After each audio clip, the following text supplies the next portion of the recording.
this conversation is crazy. It's where we are as a nation. And it's just like the more and more dumb shit we hear that comes out of these people's mouths, like this is normal, or now you're actually doing problem solving when the problem didn't even need to fucking exist. What about Yugoslavia and Libya? What about it?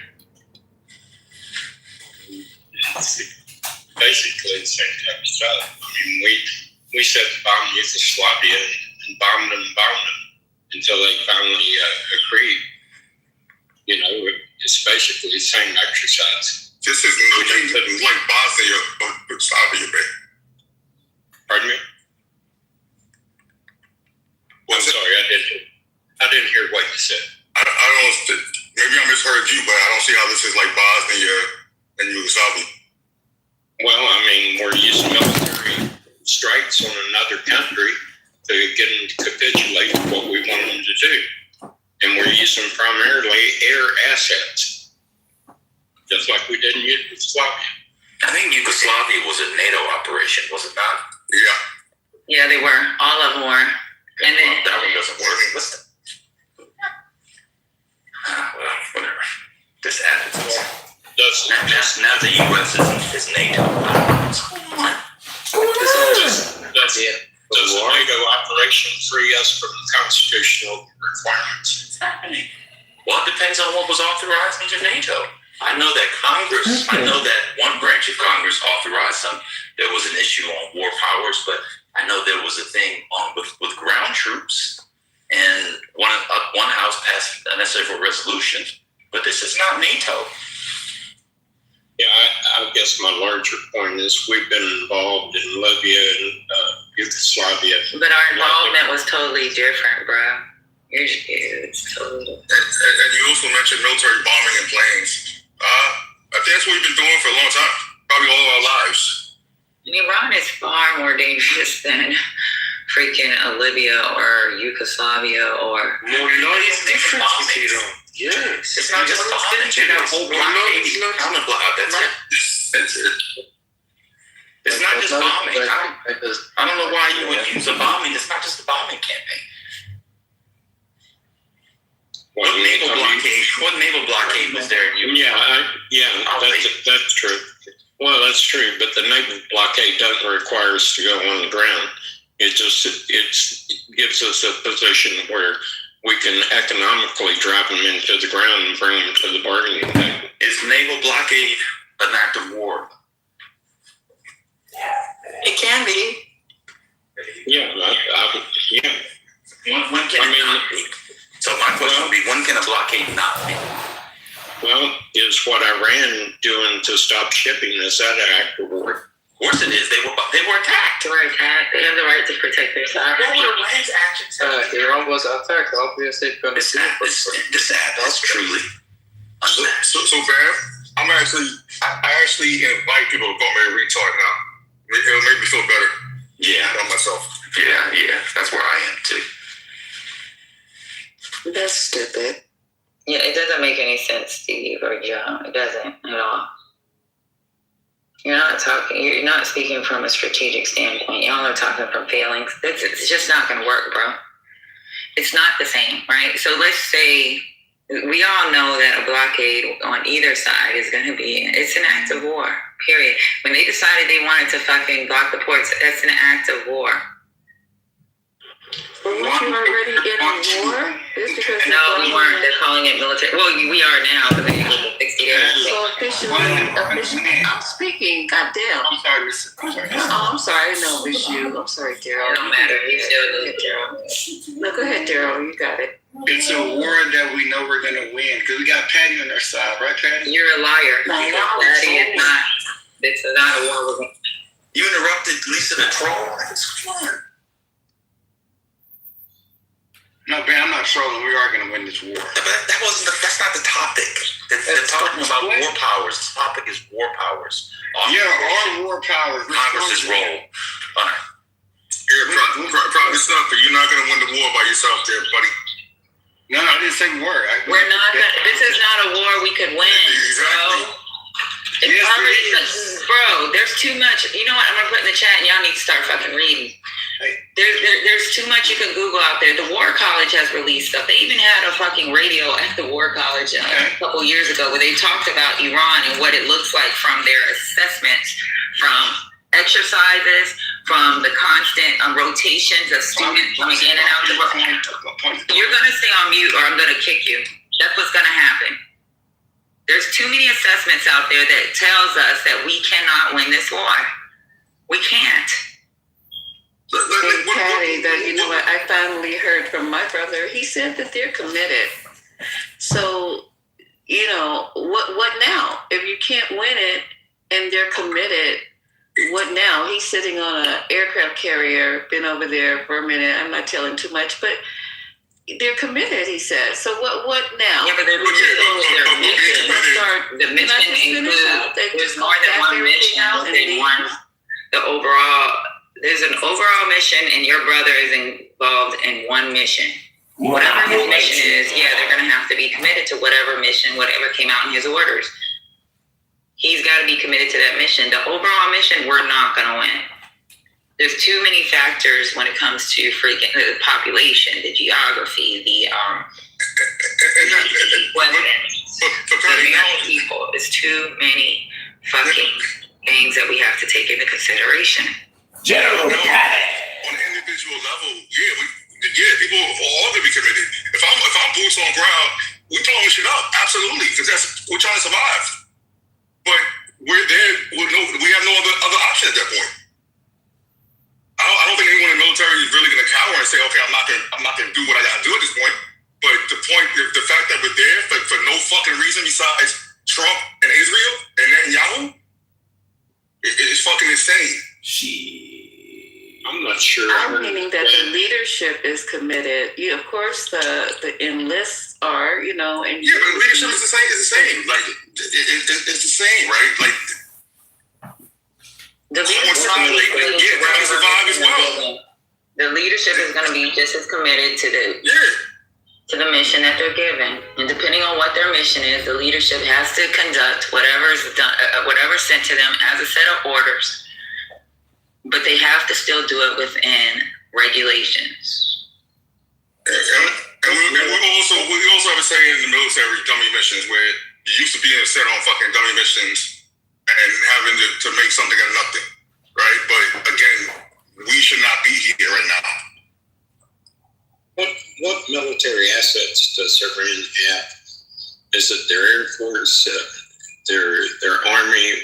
What that makes it? It's cheap missiles. It's cheap missiles, and it's not only cheap missiles. It's the GCC region that we've embraced, right? And the importance of the GCC mission, not GCC mission, but the GCC countries. So that is what they have. They have that. And they also have something like called geography, which they have choke points. They have all kinds of shit that makes them a fucking formidable fucking, it's a really hard fight to fight. You know what's weird to me about it? I don't understand why some people, and I'm not saying you, Steve, but like this mentality of, because it's America, we have the biggest dicks. We're like, we can do it all. We're just these super fucking, beings that no matter what the geography is, no matter what the fuck is going on, we could, it's gonna happen. Like, first of all, Steve, you say what assets do they have? It's not a conventional fucking military, right? You're not just going out there fighting a conventional military. Again, do you not see how they're mosaic, their whole fighting style? Like, as long as they can cause chaos and keep doing the same thing they're doing, that's them winning. Steve, this is fucking weird, man.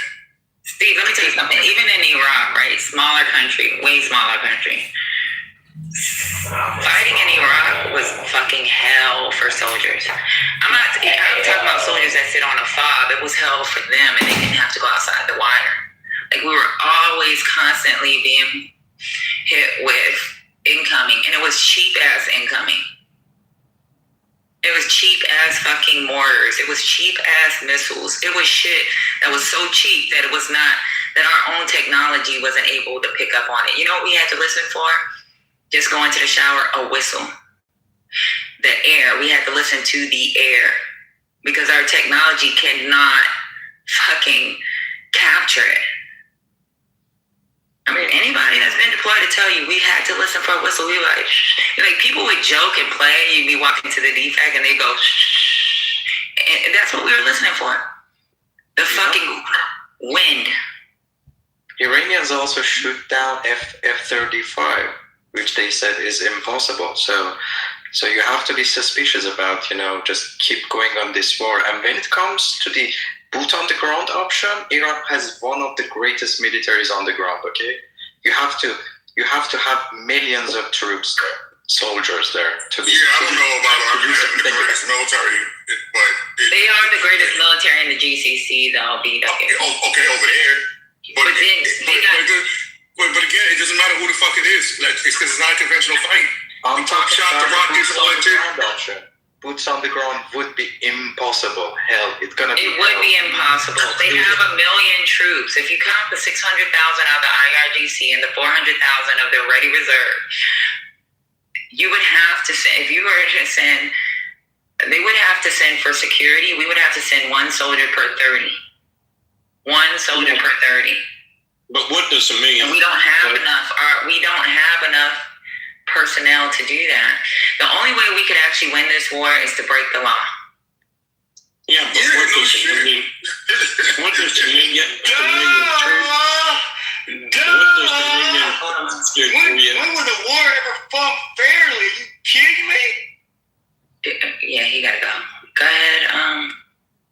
Yeah, I don't understand how 1 million troops helped you if those troops don't have any air cover. If another military has control of the skies and you're sending people out. I'm talking about they have 1 million on ground, right? We're talking about our overall numbers in our military would include ground and troops. Ground troops, and it would include air. This is not this is not a regular war, bro. It sounds good to y'all. It's not a great idea for a lot of people that wear the uniform. What happened to the Iraqi troops when we took out their radar and we took out their air force? What happened to them? They got obliterated. Were you there? Tell us what happened. Tell us, Steve. Tell us what happened when you were there, Steve. Tell us all about it. Steve, just let me explain it to you. Iraq is a very flat country. Iran is mountainous. Even Roman Empire could not invade Iran. It's super uber fucking hard with millions of troops. They are so powerful, and also Iranians gonna join them. 90 million people we are talking about. No one gonna get alive out of there. No one.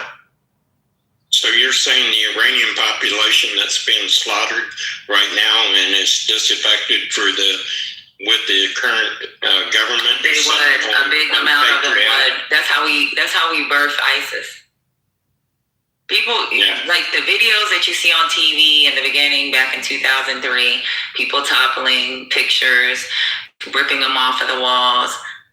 That was a temporary thing. The population quickly went against the United States. No, we are not against United States, okay? We are against. Neither was Iran. Iraq to invade Iran. Steve, the problem is that the Iranians know that Trump does not give a shit about democracy in Iran. He's just joking about it. He's here for his own benefit. So our first priority is to eliminate this invasion. So we're gonna first defend our country. Then we're gonna deal with our own government about the bad acts they have done inside the country. So this is the order of the things we're gonna do. As far as Iran being an impossible theater or to fight, and I guess Alexander the Great dispelled that myth. Yeah, but we have actual, since 2002, we have actual classes that's gone through the war college. It's not no private. It's a bunch of fucking either majors getting ready that may be promotable, and the ones that are promotable are the ones that took the tough assignments, and lieutenant colonels that go through war college, and they do the simulations, and they've lost. We haven't won. Yeah, but Patty, we didn't have to do all that. a fucking private could have told you the same fucking, give you the same results. Like, why is it so hard to understand when you look at the situation?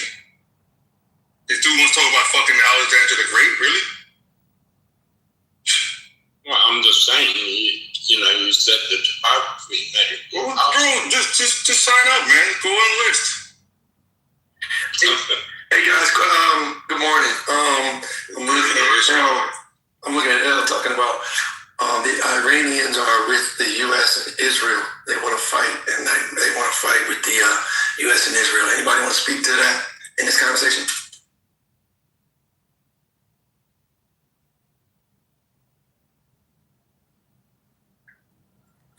Maybe not the validity or the invalidity or relevance of that statement in this conversation of the approach that America and Israel apparently are taking as going to end up helping.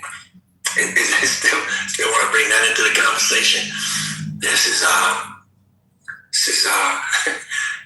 what the Iranian people want. They want this. So what the fuck you talking about? Well, I'm talking the fuck about what Elle is talking about, bro. Pay attention. I'm driving, so I can't read the chat. Oh, well, I'm trying my best to. He said 100%. I don't want to be the play-by-play person to read the chat to you, but everybody else reading the chat can understand what I'm saying. It's real simple. Iranian people want the U.S. and Israel. They're on the side of U.S. and Israel. I'm not going to argue his case. He's too shy to come up and talk, apparently. Maybe he's driving too. I don't know. You heard that talking point 50-some days ago. Nobody else seems to be talking about it that much, but Elle is still holding that ground about, I don't know his whole point. I'm not going to try to argue for him. They're trying to say, we heard this the other night. They're trying to say, wait, hold on for a second.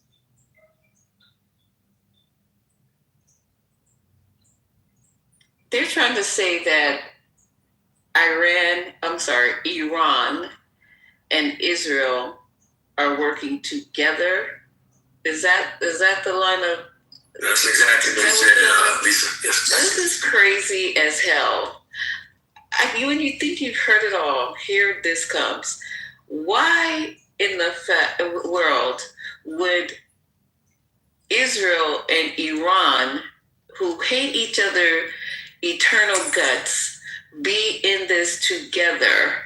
When Israel is bombing Iran, America is bombing Iran, the Saudis want to go in, whatever they can do, and fake bomb Iran.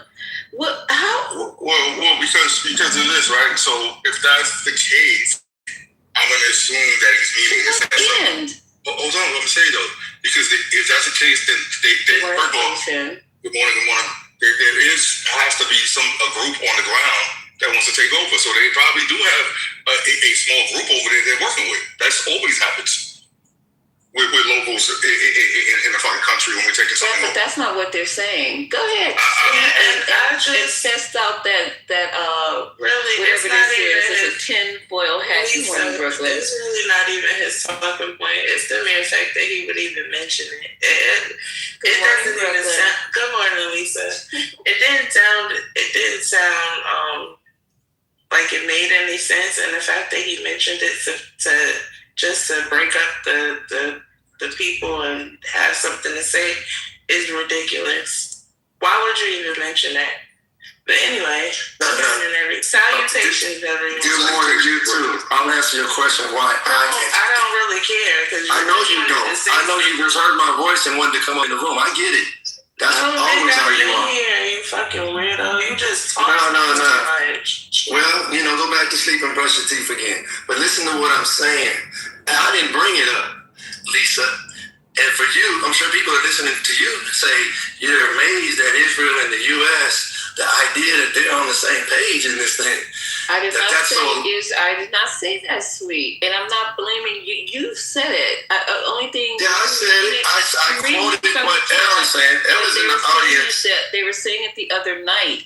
But I did not say that is correct that Israel and the United States are working together. But what I said was, you said, because you read in the chat, I and you quoted wanted me L to come up and before we test start it out. quoting what Sweet said. There's no logic to Israel and Iran to be working together for what The end? Iranian people. It's the U.S. and Israel working with the everyday Iranian people. Every day.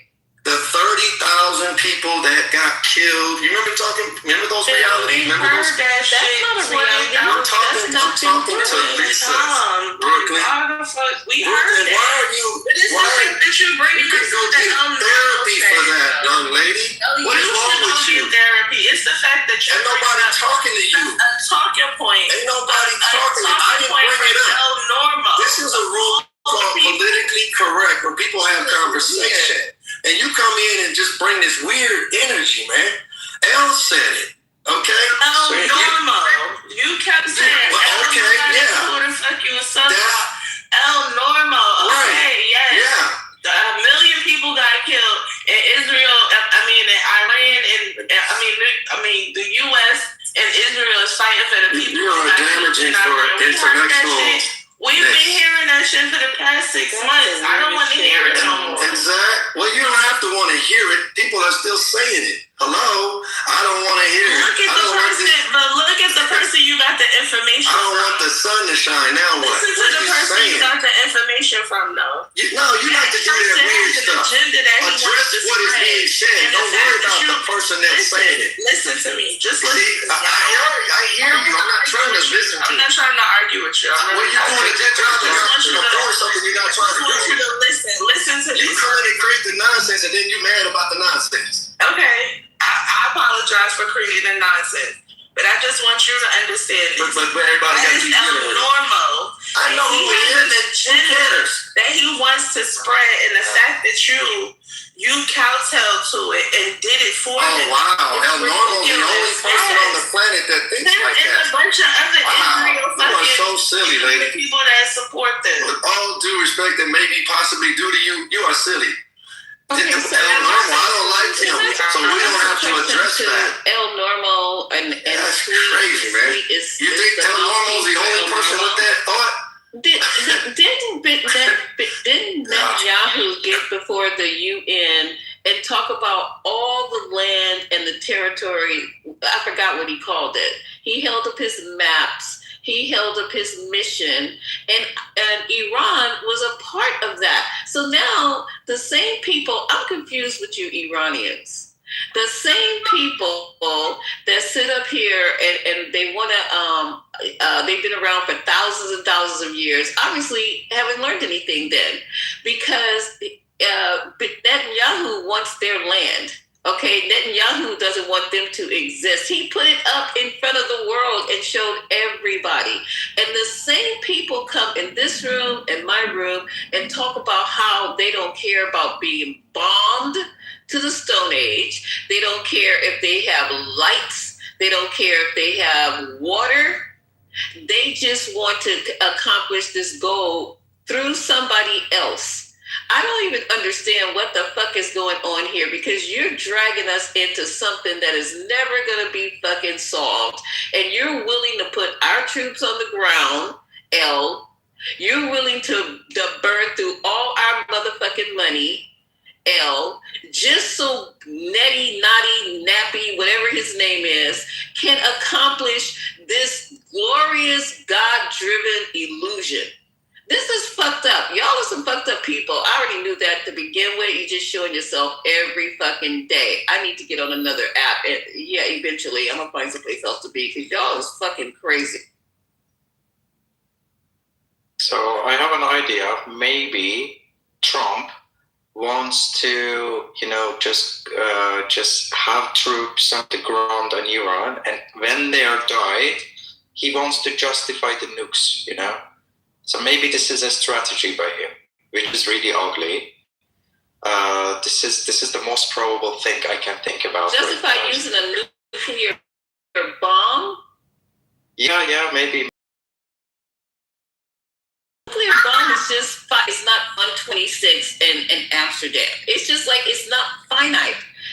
You understand that, I hope, and I know that food doesn't understand that, but hopefully people around him stand that. And when he asked for the nuclear keys or whatever the fuck they do some shit like that, they just slap the shit out of him and tie him up, because that is just not affecting that area. You guys do understand that, right? No, it would affect anyway, Misa. It would affect because it's nukes. It gonna affect anyway. But Iranians gonna attack back afterwards for sure, and they're gonna attack so bad. But maybe he's justifying for this. Anyway, this war is bullshit, nonsense. Burning lots of money and not gonna work. That's the thing. But the nuke is gonna affect the Saudis, where he's getting all his money. Him and his family and his crypt keeper son-in-law.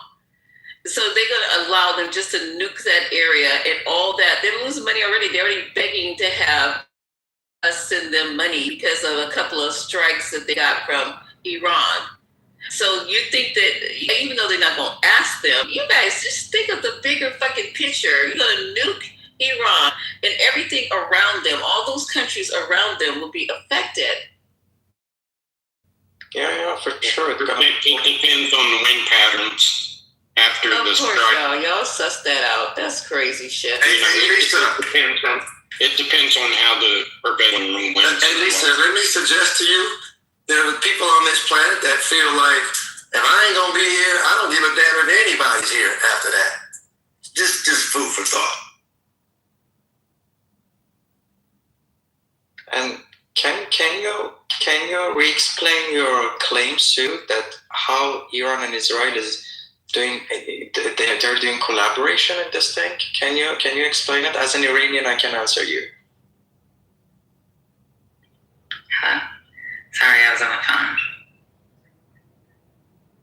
Sweet, can you repeat your claim about Iran and Israel's collaboration? Bro, Ali, I don't have a claim. Let's focus in on the words coming out of my mouth. El Normo in the audience expressed an idea that is obviously very real amongst more than just El Normo. Okay? So don't say, Sweet, express your claim again. You're signing somebody else's thought to me because El Normo can't get up on the stage or whatever. Okay? That's a thought in the atmosphere. El Normo represents, I don't know what percentage of Israelis or people on the planet, I don't know, Americans, but I assure you, you know how I know that? Because we can go back 50-some days ago, and it was the talking point. America was coming in to save all the Iranians. I don't hear much of that anymore. However, a few days ago, that was the reason. And also, before Israel is about to attack, which the history says most people understand, Israel probably was about to go ahead and attack Iran. Okay? So, Donald Trump said, don't worry, little brother, big brother, I got your back. We'll go in there and we'll drop some bombs. We did it last summer. We'll come in again. We'll help you out because we know they're going to retaliate against our troops. Before they do that, we'll do this. And here we are today, 50-some days later, bro. Okay? So, again, just for you, Ali, and who else is listening, so we don't have to address Sweet said, whatever you're claiming. No, I'm not claiming shit from Iran. That's a talking point that people might want to address. Yes. Okay? Yeah, okay, fine. All right, cool. Damn. Okay. The Islamist revolutionary genocide. Okay, let me explain to it. Israel is following the Great Israel Project. For doing this, he needs American support because he cannot do it alone, okay? He's not that strong in the Middle East. Second, for doing this project, he cannot see any sovereign country and powerful country like Iran in the region. And also for doing this, he is doing carpet bombing of the other neighboring countries in Middle East, like Syria, like Jordan, and its final maps does not get into Iran. It takes some very little parts of Turkey, a very large part of Saudi Arabia, Jordan, Syria, and Iraq. Okay, you can go and see the map by yourself. It does not get Iran, but it takes many of the countries around, and people are not gonna know it. And Israel really needs, desperately needs American support for this. So it basically uses American money for doing this. That's the problem for both Iranians and Americans right now. Are you saying that the people of Iran are happy with their current government and how they treat the citizens? No, Steve, we are not happy, but it's an internal problem, and bombing does not bring democracy. It's obvious. It's not going to bring, And United States, I'm not going to say United States, but Trump and his friends, they have other ideas about Iran. They are here to earn money, for themselves, not for you, for just themselves. They are not here to bring democracy for Iranians, and we got it. We got it in the midway, and we changed our mind. So for now, we are solidating with our own regime, so bad regime, to defend the country. Then afterwards, we're going to kick them out, So they're consolidating with the IRGC so they can consolidate the country so the IRGC can go back in and start putting their boot on their neck. No. How does that make sense? How does that make sense? You're defending the guy that has just slaughtered like 30,000 people, and you think that once it all settles down, the same people that slaughtered these people for objecting to the government is suddenly going to become benevolent? I don't follow that. So, United States and Israel does not do anything beneficial for our aim of democracy. They bomb hospitals, universities, infrastructure, and they brought back democracy for Iran. They postponed democracy in Iran. So they are the second evil in this scenario, So they are not also helping. So we have to kick them out first, then kick our own government out afterwards. Hey, Steve, are you suggesting that this is a humanitarian rescue mission that America and Israel are on? I'll wait. Take your time. Get your thoughts Are together. you guys okay? Was it a trick question? Yeah, I mean, Gaio, welcome to the stage. Do you have anything that you want to comment on? Yeah, I really liked Ali's statements because it kind of shows how difficult it is to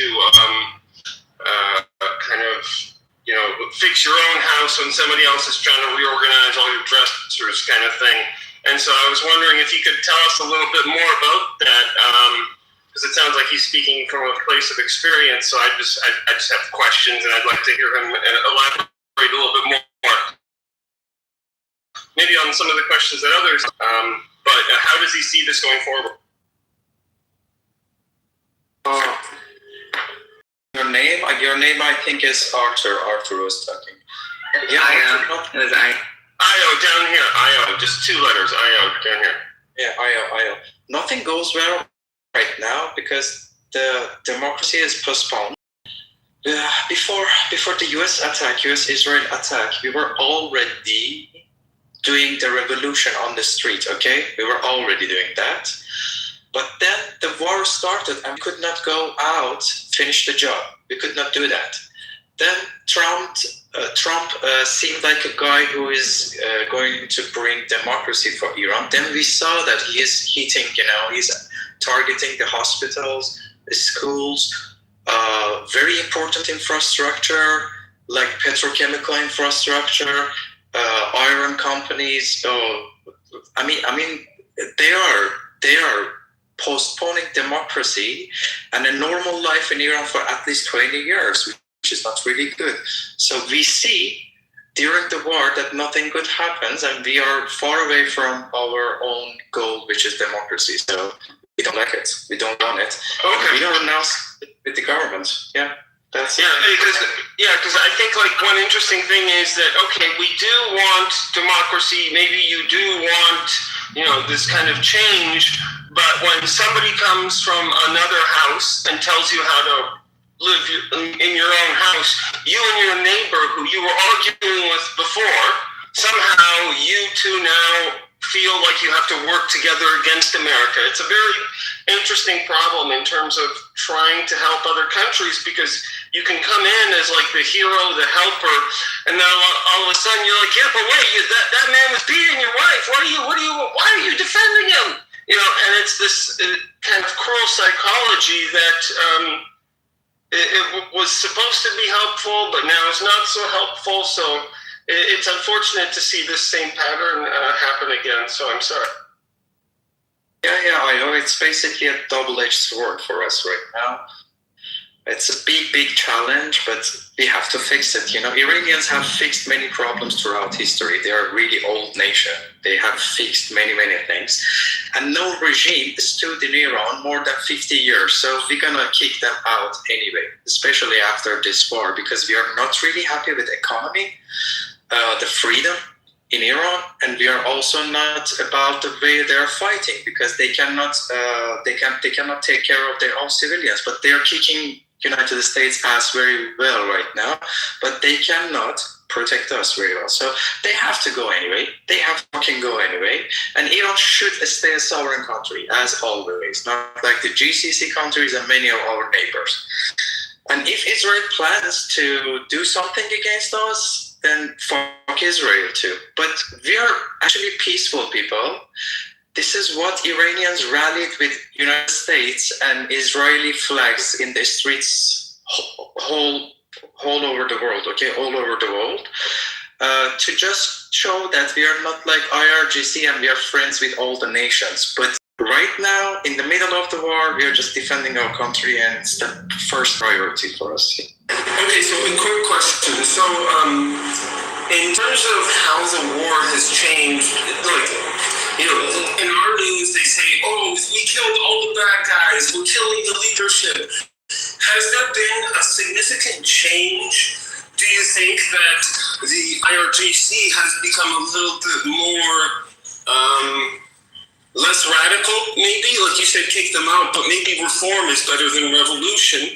So I'm always thinking, okay, what can we do to help without creating more problems?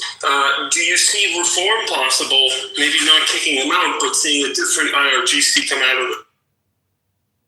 Yeah, I see the reform possible, because after this war finishes, they have to answer to population because of lack of freedom, lack of security, and lack of good economy, and lack of good foreign policies or foreign politics they are holding throughout the world. Like they're not representing Iranians, and they started to understand this because their biggest enemy after this war is the Iranian themselves. So they have to come and answer us why they are leading the country in a very bad way. So in that period, we're going to fix things. We're going to eliminate those leaders who are not really compatible with our society. And yeah, maybe they're going to change from inside. Yeah. Ali, you're familiar with the sanctions on Iran, right? Over the years, you're familiar with that, right? They've been under some international pressure. Have you noticed how, I think I heard Italy, France are now in direct communication, with Iran? Have you heard about that? And some other countries? Yeah, I heard about it. Okay, it seems to me, looking at it from 30,000 feet up, or looking at it, 10, 20 years from now, seems to me, we'll see how that all plays out, see how next week plays out, see how today plays out, I don't know. But here's the point. Seems to me they're communicating with the rest of the world a whole lot more. Now, they become somebody to actually talk directly to these other countries now more than ever. I believe, that somehow or another it will have a very international effect on Iran in terms of what it's going to look like. Who knows? Who can envision 5 years, a year, 10 years, 20 years? I don't know. But it seems to me, according to the pattern that now has been grooved in, somebody's mic is open. I'll leave that yours. Just kind of a little feedback. But maybe you can mute it. There you go. Until your turn. But the point is that it seems to me that this change that obviously has been wanting, your mic is open again. It seems to me the change that that you want to see within your country. A lot of countries want to see change in their country, including Americans.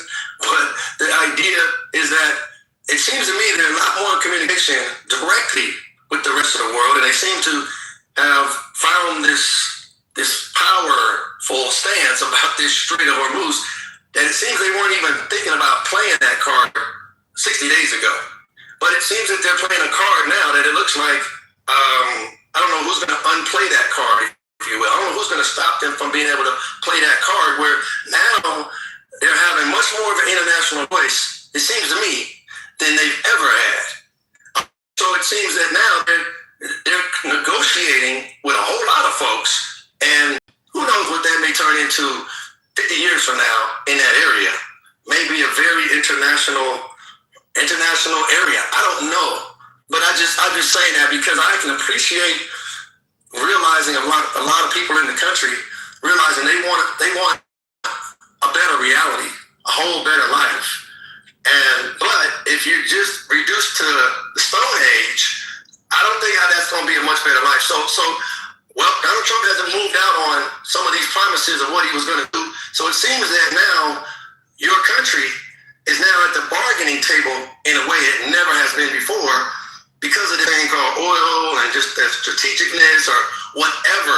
And I say whatever, meaning there's a lot of other variables there. But that's all I'm saying, man. So I get it. There will be some smoke settling 100 years from now or whatever. I don't know. But as of right now, yeah, I understand your point about staying alive is primary as a people. And so, like everybody, because definitely it seems that Israel and America, particularly Israel, really has a problem with them. And they don't seem to be able to communicate in the last however many decades too well. But now here comes this power overseas here called America that has a vested interest, it seems, and it seems to be the history in Israel. And so here we are now, and the whole world is talking in a certain kind of way now over the last 50 days. Yeah, the Iran's war right now, it actually the turning point. It can be the turning point, a historic turning point of peace between East and West, okay? So Iran is under sanctions for 40 several years, okay? The collective West, let's call it NATO forces, NATO countries, okay? They sanctioned Iran because they wanted a weak Iran to buy oil very cheap from them, and prepare Iran economically to impose a war on Iran. Okay, Did that have an effect on the overall people of Iran, those sanctions for the last 40 years? Did that probably make it kind of hard on the Iranian government? I think most of the people in here know it's made it hard for the people with the sanctions. I'm just saying to that point about it's so hard on the Iranians. They want to go to the beach. They want to be like the westernized people that they go to American universities, and everybody gets that, Patty, I'm sure. But to leave out how life has been under these sanctions for 40 years, almost like your parents ain't getting no money and things are kind of rough. You got to kind of wing it. And they've been winging it apparently pretty good. They still here, and they seem to have a little more power than some people thought they had at all. And here we are. But go ahead with your point. Yeah, so I first really recommend you to ask GPT or read Iranian history. It's maybe the oldest country in the world. Okay, you can ask internet or Google about it. Okay, people in Iran are really strong, and it's not their first problem. All this sanction, let's say for 40 years, no matter we Iranians have tolerated many problems, many invasions. Okay, the history's first big war happened between Persians and Greeks, between Iran and Greece. You know, so we have tolerated many. Take us back to Alexander the Great and the Alexander Library. Can he just finish? It's a dialogue. That's okay. I'm sorry. Go ahead. No, I just want him to get a few sentences out. Yes, sir. Just look how Europe cries after 2 months of closure of Strait of Hormuz. We have been 47 years sanctioned, but we never cried about it. We tried to have local industries, and we are satisfied right now. Okay, we are okay with it, but politically we are not okay because we cannot have credit cards. We are not connected to the global banking system and stuff. Okay, and because of this, Iranians go abroad for study. Most of them, like we have 10 million Iranians living abroad.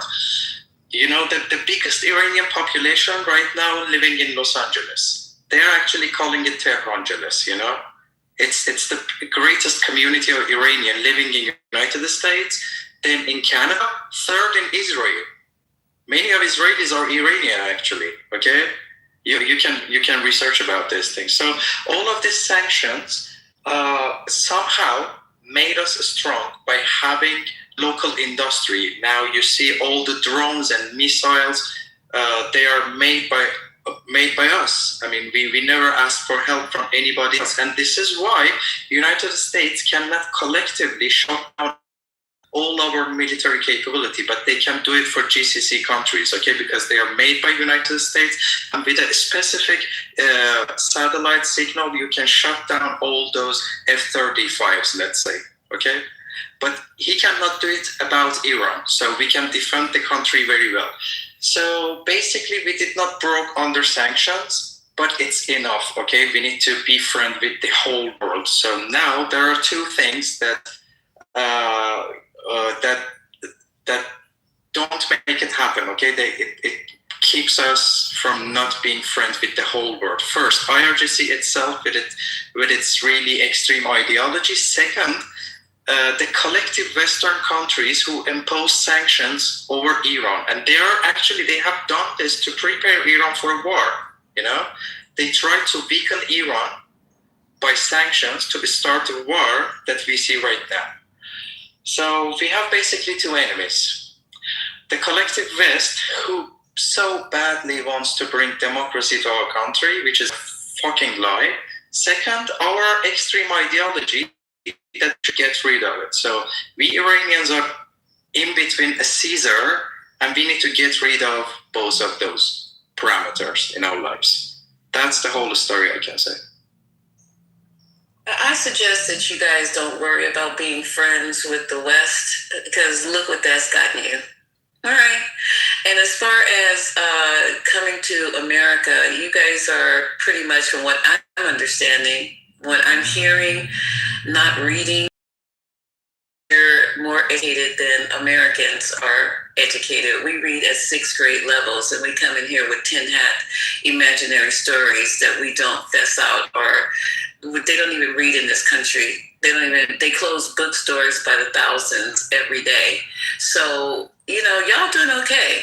If you just stay out of the fact that they're scared that you, because of your religion and your ideology, Americans are scared of anybody who is not like them.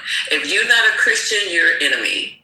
You see what I'm saying? So I wouldn't too much worry about being with the West and whatever. For what I'm understanding, they're trying to go to a different system of paying for shit. The yuan, y'all can correct me if I'm incorrect. So America ain't the shit everybody keep thinking it is, and we're able to say that over here, right? Because we died for that. I died for my family died for that. We came here, as you know, as slaves, and you can make it here. We are in the top tier of just everything that's happening in this country. There are ex-slaves that are mastering and excelling in it. So, you know, I'm feeling for you guys, because the mere fact that you, and I'm not, you know, you guys can start calling me whatever. I don't give a fuck. But we were talking with you as a country, trying to set shit up for whatever the nuclear, what's the word I want to use? To stop proliferation in your country. And while we were speaking to you and trying to work out some type of deal, we go behind and bomb you. And that to me was a punk ass, dick ass move. If we're the country who we say we are, then we should hold to our principles. We should hold to our honor system. We shouldn't be saying one thing and doing the fucking another. So anyway, that's all I have to add, which was very little. Iranians are not really dying to come specifically to United States or Western countries, but they really want to live peacefully with the whole world. This is the Iranian mindset, okay? Because there were time, actually before the past 47 years, Iranians could travel everywhere, even to America, without visa, you know? So we used to have tight and very nice relationship with United States, but it changed. Whatever, it was also because of the bad politics of United States, because they always wanted everything for themselves. And honestly, Trump to deactivate Iranian nuclear power. Okay, it's not the case. They are here to benefit, money-wise, benefit from Iran and swallow the whole wealth of Iran. Okay, that's the thing. But they never say these things on news. They never say this. And Iranians are already successful.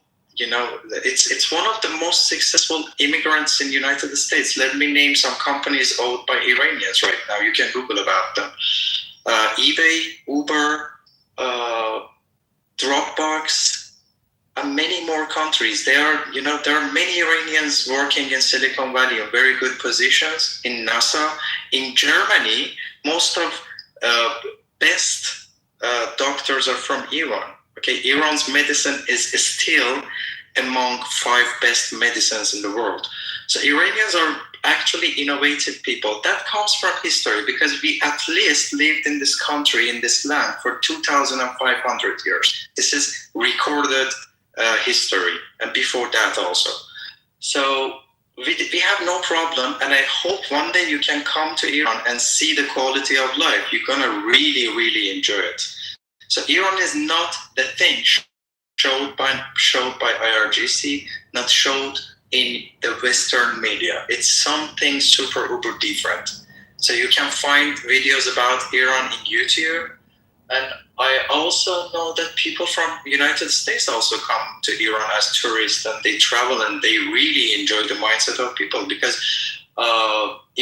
most Iranians know how to speak English very well from childhood, okay? The education is really good here. And we very, very well know your culture, even, the American culture. We know your scientists, your writers, many domains of your science and many things, okay? We already know them. We study them very well. We know American people very, very well. We listen to American rap music, rock music, we are memorizing them, we are just replicating them. Everything is fine here. If you know Iranians, you would have it really, really to catch the reality about this society. African Americans in this country, African descent, we do more than just rap, dance, and basketball. So you need to be the mouthpiece, since you know us so well and you're studying us so well. We have astronauts who just went up past the moon, the furthest that a ship has ever traveled. We are from A to Z, from architects to zoologists. We're just not rappers and basketball players and dope dealers. We're very intelligent people. So, yeah, you need to spread that message. Yeah, definitely. And I work with some Iranians. I have a good friend. His name is he doesn't mind me saying it because he's trying to get on this app, Harmeek Abrahamian. I work with him. And we are tight, as thick as thieves, okay? So we share culture every day. We share food every day. We break bread together, jokes together, whatever. And hopefully he's learning how to put the app on, because I want him to also come on. I don't know how long he's been in this country. I forgot to ask him. But I've been working with him on and off for like 10 years. So he's one of my besties. I know the people. I appreciate your culture. I appreciate your history. But like I had to tell him when he first got here, African Americans are very intelligent people of African descent. You know that. You live on the continent. You ought to know what African people are capable of. They've also survived as long as you have, and they've been through just as much, if not more, than you have. So, yeah, please No, you're respect still that. Sir. us, more than us. Everybody comes from Africa, I know that. Okay, yeah, continue, please. No, I'm good. I just appreciate that you even said that, you know. I appreciate you saying that you recognize it. But, you know, I respect your culture. I respect your history. And I know you guys want to live in peace. We want to see you live in peace. We want to live in peace, right? And here, Americans, or most of us, 62% are not supporting the war for various reasons. We all have our reasons. And I know that when you guys sat down with the greatest president that we ever had of the United States of America, Barack Hussein Obama, and you guys worked out that nuclear deal with John Kerry, we saw that you were abiding by it. Now, all of a sudden, we get a madman because 77 million of our people are crazy in this country because we don't treat our people well here. Our mental health here, as you can see, is very, very extreme and pervasive. So we got 77 million people who lost their fucking marbles and voted for somebody who has all kind of history of being a bad person, a disrespectful person, a ungodly person, and we set them right up in the White House. You know, they were so worried about the LGBTQ community, which ain't done shit, but all of a sudden we got somebody who's sitting on the throne. Now we got a king over here, sir, who's sitting on the throne in the White House, and he is the worst human being that we've ever seen. And they've also activated our religion, weaponized Christianity. They've weaponized it here in this country to do bad things to people. So, you know, I'm just saying that, and I can say that because I am an American. My ancestors were slaves. They were died in this country in all the wars, and even before that, they were hung and slaughtered in many kind of ways, bombed from the air in their own country, bombed from the air by our government in our own country. So, you know, we have a lot in common. So there you go. That's all I got to say. I'll sit down. But thank you for saying all of this, and I really respect you. You know, I really respect all of you guys. And I just want to mention that Iran is not the only problem. There are many other countries in Middle East and Africa that are also suffering. So it's good to think about those people. It's really good by you. No, thank you.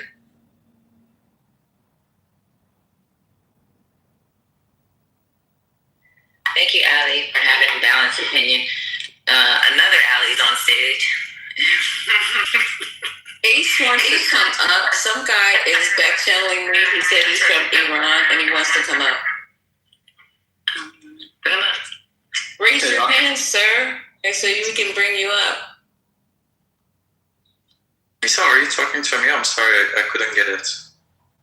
No, there's another guy in my back channel. Let me see what his name is. He said he's from Iran. He wants to come up. Ali's up. The other Ali. Hey, I'm here, and I represent Iranians if you want. Let me give you the correct side of the Iranian view on this matters. But before I do that, Misa, let me ask you this. Are you pro-democracy and against dictatorship?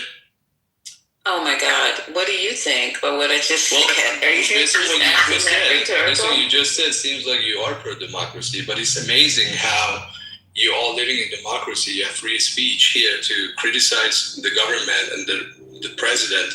But then you're okay with an Islamist Nazi regime in Iran killing its own people, and then you just sit back and watch and. What you're not going to do is say What did I say? That's okay. You know, Ali, when did I say that? Nobody's okay with it. You think that, let me tell you something, bro. Just like Ali, the other Ali said earlier, there's a lot of countries that's in issues, that have issues as far, y'all ain't even in the top 10. Right. Over 150,000 people died in Sudan last year. Ain't nobody going over there to fucking Facts. free those people. I'm not making light of your 40,000. No, look, hold on. No, don't know me, Negro. The government. No. Patty? Don't bring up shit about humanitarian and who that ass out. Bye, Mary. You out, bro. Are you pro freedom of speech where you keep closing my mic? No, I'm speaking. got a green bean. Guess what? That's why I stay in my own goddamn room so I can say what the fuck I want. We did not say we do not have some type of empathy of what's going on in your country. The only way shit is going to change, it's got to happen within.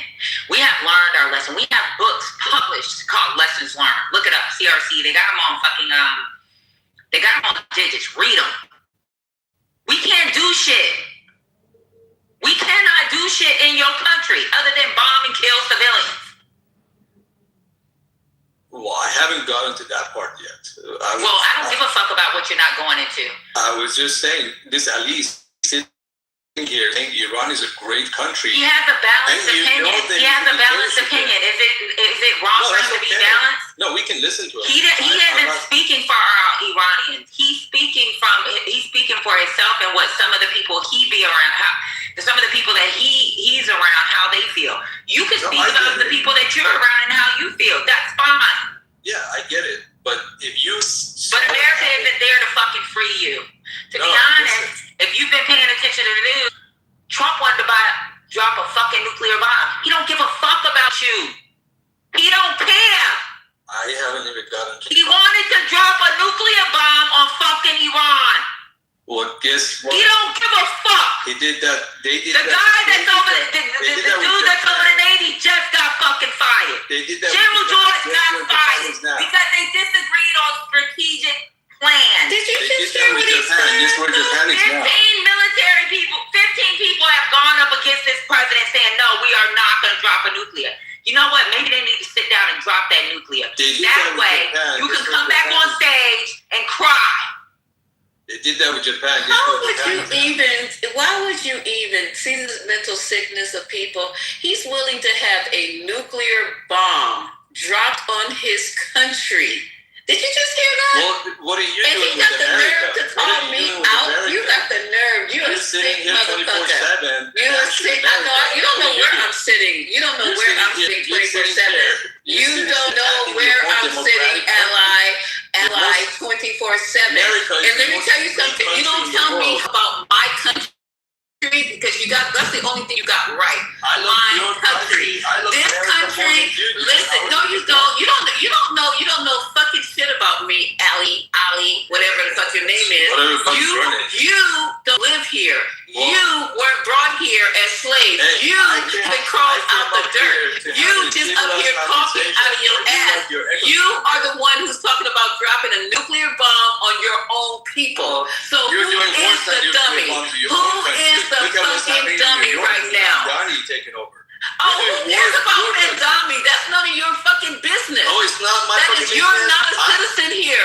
You are not a citizen. No, you're not a citizen. You just got here, bro. Your green card ink is still leaking. You just got here. We're people of the soil. You're not. No, you don't. No, you don't. You just came here to take advantage of it and do what you need to do. You don't love this country. You don't even love the people in this country. So shut the fuck up. This Western civilization, democracy shit, go join the fucking military and do something about it. Absolutely. You can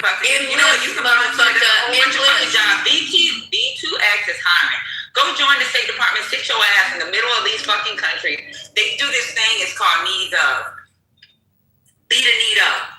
Tell them you ain't never gonna fucking leave. And go fucking fight for your people and leave me the fuck alone.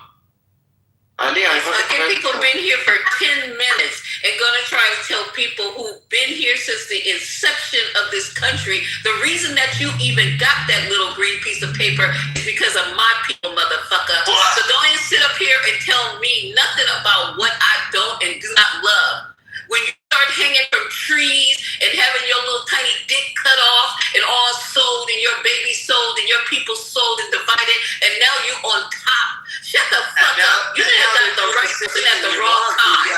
Average Iranians and you're sitting here just watching it. You're the one who wants your country nuked, fool.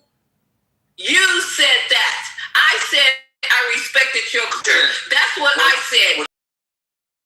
Even respect your own culture because you want them to be nuked. If you start talking about my ancestors, you're gonna have my foot up your ass. You better be careful and walk What happened to your ancestors Nazis also did it in Germany, and now the same regime in Iran is doing it to Iranian people.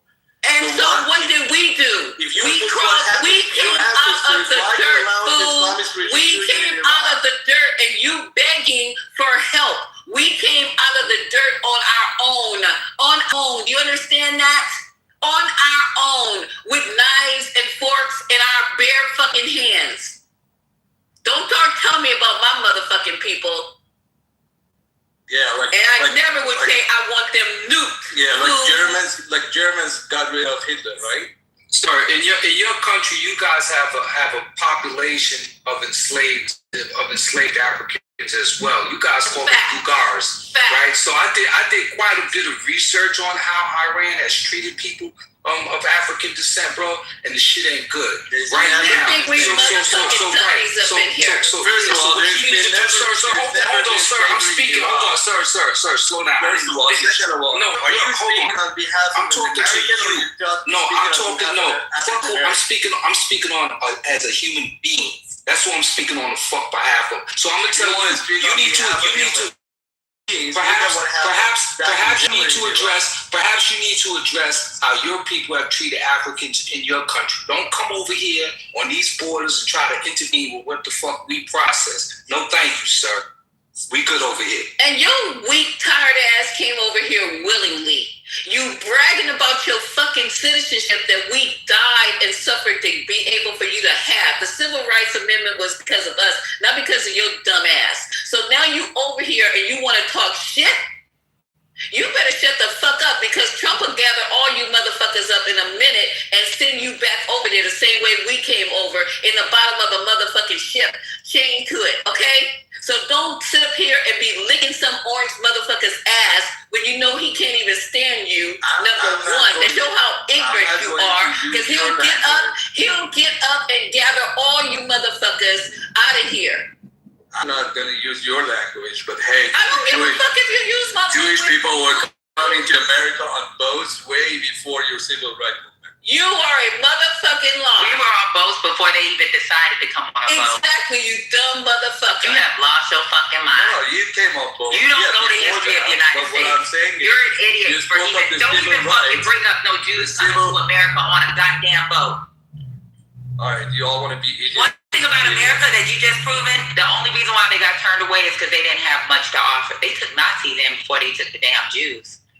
They took in Nazi scientists before they took the Jews. So you put that together and see where your place is in America. The Democrats did. All the Democrats that were enslaving you, and now you're taking their side. And that's why I know you don't know shit about history. Exactly. You don't know motherfucking history. You don't. No, you don't. No, you don't. You never said nothing ignorant like that. As if Democrats didn't change ideologies the same way that Republicans are changing ideology when it comes to them being Republican versus MAGA. You are dumb, sir. Yeah, right. You are not the average change ideology, but there's still. Are a lot smarter than this dumb motherfucker. The ideology is staying alive. One of those schools that has You understand why Democrats are the promoter of illegal immigrants? You're stuck on Democrat and Republican, bro. We way past that. We ain't past that conversation. You are an immigrant. You are an immigrant. You are a immigrant. You are cheap labor. God knows what your level of understanding is. I am history. You are a immigrant. I am a legal immigrant. Because you are an immigrant. As long as immigrant is in front of your name, as long as immigrant is in front of your name, you are the slave. Don't do it. Don't do it. Illegal immigrants who don't do it. You are an immigrant. For health benefits. You are an immigrant. You are an immigrant. Illegal immigrant. You are an immigrant, sir. You are an immigrant. You are an immigrant, sir. Yes, open the border. You are an immigrant. You are no different. You're immigrant. Come in. Lisa. Don't start. Hey, don't say Lisa me. Response. Why are you attacking my? You're an immigrant, so I am an immigrant. You are an immigrant.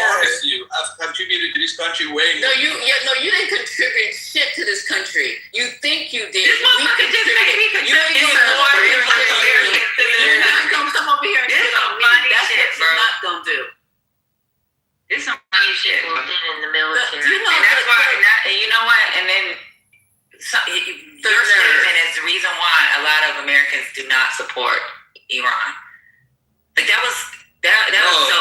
You're a bigot, bro. You're a bigot. How the fuck can you say you contributed more to America than? It always comes out. It always comes out. They come in here and try to pretend like they sold this and they sold that, and it always comes out. Don't play with me, fucking racist. Mood, bro.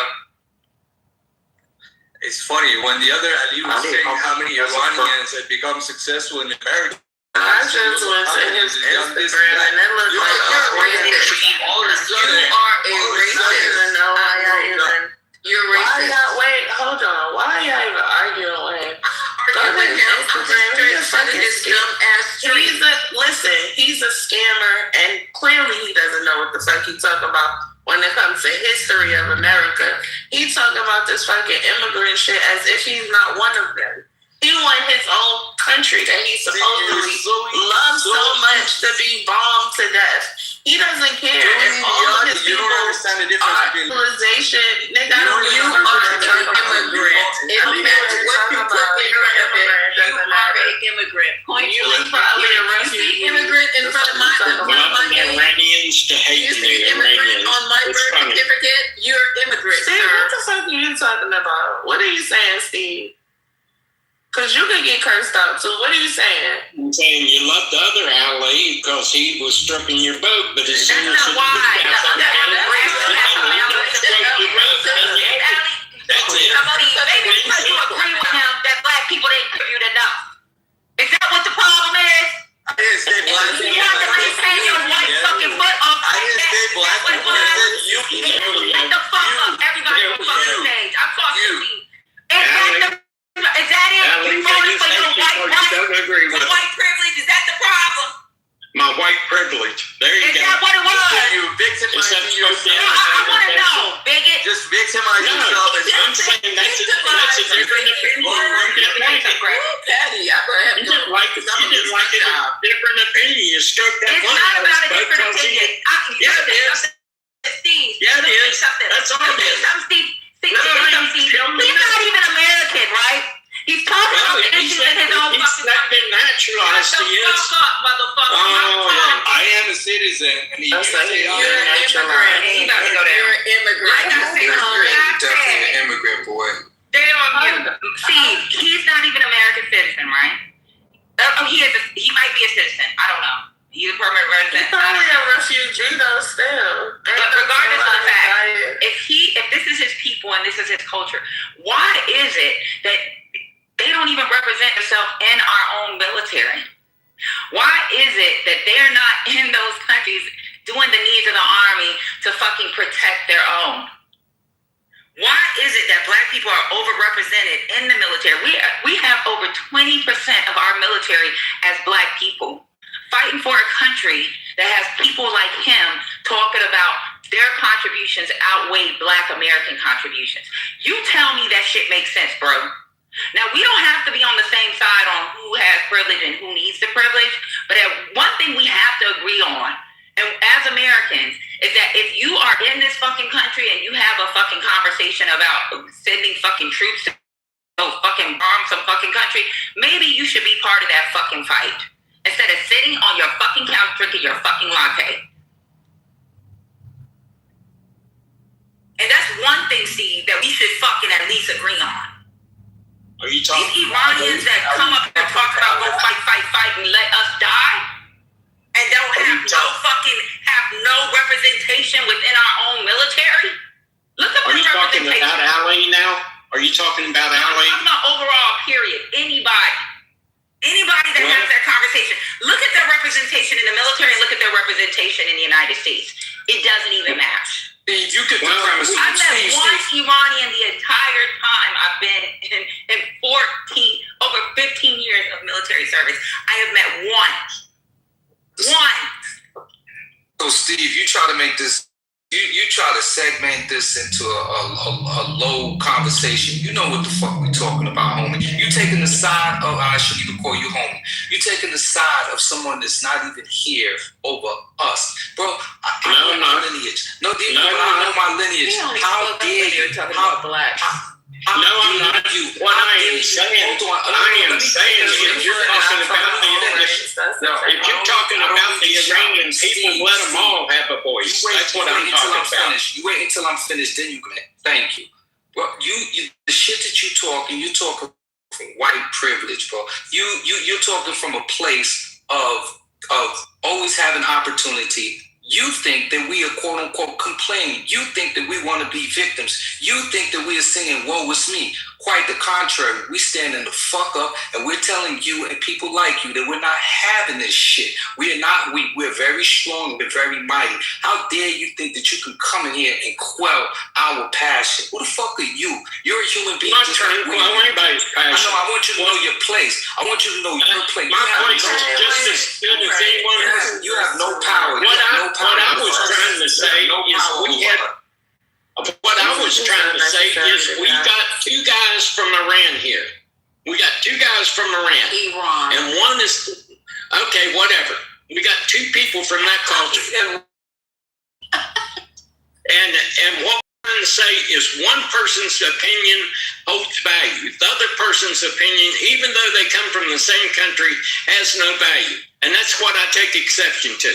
Everybody from that country, if they live there, has a right to have a voice. That's not what was happening. Right. You weren't paying attention. He started attacking me. He attacked me to tell me how I feel about my country, Steve. Just like you would be offended if somebody started attacking you about your views of this country. I don't know where you came from. I don't know if you're an immigrant. I don't know nothing. But I know as an African American that's been here for hundreds of years and started this country, I'm not going to let nobody challenge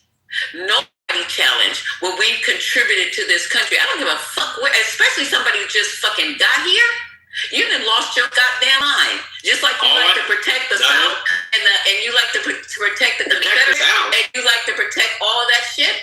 Wait and see when somebody starts attacking me on what I feel and what I've contributed to this motherfucking country. You understand? Well, Steve, you're on the wrong side. You're on the wrong side of this, Steve. You're going to lose this one, bro. Well, no. You're on the wrong side of history on this one. My point is very simple. If you have two people from the same culture, their voice should be heard.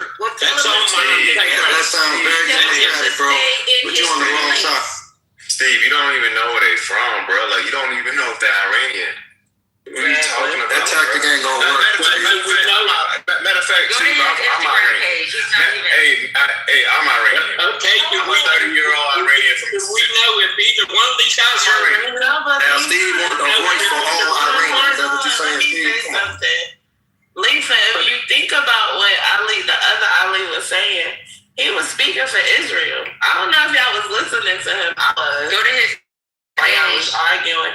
He was speaking for Israel and he a fucking scammer. Like, y'all gotta be wary of the people that y'all interact with because sometimes they are put in place to set shit up and cause confusion. And that's he's the fucking what they call it, creator of chaos or whatever the case may be. That's exactly what he's agent of chaos. All I was trying to say is there's probably more than one opinion in that country. That's all on his Instagram page. We just went to his Instagram page. Yeah, the Israeli bots are on here. I guess not bots, but agents are on here spreading stuff like that every day. Right, because think about it, Sonny, like, you are from a group of people, and the president of the most powerful country in the world is saying he wants to dominate your people. He wants to He wanted to get rid of your whole fucking civilization.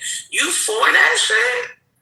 Make it make sense. Nobody in their fucking right mind is for anybody wanting to kill their own people unless they really just hate themselves. Y'all gotta think about it, Steve. If you think that if a president was to say, I'm gonna kill all the white people that look like Steve, you going for that shit? No, you're not.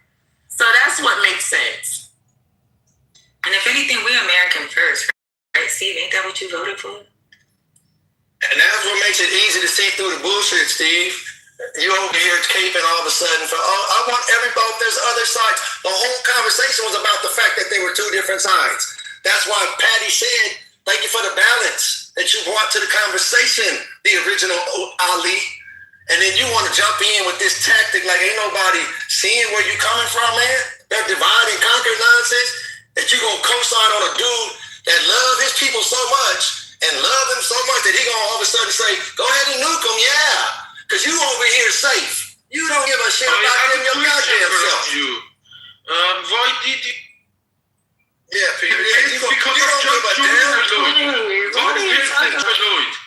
You prefer that out of Peter. for 500,000 times. Peter. Go on. Peter, you're not making sense. And I think sometimes Peter actually doesn't understand what we're saying either. Yeah, because his response, like, he's like, oh, what you're saying, Peter, I don't think you understand what we're saying, actually. Yes, he did say George Floyd. He said y'all are inhumane. Has anyone ever heard of Patrick Buck David? He does a podcast, he's Iranian, and he holds very similar views to what the Second Ali did. He's a famous Iranian. The Second Ali is not Iranian. I'm just saying there is a famous guy that does a podcast that's got one of the biggest podcasts. I believe and he's Iranian. Let me ask you one simple question, Steve. Do you think it makes sense? We know damn well it's about national security. It should be, at least. All I'm trying to say, Patty, Steve, does it make sense that the United States goes and save every fucking country where there's humanitarian issues? Because I'm going to tell you, in the top 10, so even just do a simple Google search of the top 10. Iran isn't even in the top 10. So that means we're going to save every goddamn country, at least in the top 10, and then we'll follow up with Iran. Do you think it makes sense for the Americans? It makes sense to me that when Saddam Hussein went into Kuwait and threatened his Saudi oil fields and threatened the global economy, that we would take action. It makes sense to me. Yeah, but what was the action that we took? What was the action that we took? Well, we went in and we... did we actually have a war, or did we just push them back and came back home? It was 45 days. We made sure that the global economy wasn't threatened by but someone. did we go into their country and did we bomb their country? Well, yeah, we bombed Iraq. We bombed Iraq. We bombed the hell out of Iraq. But did we stay there and decide that this is what we're going to do? We're going to stop the fucking... we're going to stop all this shit that we got going on now. This is not the same fucking fight, bro. Well, do you think an Iran that has sponsored the Houthis, that has sponsored Hezbollah, that has put the Middle East, which is critical to the world economy, in disarray, that a country like that with a nuclear weapon that could affect They don't have a nuclear weapon. They don't have a nuclear weapon. Well, I know, but that's the objective. That if they would have a nuclear weapon... Did Trump say he got rid of the uranium? He said he got rid of their nuclear enrichment facilities, which is... Okay, so if he got rid of it, what's next? Well, you could have had centrifuges produce it. You could add a stockpile. So why, if he... Do you see him as part of the problem and why they continued to enrich when JCPOA was in place? Yeah, there were infractions, but as soon as the infractions were touched on, they fixed it immediately. Well, the inspectors themselves said the whole thing was a joke because the Iranians wasn't letting us in to do inspections. So that the agreement we entered into was a joke. You don't think that this administration put us in the space that we're in when it comes to Iran? No, Iran's been doing this since 79. I said JCPOA. Did this administration? You're telling me the Iranians? No. What? If you're saying no, so Iran has had their issues. They've had their issues for years, right? Decades. JCPOA, you don't think that this administration has put us in a situation, including the Iranian people, by getting rid of the JCPOA? I think the JCPOA was a joke because the inspectors was never allowed to go in the facilities. So where can you put that in the chat? I don't remember that. I do know that there were infractions found and they were fixed immediately.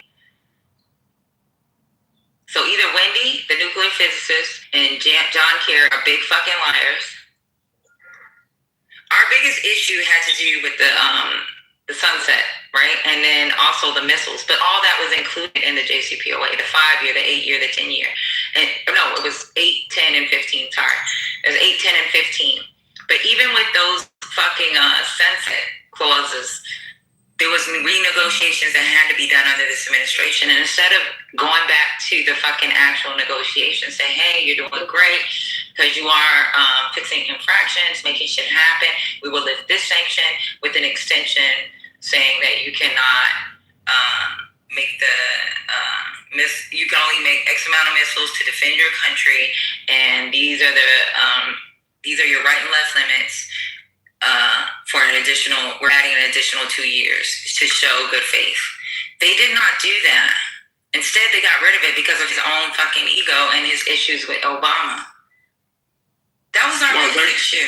There was people after Obama. There was Biden. Biden did try to get back into it, but Iranians did not trust us. There is proof out there that shows that they did send delegates to have the conversation. They did not trust us. They keep bringing up what Trump did. Well, they wanted more to have security. They wanted more, and the United States at the time was not comfortable with giving them the more that they wanted when it came to them feeling that they'd be sure that this wouldn't be another break again. Are you comfortable with the foreign policy that this country has implemented? That they in any way would be a good faith partner to engage in with? They sponsor terrorist groups all across the Middle East. So are you in good faith that the United States is a good partner to trust? Because we've shown our allies we're not. Well, I think we got middle income GDPs. I think we're better. I think we're better than the Iranians. Dependency on the U.S. No, we're not. Not under this administration. We're not. We've shown our ass. We fucking kissed the fucking boot of Putin, bro. What, by sending millions of dollars and all kinds of weapons to Ukraine? That's how we did this ass. The same country that's giving intel, that's getting soldiers killed.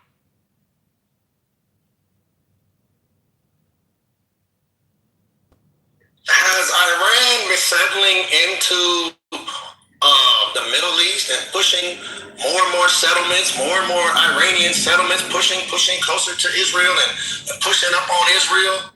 Come on, man. Bro, Israel wants America, needs America's back, and want to act like we don't need you. Y'all ain't shit. While she's all up in America running a lot of shit and definitely running Trump's ass. And that's what history will say. That's what the facts are, bro. So, sorry, the cards of trying to just back this warmongering people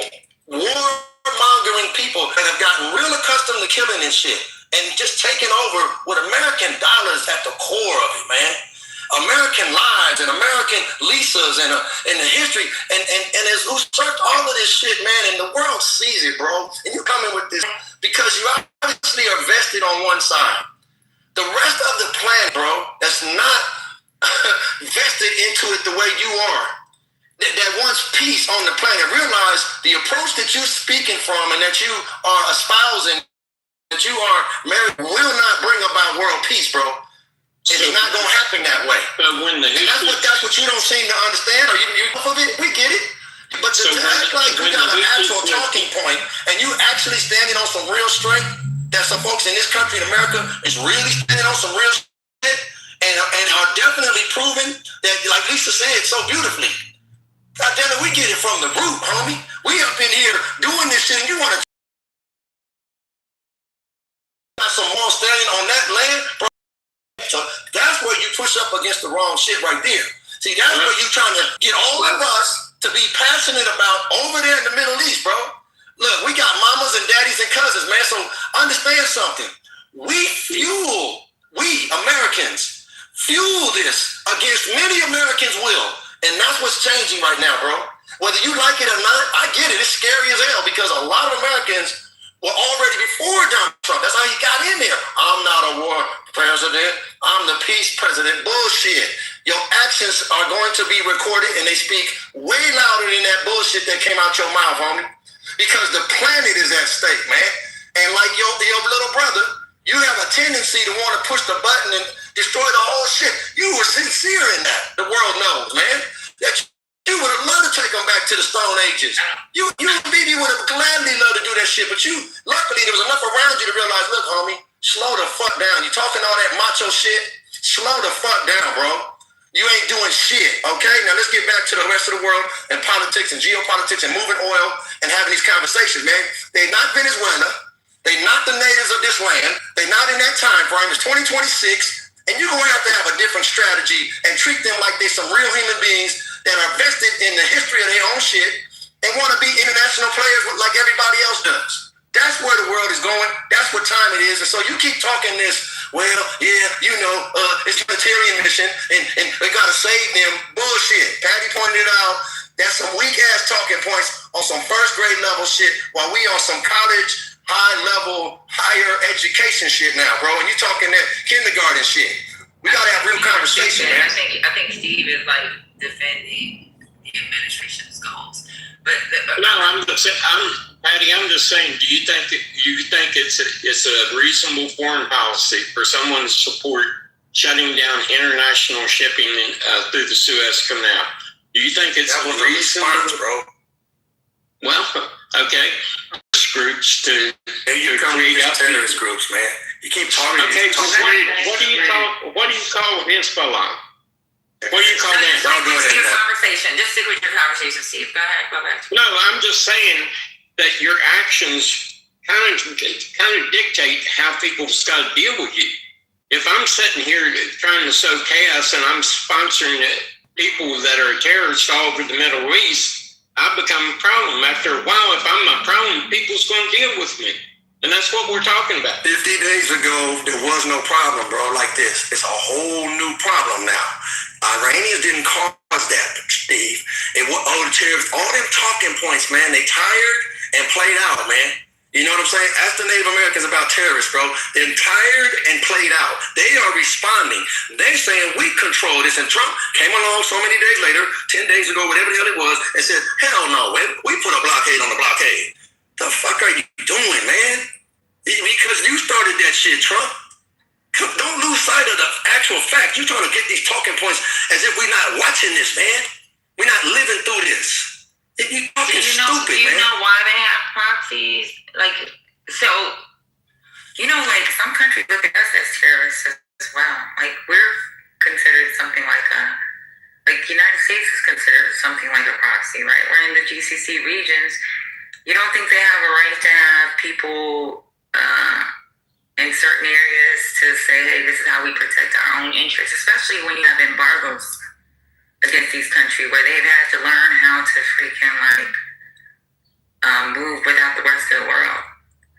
Like sometimes we gotta look through the lens of someone that's being blocked out, right? Because we're not blocked out. We're all over the place. If we want to be in Iran, we'll find a way to be in Iran. Like the United States does things as well that's not favorable to that we can be considered terrorists, but because of our standing in the world, no one labels us a terrorist. Well, there is a point with Iranian people. What was it in the 50s when that guy wanted to nationalize the oil? The one that won his place legally? Yeah, well, and they run a covert op to overthrow him. I can see that point. Not they, we, America. Well, the British was involved in it too because British petroleum. Okay, we'll just say Western. We'll say most Western countries. Yeah, because they'd invested a lot in the Iranian oil fields, and that guy, I forget his name. I think it's in the 50s, but he decided. He decided to nationalize the oil fields, and the CIA and the British intelligence. Yeah, that's right. Yeah, look at. You mentioned Hezbollah a lot, and I just would like to ask you, why did Hezbollah form? Like, who created Hezbollah? It was their way of like protecting themselves because they got too many people in the region that's against them. So they have to have a way to have some type of power. So that was their proxies is to keep other countries from actually attacking Iran directly. You understand? No, actually, so Hezbollah was formed in southern Lebanon because Israel invaded southern Lebanon and was trying to basically take that land. Okay, so we understand that. But what I'm trying to say is why they fund it. Yeah, I mean, as a defense. I mean, so someone they're a terrorist. You know, it's one person's terrorist is another person's freedom fighter. The only reason that Beirut is free from Israel is because of Hezbollah. That's why the history matters. That's why it matters what happened first and how this thing has unfolded. That's why historians understand, you know, and so that's what I'm saying. These weak talking points, man. Come on, bro. Kindergarten, first grade. That's why nobody can stomach that, man. You still keep forcing that down our throat as a justification of why this shit is going on. And it doesn't work, man. And so to keep hearing it, oh, well, you know, I just want to hear from the other Iranians, you know, come on, man. Bro, because we're trying to have a real conversation because you're sucking in Americans and all kind of shit in the whole planet and shit. And so those individuals that really do have a backbone and a position and a historical can pull from historically as a people, we've handled it this way. So like Caddy's saying, nobody's excited about any torture or drama going on anywhere on the planet. But goddamn it, we're going to go over there and worry about that. We got our own shit here. That's the whole point.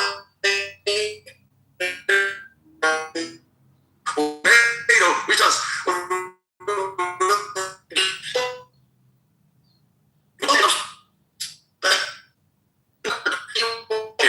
world to be England and them saying, hold up, man, we're not doing that shit. That don't mean that people ain't still peace loving people, and now you want to be the Jesus Christ, and now you're leaving hands. Come on, man. All they do is adding up. We ain't looking at it from one little angle. The whole historical thing of this individual, the America, over there, over here, NATO, all of that. The generals are getting released, and Navy, and this ain't no goddamn board game, man. Fuck is this ain't Monopoly you just start over. This ain't a video game, just put in another quarter. Shit, this is the whole planet right now. You're playing with some real shit, and you don't want nobody else to get it, so you can be a big bully. Only thing that brings their time, shit, if they had that shit, you don't fuck with North Korea. Why? You ain't fucking with Pakistan, India and shit. Why? Because you know better. That shit would get set the fuck off, so you don't want them to push back at all. Everyone sees this playing out, man. It's because we're trying to help the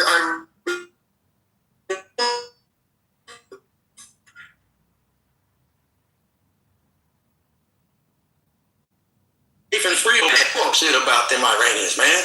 Miss me with the BS, bro. Ain't nobody stupid. Negroes and don't know shit. Bro, we been here.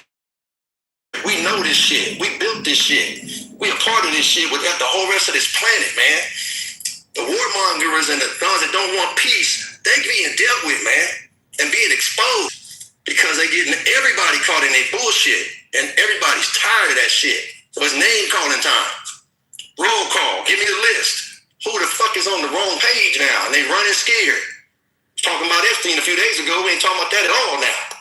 So some real people need to be dealt with, and they're going to be dealt with. If I'm living or not, they're going to get dealt with because they're tired of the bullshit on this planet, man. So keep talking your talking points from kindergarten, man. I'm not trying to hear. Hello.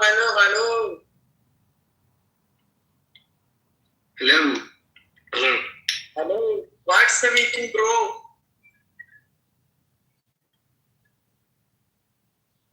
Sir, what's the meeting, eh?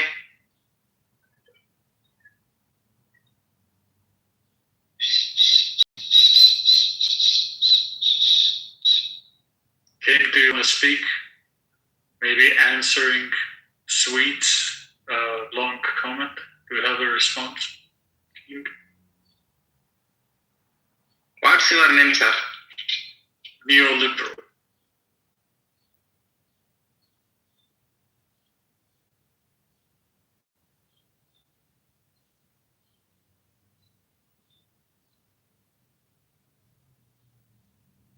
See, without the talking points, there ain't nothing to stand on. If you dismantle the talking points, then we back to okay. Now, what's happening in this straight on?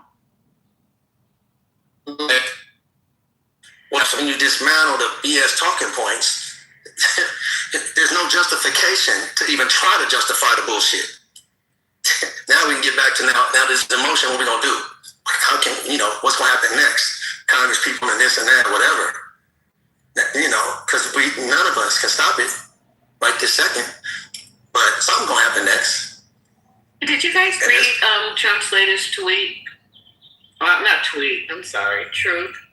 He's telling the Navy to kill every small boat in the Strait of Hormuz, and to do it.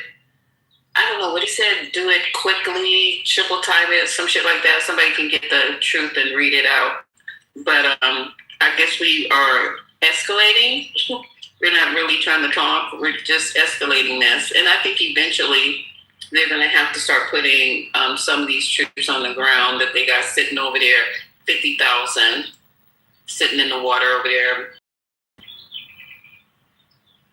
And they're starving, by the way.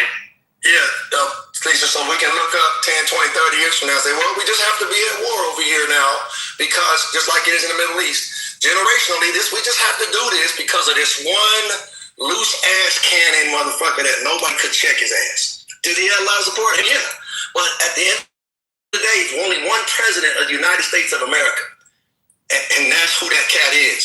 And that's who's leading this shit into this destruction of all this shit, man. And so rational-minded people are like, well, how and when do you stop the bleeding? Because it will stop at some point. But at what cost? Is it better to stop it now? Or just let's look the other way and let the shit escalate worse and then try to stop it? And where to some point, the only thing you can let it do is just let the fire burn all the way the fuck out until it loses all oxygen. If there's not any oxygen left on the planet. And then that'll bring peace eventually. But shit, I don't know how many folks will still be alive at that point.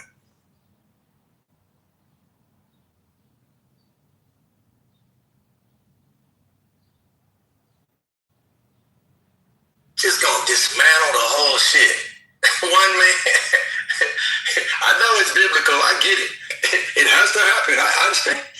But we watching it. We not 100 years ago, 1,000 years ago. We the ones watching this shit play out.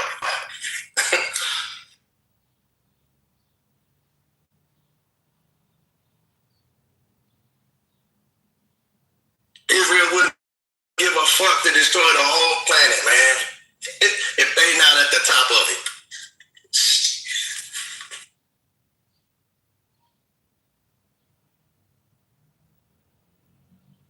So everybody could have a better stocks, huh? Well, my stocks are doing good.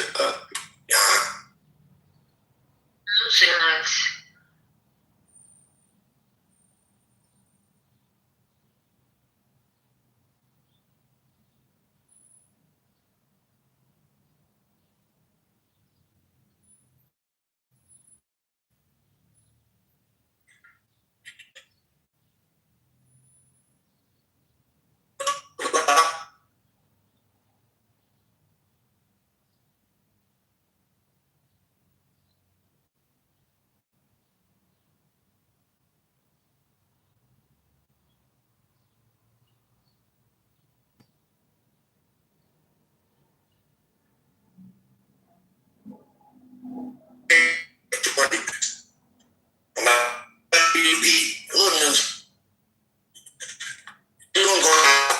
You might go out on some weak shit. Why go out on those? 100, 200 years from now, you still be here, cool. Me too. But if not, somebody got to be here weeding out the bullshit.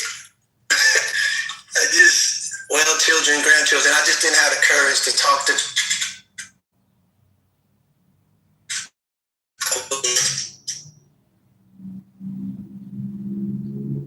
It's in a major checks. It is, but Yes, not God. enough. Yes, God. It doesn't matter, but yes. Yeah, he's breaking up pretty bad.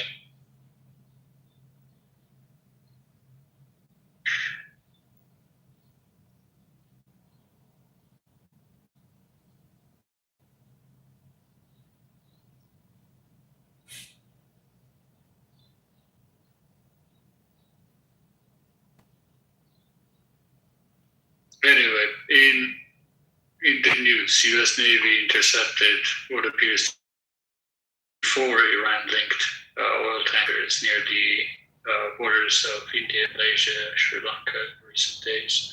May I ask a very respectful question? Are we in here doing charity work or some type of assignment with the Lord's work? Because when I see things like sweet, like what are we doing? I'm just asking. Okay, I got it. Be a good Samaritan. Okay.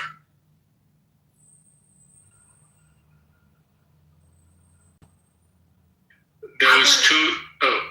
No, I want to do right. So I'll be trying to understand. But go ahead, Neil. I apologize. Those 2 Iranian women in ICE detention that Laura Loomer flagged, doxed, whatever the word is, are actually not related to Qasem Soleimani. And there's an article on Dropside News.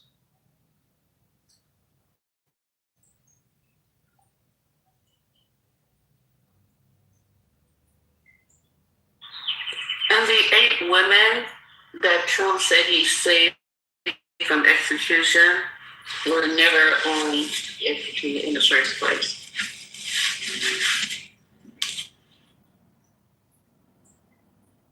Lies are just crazy, aren't they? Like you couldn't fact check something like that. Good grief.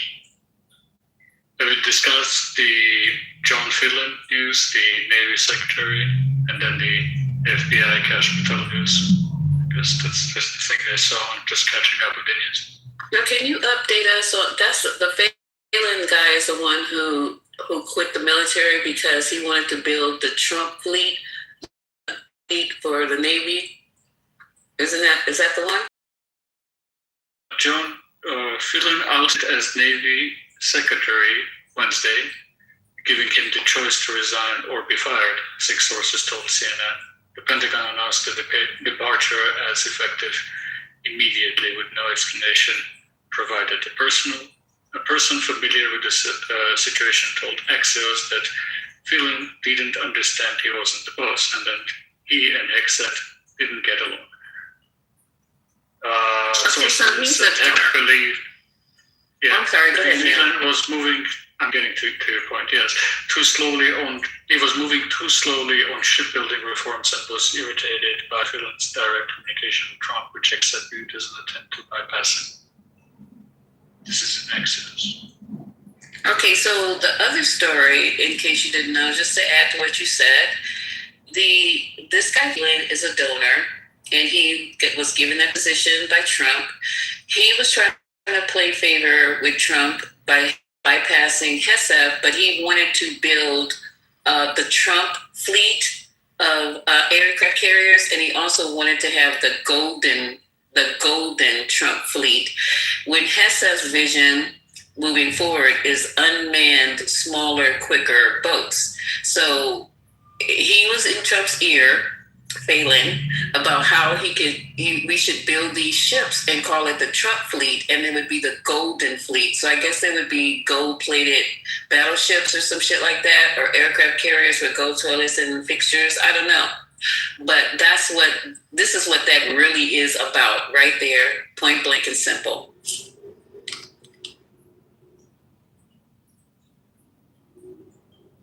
I've seen that. I think it was in a New York Post article.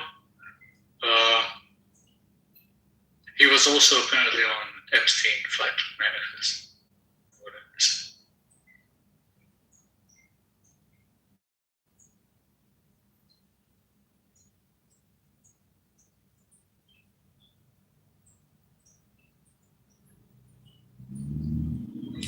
was going to have a fleet of boats with gold on it? I mean, if that's the reasoning, I have to agree with Hexas. Like, if that's... All you have to do is say gold to Trump. That's it. And put his name on the side of it. Did you guys see the bill that was introduced? I think it was yesterday, and I forgot who was introduced. I think it was Ruiz from California introduced, saying that presidents cannot put their name while in office on every fucking thing. So that was introduced yesterday.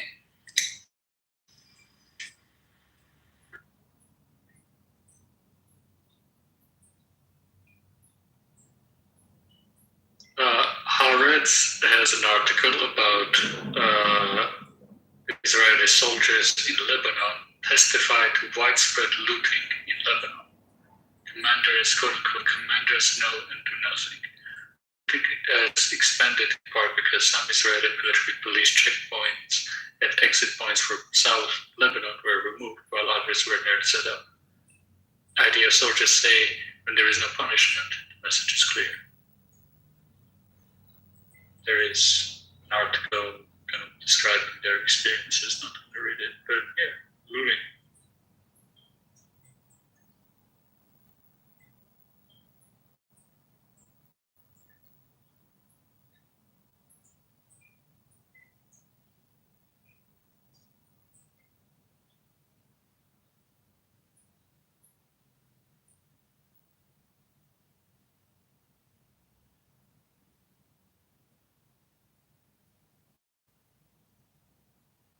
Since this is quiet and I wanted to make a point about being democratic. You should, when you use the title of being democratic, you need to see what you say, don't you?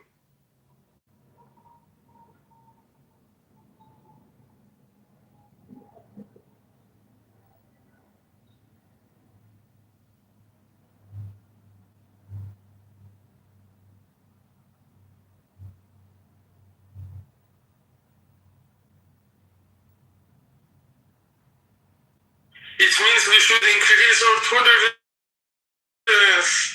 durability to political discussions, pitching more than before, pitch more people in, don't ignore others. Okay, Peter, I'm gonna jump to Peter. Okay, because Peter, now, damn it, we can't even understand what the fuck you saying. Okay, and every time I look up, you got a new goddamn job, Tommy. Guys understand, no worries, Janet. Other people understand. Other people understand what? What I say. No, the fuck we didn't. Now you understood.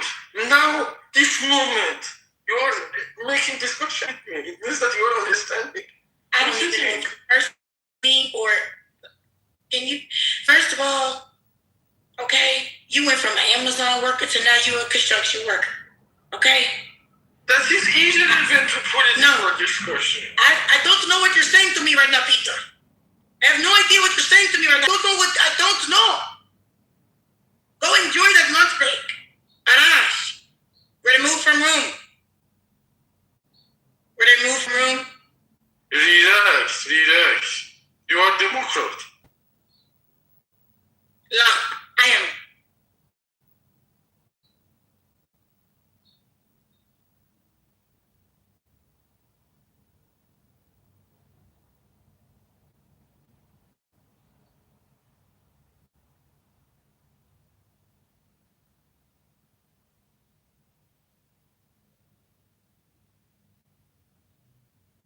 Peter, we spoke about this. Slow down and pronounce your words. It worked the other day. Thank you. I wanted to say that the principles of being a Democrat means you need to pitch in more people than before. And it means that more participation is necessary. For example, when 91 million people cannot access simple Google search, that is a big problem for democracy. And the democratic values are under serious threat because this is a bad role model of governance to the new world, that everybody know what's happening other places. That is a terrible example. You know, Divine, I gotta give it to you. That shit worked. I did understand him that second go round. Now it was understandable. If you did not still understand, that is not my problem anymore, I promise you.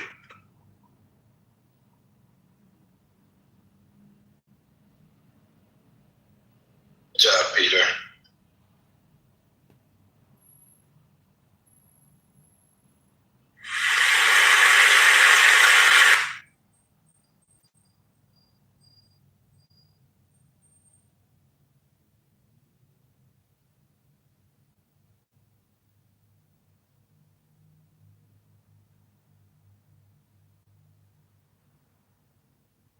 Peter, first of all, I'm wishing you a great day. I'm not sure if you're on the job right now. You might do better with typing in the chat. Is that possible? I know you're on the site. I will do my best. Okay, to keep my temper. When I was treated out of the line, but I keep my temper. I will do my best. Okay, thank you. Okay, we appreciate you, brother. Have a great day.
just silent.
Two words.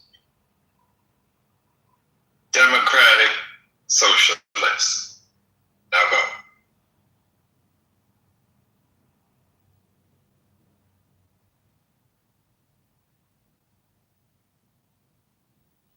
Spark something. Damn. When people are at work, they want to hear the banter. I missed today's morning show. I was doing a thing or three. Oh. I missed whatever you guys played, if you guys played clips. I missed it all. If there was a crash, I missed it. Tell me if you're gonna start singing "Didn't We Almost" or something like that. Reformed! You're back to your normal PTR. What's up? Thank God. It took like 2 weeks to be able to change my name back. Happy, what is today? Thursday. See, you know you wealthy when you don't know what day it is. See, you see what we dealing with here, y'all? In a positive.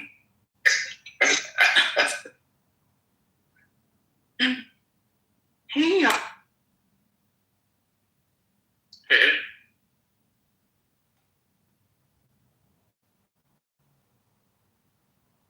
I've not been paying attention to much with the war.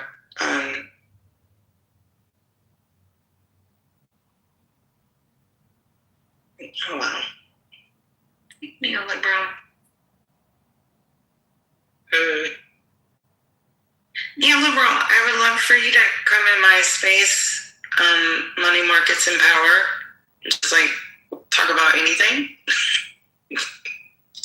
I have rooms at 4 o'clock. Central for Financial Literacy Month. Thank you. I've been yapping about the OpenAI and the SpaceX IPOs. Pick your brain. We're also going to have a round of bonds because people are surprised to hear that the global bond market is huge.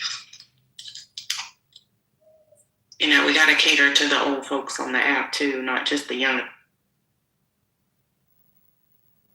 Ty, oh my God, it's too early, Ty. Jesus. I think he misspelled space. I think he meant to say face. I don't know. I'm just playing, Ty. I'm just playing, Ty. Don't pick me up. Don't pick.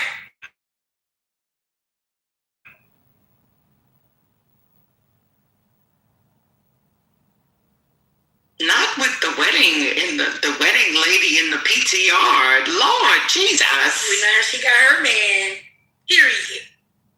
Oh. No, what y'all on? I just, in case y'all didn't know, I definitely support doing freaky shit with your brother. Oh man, I'm not supposed to follow that.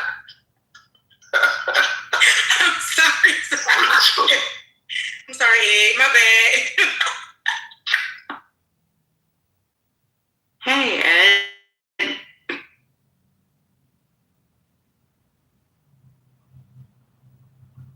So on the SpaceX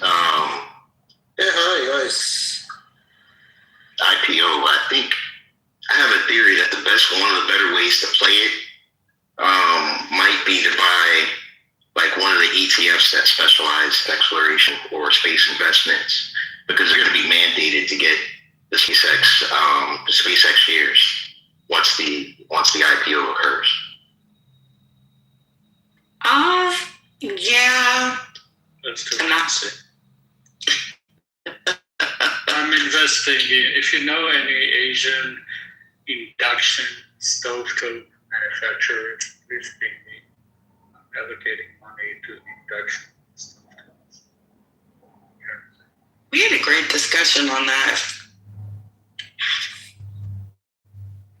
one day. Not giving financial advice. I kind of just want to participate in the IPO. But yeah, if you've been in my rooms, there's a Vintage and a couple of guys they're really, really good at doing the research. And they've already pointed out some of the major suppliers to SpaceX that are actually doing quite well. Like, we don't have to turn this into a financial discussion, but Sirius XM, which I guess was bought by Berkshire Hathaway. Siri is the ticker. They were talking about it, and the next day it was up 7% because apparently it has some sort of, I don't know, satellites already in place that are linked to Starlink or something like that. I don't even know the technology, but thank you, Igor. Yeah, we're actually going to talk about investing today, so people are excited about that. But yeah, I think even with Trump being such a poo-poo head, this market just seems like, Jesus Christ, it's just juggernaut. It's reaching all-time highs. I think the tariff refunds are paradoxically going to help the market at the right time. And that might be part of the reason we might get past it a little bit easier than we would have otherwise. Probably buffer what would have been a larger contraction. I think the market's volatile because they're sowing fear in everyone's brain, right? And then the fear, they're deliberately doing it to control the market. But I think the real reason is something that's beyond us and our knowledge, and only the upper echelon understand. But they're planning something big, very big. I am the upper echelon, sweetie. No, I'm just kidding. I'm not.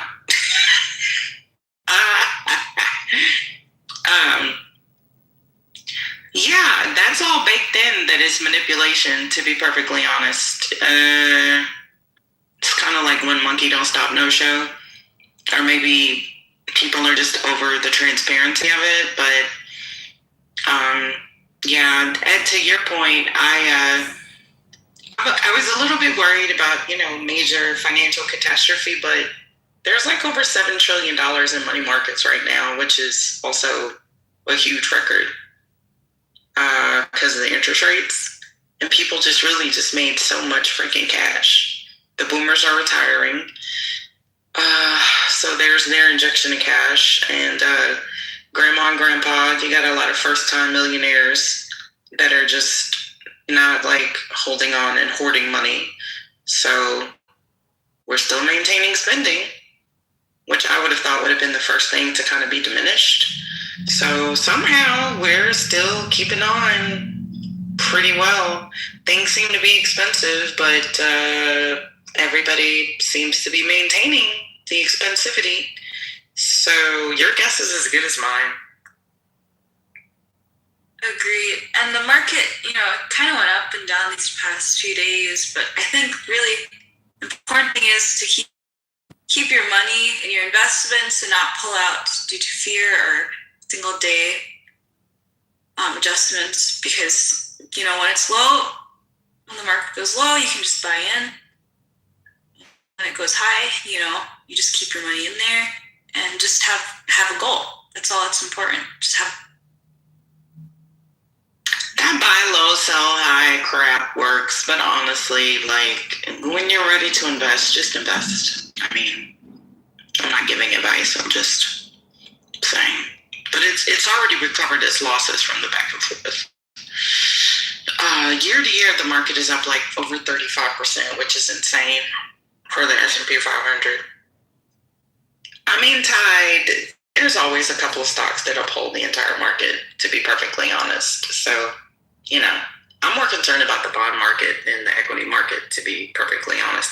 But like I said, even if the market went, even if we went in bear territory, which I think we did briefly, like, you know that the last 5-10 years, the returns have just been crazy. So we'll be fine. We could take a 20% dip right now. People would freak out today, but you have to look at like the overall, right? Like, we'll be fine. It's way more than the average 8 to 10% than we're used to seeing. These returns have been freaking insane. Yeah. So the way I see it is like, even if there is total market collapse, like, right, we go down 20%, like you just mentioned, or 30 or whatever. If there is a market collapse, yeah, bigger thing that we should be worried about, and there's going to be a collapse of the value of the dollar and a collapse of society. So I'm actually not worried about market collapse, because if a market collapses, I have bigger fish to fry, and I need to start preparing, you know, in my home. So have you found a cave that you're going to go and like hibernate in when the world society collapses and the zombies come out and try to eat you? I haven't built a cave, but I'm going to get guns and lots of them. I'm going to have lots of supplies because I'm going to be fighting. I'm going to be out fighting. I'm not going to be hiding nowhere. Oh, all right. Well, good luck, girl. Okay, then. Bang, bang, bang. Do you know how many households currently rely on liquefied natural gas for cooking across Asia? People are investing in Bitcoin. I mean, investing in Chinese stovetop manufacturers. I'm going to make my money. I don't invest in single stocks, you know. Oh no, it's not. It's like there's like a lot of appliance manufacturers in China. A lot of them publicly traded. Medea Group, Higher Smart, Electric Appliances, etc., etc. Right? That's a good idea, because China's going to be number one. And also, electricity will be the new wave now that we're having problems with oil. Yes, but the insanity of not the oil, LPG specifically.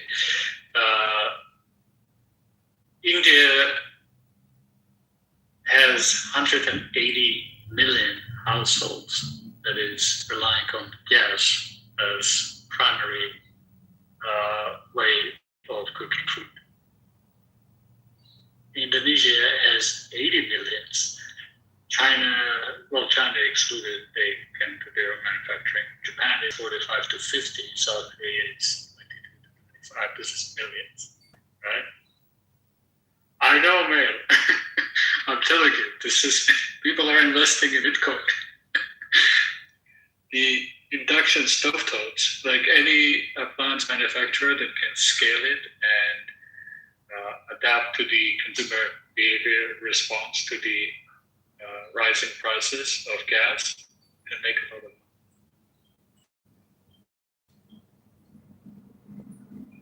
money. Wow. But are they nice cooktops?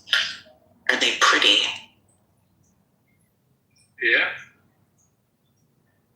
I love Chinese appliances. I got an espresso maker, very cheap, affordable, but it's like the best. Casa Brews, it's Chinese, I'm pretty sure owned. And I just press the button and it comes out. And I love looking at Chinese and Japanese appliances online. They're just so much prettier. They're just so much better than appliances in the US. Like when I was visiting Japan, their toilet seats are automatic, and they have the automatic bidet, automatic seat toilet warmers. We're not that revolutionized in America.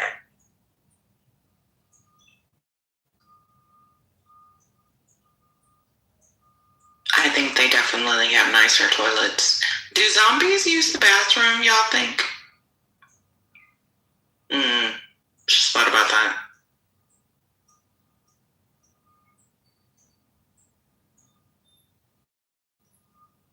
I'd imagine they just shit on themselves. I actually thought about that before Reformed, because I'm a huge Walking Dead, Fear of the Walking Dead, Daryl Dixon fan.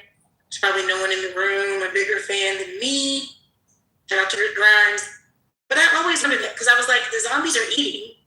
They have to, release. So I just figured they just shit on themselves. But realistically, I don't think that would actually happen, because as a dead body, even if the brainstem is still alive, everything else about them would decay. So I know it's just a plot in like a really good show, but realistically, people would not be walking dead past 2 or 3 weeks max. They're not people. Zombies. Sorry, yes, zombies. But what's revolutionary about having water shoot up your private parts? Oh, so when it shoots up your private part, how do you get that was my dilemma, how do you get the excess water from dripping down your ass and then between your legs? How does that work out? Shimmy on the toilet. Shimmy. Do a little twerk. Fellas, you can do a little. You still have to be. Now, I don't get that part. It doesn't feel good to me at all. Anyway, neoliberal said take back sweet. That's pretty bad. So I'm gonna hush. It really is. I'm joking. No, you're not. Me and the Reform share, taste in gory movies and TV series and literature. Yes, I'm actually rewatching episodes of Angel right now. And I was literally thinking, does Angel use the bathroom? Because he's a vampire.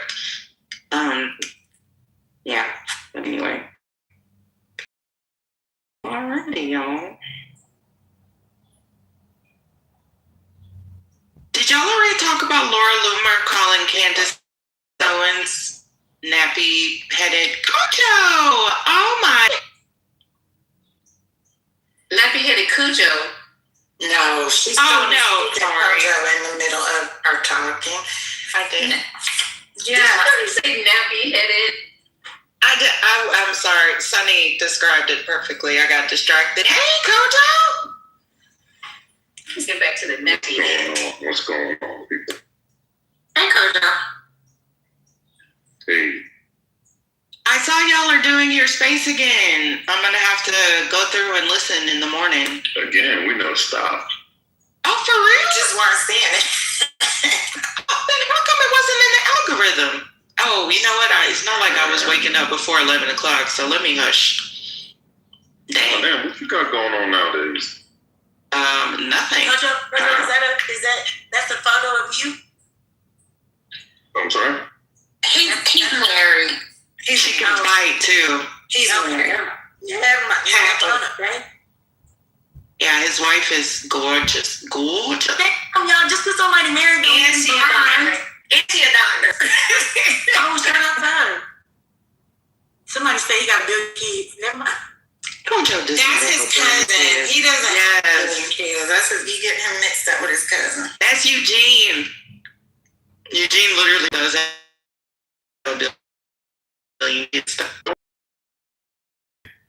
And cleanliness, and someone's talking about how the water dripping down.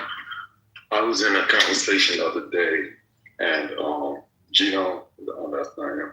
Anyway, it came up where we were arguing about using a washcloth and like the utility of it.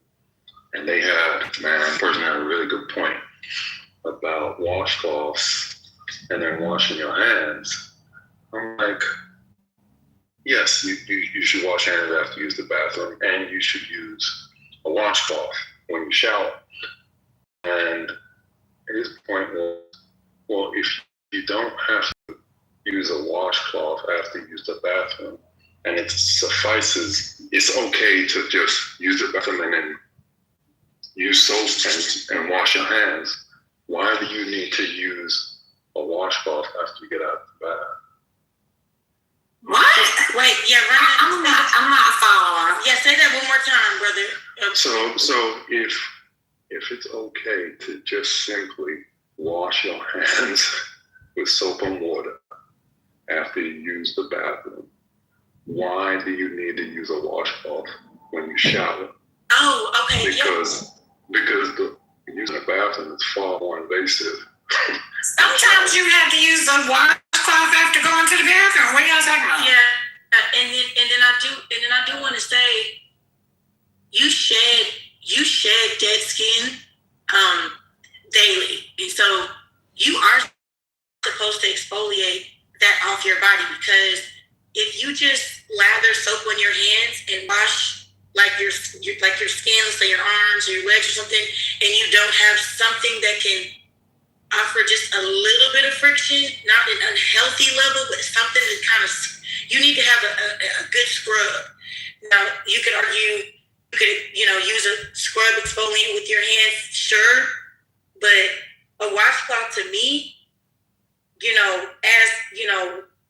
as a blackity black, I don't trust. I'm gonna tell you right now, Coach. See, now I'm elevated. I don't trust y'all when you don't have washcloths in your house, because I want to know how you washing your ass. Because I want to know, Coach, when you shower, and I promise you, I'm not trying to be like X-rated. Don't you have to get in between certain creases, and you can't do that with just. You know what I'm saying? So, you gotta have a washcloth. So, Jen, I came up to speak for the men. May I? Okay, I'm sorry. Go ahead. Yeah, so y'all, I'm taking a deposition and I'm on a break, so I gotta talk. I'm going to get lunch. But anyway, I'm somewhere between Janet and I used to use a scrubber every day.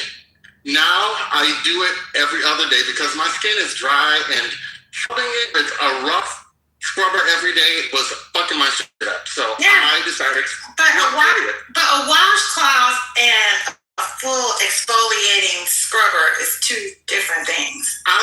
So the washcloth I believe in using every day, but only for a particular area, because I am a strong advocate for clean booties. So regardless of what else you're doing, your ass needs to be clean, and you need to clean that shit every day. In fact, if you need to clean it more than just once a day, but if you're a man, at the very least, once a day you need to get some soap, a washcloth, and a little water, and stick a finger out there a little bit and sweep the city, clean it, so that your ass is clean. Most straight men don't do that though, because I think it makes them gay, which is why you guys walk around with nasty booty holes, and your women just don't say anything, even though y'all are nasty. But scrubbing the skin every day, I don't think you need to do it, especially if you're dry like mine is. I really can't do it. Even the washcloth every day is probably too much. So I do it, I scrub every other day. That's it. You're funny. So let me clarify, right? So I use something called a sapo, which is, for all intents and purposes, it looks like a fishnet. Right, I'm Ghanaian, and that's what we use in our culture. But for downstairs, out back, I have a washcloth that I use. I probably change that out 2-3 times a week, right? But I'm stuck in this cognitive dissonance space where I don't think I had a good argument for what they were saying. Like, the sapo is for my skin, and I use that, every day, twice a day. But the logic isn't there based upon what they're saying. Like, it's true. Like, you're telling me dead skin is more toxic than fecal matter? No, nobody said that. They said, no, listen. You need to clean your ass. Like, it sounds like you're trying to say, it sounds like you're trying to suggest that, you know, you don't need to use a, sorry, I'm doing multiple things, a washcloth when you're in the shower to wash your ass. And you should. No. Okay. The argument that was made to me was like, if you're washing your skin with your hands, if you're using a washcloth and or a sponge to clean your skin, you're saying that's what's required to clean your skin. But we don't do that when we get up, when we wash our hands after we use the bathroom. Right, but like Janet was saying, you need a little more exfoliation than that, at least from time to time. Like, you're not exfoliating your hands when you're washing your hands, but your skin needs to slough off that, you know, dead skin. Exactly. And if you look at your hands, right? I'm not a doctor. I heard you're married to one. Maybe she knows the correct terms. Wait, so niggas don't know how to clean themselves? People don't know how to clean themselves? When niggas are speaking, can you shut the fuck up? But y'all just, ooh. Okay, I'm sorry. So if you look at your hands and your palms, you'll notice that is not the same type of skin that's on the back of your hand. Does that make sense? And so I'm assuming when you wipe, you don't use the back of your hand, right? So when you're looking at just washing your hands, just cleansing your hands, you're just looking to get, one, if you got any waste on your hands, you know, or your nails out of there, okay? And then, you know, I'd assume not as much nastiness got on the back. Now, you're supposed to wash all part inside, the fingers and everything. But I'm just saying, I look at it like it's two different types of epidermis. Your palms have more of like, not calloused, but like it's a thicker, because you do more with your hands than you would the inside of your ass, if that makes sense. The skin inside your ass is not the same skin that's on your palm. It's the same consistency as your lips. Isn't that a fun fact? The anus, the outside skin. Ironically, the coochie interior is the same consistency as inside is your cheeks. There's just random facts there. You think so? I don't think so. Yeah. It's the same consistency as your lips. So it's soft. That's me wondering. Y'all just be scrubbing the shit, irritating your ass. It's probably why you're itching. God damn. Yeah, Janet, I think I hear what you're saying. And you don't have to sell me on that. Like I said, I'm stuck in cognitive dissonance of this one. I'm going to use a soap, a sponge, and a washcloth regardless. But I'm not totally convinced on the argument here. But we're on the same team. Yes. Team wash your ass. Okay, go ahead, 9. Go ahead, tell us what you had to say about niggas not washing their ass. Go ahead, we listen.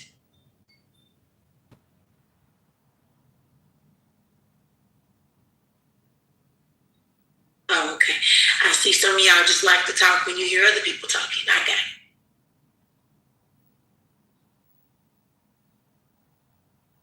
Oh, I'm here for the violence in this room. I need to come in here more often. Be quiet, Ty.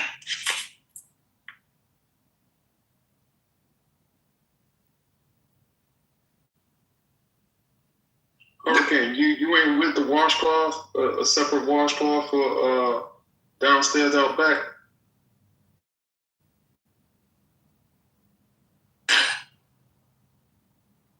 Why the fuck y'all gotta be scrubbing though? God damn, does it get that dirty? Yes, ma'am.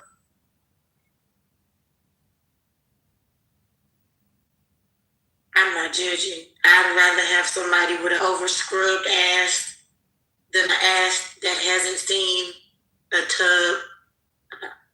Can we talk about something else that's not about ass? Let's talk about intellectual stuff or something. What happened with Donald Trump? You don't think that acid? So you want to talk about Donald Trump? No, she don't watch the ass, and she don't want. She that's that is. Because I'm not gonna argue with you. Yeah, get on the phone. I'm talking. Don't be rich. That's all you. You're being rude, girl. Girl, she Gooyard. Joe, I'm gonna be honest with you. Some people don't know how to properly brush their teeth. Some people do not know how to properly bathe.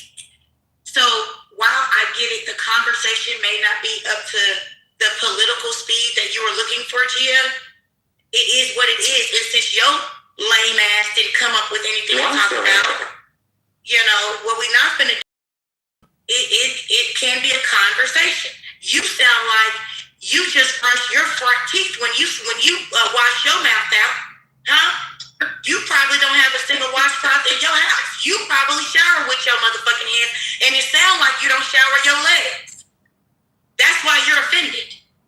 Get your ass up down there. And to that point, our skin is actually our largest organ, and taking proper care of it is vital to our success. So the fact that you don't think that is an intellectual conversation about our skin and skincare habits, because it's not crazy. Because asses can definitely be intellectual. I'm just saying. Now, what's the benefit of the washcloth in the shower again? I missed that part. Oh, Misa, you don't use a washcloth in the shower? Now you're asking me a question. I was just asking you. I was saying it, and then the phone kind of got. Was your mom white? Yeah, what is wrong with you, reformatory? Asking a question. I'm not going to disclose what I'm doing in my shower. Oh no, sis. You need a wash. You need a washcloth to wash your ass under your boobage area. If your boobages are sinking. Your neck. Well, you still got to get up under there. And then the hydrogen peroxide in the belly button and the Q-tip. Now, see, that's that old school shit right there. That's that old school shit. Well, shout out to the women for doing labor for the men, reminding them that they've been walking around with nasty booty holes that they need to clean. Nah, you also gotta. Sound like some of the women need a reminder too. I know, walking around with nasty booties. Crumbly ass booties. It's just not okay. Because I'm gonna be honest with you, you got that close to them, their booties is crumbling. And we know that they don't eat enough fiber, so that shit gets stuck up there. It doesn't even move. Oh my goodness. Y'all forgetting about the most important thing. You forgot about moisturizing and putting oil on your body and your hair. I disagree. We're black. We don't need to sell that. Now the only people who don't do that are rebels. Y'all be ashy. Black people be ashy. Black people be ashy as fuck, bro. They be taking showers. Your voice sounds ashy. You sound ashy at this point. Yeah, I be slacking, fam. I'm a nigga, Oh, Lord. That white girl don't be caring that your ass is dirty.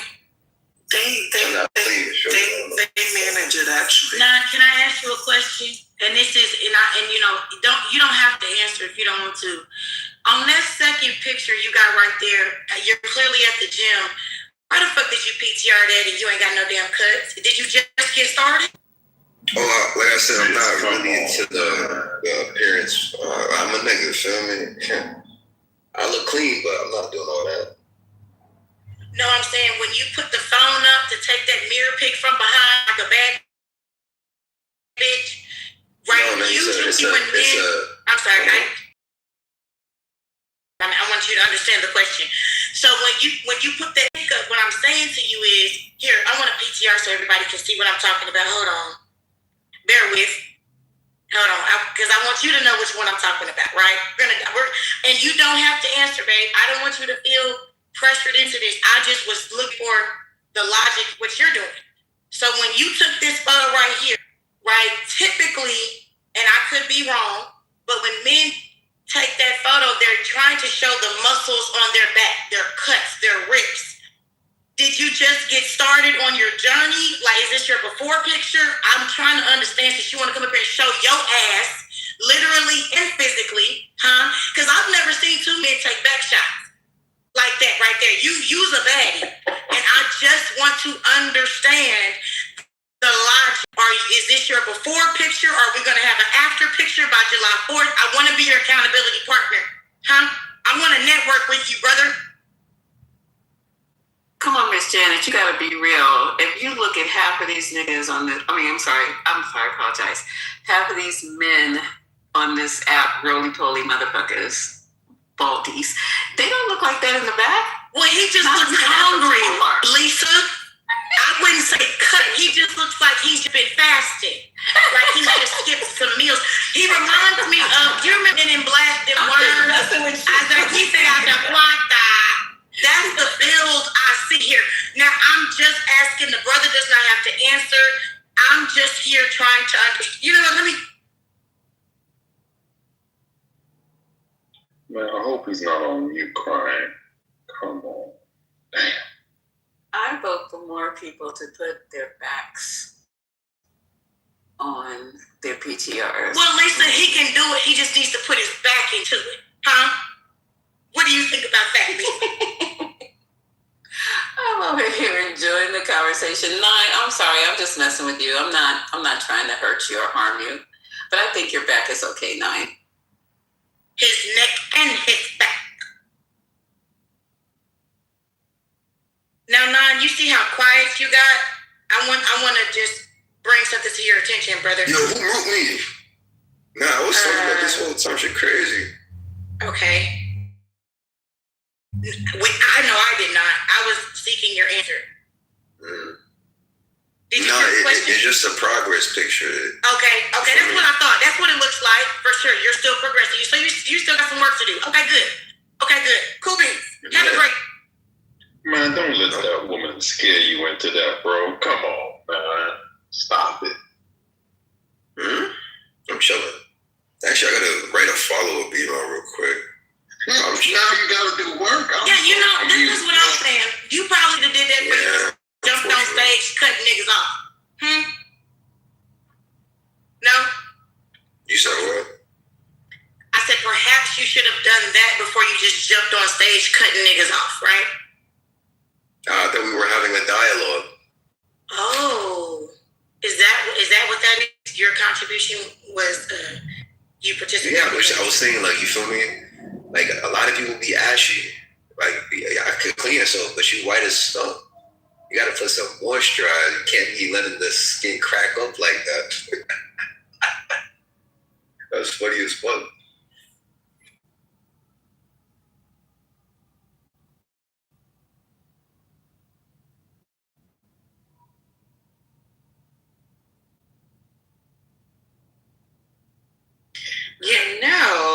Since we oil every other part, shouldn't there be some booty oil? Too much? No, there is. You gotta tap in, tap in. Don't you oil your booty as part of your skin when you're oiling? Well, can you be specific what you're saying or reform specific? Maybe I don't want to be more. Hold on, Robert raised his hand. He wants to talk about this too. I meant not the outer booty, not the curvature of the shell. Because, I will say, I like, because I've been blessed. I do like to do the little slap, little tap, when I'm oiling the vessel, little, tap. Yeah, somebody said for me to run. I had to agree with that. Let me run real quick. I just came to tell y'all that the judge blocks, I'm sure y'all already broke it, but I just want to be able to say it. Judge block certification of VA redistricting referendum. Why? What does that mean? What's going on? Did y'all talk about it? No. Yeah. It's probably going to be overturned. It's probably a Republican judge. But yeah, I saw that. They're just being haters. That's all. Janet, can you let Gia back on the stage? You know, we have an intellectual Yeah, for sure. I didn't. I thought she left. No, I'm being facetious. Oh, okay, my bad. But I actually did before we bring it back up. I would remind everybody we're operating on nigga-free hours, okay? Nigga-free hours. Bye-bye. Y'all, I did get the Dr. Bonner's, what is it, the peppermint soap? Somebody said that feels like interesting. So anywho, being serious, my bad. I used to have rooms. It was called the girls' locker room. We'd have girls' locker room topics. Your room used to be fun as hell, Janet. That's when I met your crazy at.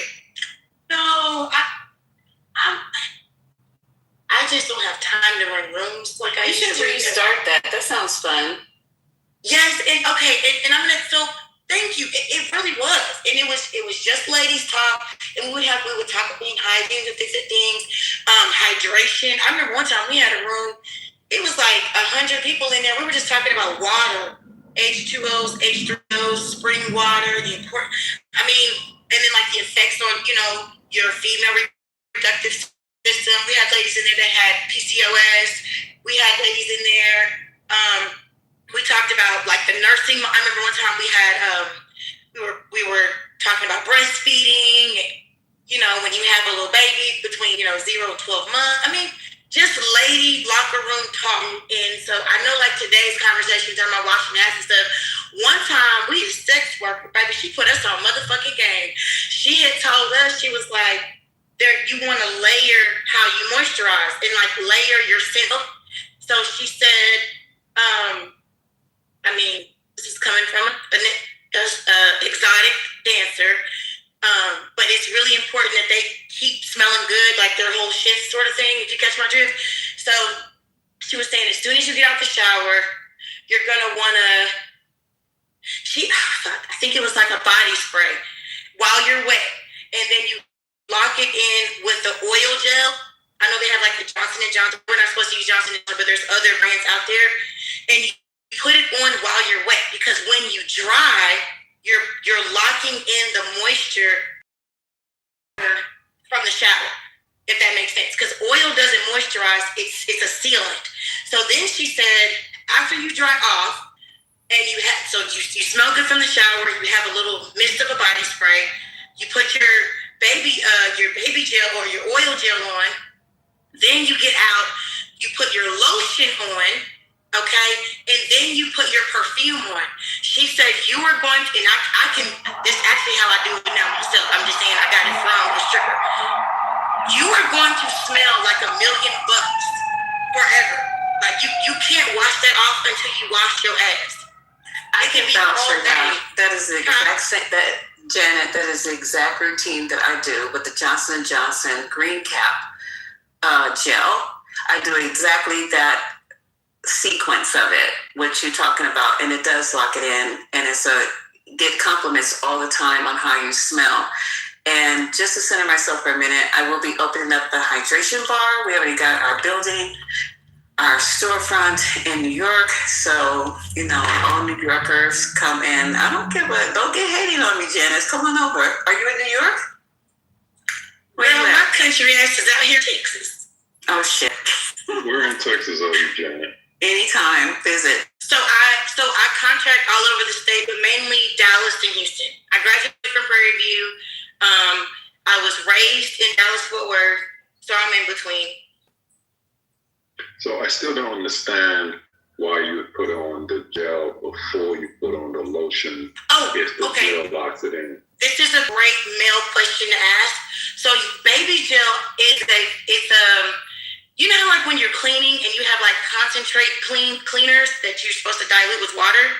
So a baby gel is like a concentrate of moisturizer, and it's in like a gel oil form.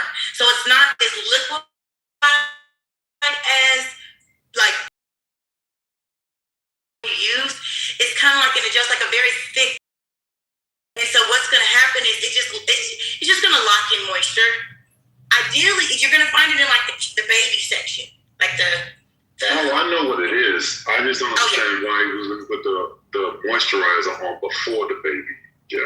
Because the water, anybody with natural hair can tell you, oil is a moisturizer. Oil is a sealant. Water is the moisturizer. So when you're wet is when you want to lock in your moisture with an oil, if that makes sense. So where the mist spray comes in, right, is you while you're wet, obviously like the mist is still wet too. So you spray yourself with the mist, and when you lock and when you apply the oil gel, it seal it into your skin. You get what I'm saying? So it's going to seal the water from the shower, because you're still supposed to be wet when you do this. Then it's also going to seal in that light scent that you just sprayed on your body. And then when you get out, you're supposed to dry yourself off. And so really your body is kind of moisturized just from that first step. But then you're going to want to put lotion in. Ideally, your lotion, now if you have to use like CeraVe or like a really good lotion for skin issues and stuff, then stick with that. If you're going out, you're going to want to use the lotion that matches the body mist, that you just sprayed. And then you're going to put your perfume on. Now, your perfume and your body spray have to sync together, if that makes sense. Don't put two opposing scent, like, you know what I'm saying? Like, and look that up. Go on TikTok. I follow the little perfume girlies on TikTok. There are some perfumes that work well with like they have a vanilla or like a floral. So you can go and get because I'm a perfume girly. I don't do Bath and Body Works in my grown age. You had to catch me in high school.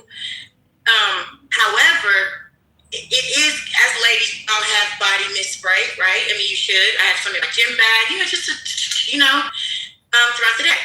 But when you do it this way, do that. You're gonna smell good all like it could be happy hour or dinner time, and you could walk into a restaurant or something, and people are gonna say, "Oh my God, what are you wearing?" And you could have applied it early in the morning, but it's because that baby gel locked it in. Mm-hmm.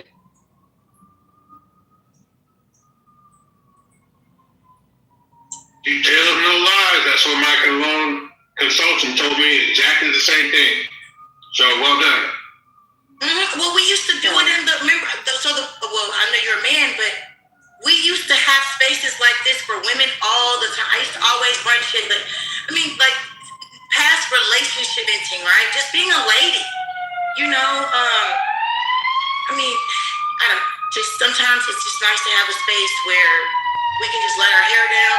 There's some naturalistas that didn't know how to probably wash their hair, right? They would.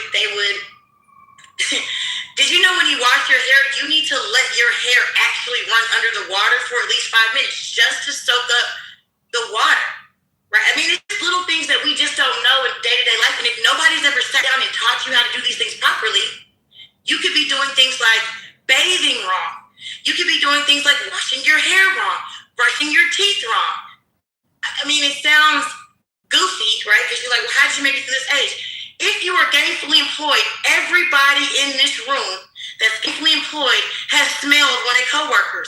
And you don't want to sit next to their nasty asses. It has nothing to do with size. I've run across funky coworkers that were on the skinnier side, and some they're on the heavier side. Motherfucker, you stink consistently. Guess what? Somebody probably never taught them how to do these things properly. Just because you get your ass in the tub or in the shower and you let the water hit you, and you might bring a bar soap out and lather it a little bit, does not mean you're washing your ass properly. What if I told you you're supposed to do a double cleanse, right? When you use the Dove is a system. You're not supposed to just really use one Dove product. So for instance, you start with the cleansing bar, which is the bar soap. Then you move to moisturizing soap that's usually in the bottle. then about 2 to 3 days a week, you're supposed to use the scrubbing exfoliant. There's a lot of people who just don't know that, for real. And then you pair that with what we just talked about, with locking in exactly what Lisa has in her, girl, why your name Lisa? It don't matter. What Lisa has in her PTR and everything we just talked about. There's a lot of people who just don't know that. There are some people that don't know. Watch this. Watch this. And you can ask your dentist, when are you supposed to use mouthwash? In the process of brushing your teeth? Before you brush. Before you brush. Because the last thing you want to keep on your teeth is that toothpaste. So the steps are, I mean, you can manipulate them. So like for instance, what I do is I first start off with a rinse, and then sometimes I rinse again, and then I do my water pick, and then I scrape my tongue, and then I brush my teeth. Does that make sense? It's a process. There are some people who don't know exactly, Dylan. There are some people that floss after they brush, which defeats the fucking purpose. That is a clean mouth. You don't want to kiss a dirty mouth. Because what people don't know is having a dirty mouth is what can keep you sick. Sometimes y'all think you have the cold or the flu, but those germs originated in a dirty mouth. They say you have over 1,500 germs in your mouth alone. But even though we're at this big grown age, there's somebody in this room that did not know that. I guarantee you. Mm-hmm. The mouth is the dirtiest part on your body. On your body is your mouth. I appreciate this conversation. I dropped you 25. Thank you on that. That is some real good advice. So you gonna make me do the rooms again, girl. This was kind of fun because I love it. I'm loving it, girl, right now. We used to do these things like just back when Clubhouse was like really, really, really fun. We used to host these rooms all the time, and the girls loved it. It was like, okay, I'm gonna try that. Recipe swaps. You know, oh, hey guys, I have a good first date. Hey guys, I have a first date coming up. I really like him. What should I wear? Or this is the event. What do you guys think? I mean, it was just like, you know, like ladies' locker room talk. You know, I'll be honest with you. I never heard about the peroxide and the belly button situation, but you know what? I'm gonna drop that tonight. So thank you. I'm gonna try that. A lot of people don't clean their belly button, and there's a lot of stuff that gets in there. So yeah, the peroxide. You know, the old people used to have you clean your ears with peroxide. You know, they'd use peroxide for every damn thing. Oh, no. And that is fact, because when you come into surgery, if you have an abdominal surgery, there is a special step in the surgical prep for your belly button. The belly button is specifically identified and cleaned, and some of the shit that comes out of you guys' belly button, I'm fainting. I'm weak. No, most people just wash the outside, they get in the inside. Yeah, if it's part of your love language with your, just, get in there. There you go. Well, Janet, ping me in when you get started, girl, because I'm loving this already. You got me going. I'm on my way now out to go get. Well, the CeraVe doesn't really work on me. I have to have I can't think of the one. It's hold on. It has some glycolic acid in it. I think that's glycolic acid in it. But it does not work on my skin at all. It tends to just lay there on top. But I use amlactin. Have you guys heard of amlactin? No, tell me about that. Okay, I'll take a picture of it. It has 12% lactic acid in it, and it boosts healthy skin renewal because I exfoliate a gentle exfoliator. So that's what I use as far as lotion. I'll take a picture of it and put it in my PTR. Yeah, so we can look in it. Yeah. Okay. Did you say lactic acid? Yes, 12%. 12% lactic acid. Isn't that the same stuff that builds up in your muscles and causes like muscle collapse? Like, and you're gonna put that on the outside of your skin? Child, just it's different on the outside versus the inside. You got grains of skin to get down, and plus your fascia and fat to get down to the muscle. So there's actions. I'll take a picture. That's just another discovery. I'm just saying. I've encountered it in a different way. So when you say, "Oh no, don't let it build up," but put it on you, it just doesn't register. But I'm gonna trust you. So wait, wasn't Donald Trump saying the same thing about ivermectin? I'm gonna go on mute, bro. Well, he said a couple things. That bleach and all that other stuff. Cleanse your body. Let me clarify. I was absolutely being sarcastic and facetious right there. For anybody getting my DMs talking about a MAGA. I was like, nah. I mean, where a lot of people are in the chat, like, this is common knowledge, but I mean, a lot of men don't have a skincare routine, and nobody really talks about it. Like, even when my boys were 10 or 11 and they wanted to get braids, I actually took them to my stylist for like a whole session. And yeah, she properly taught them, to Janet's point, how to wash, moisturize their hair, use that little sponge thing that the boys use. She helped them pick out products. So yeah, my boys have their own products.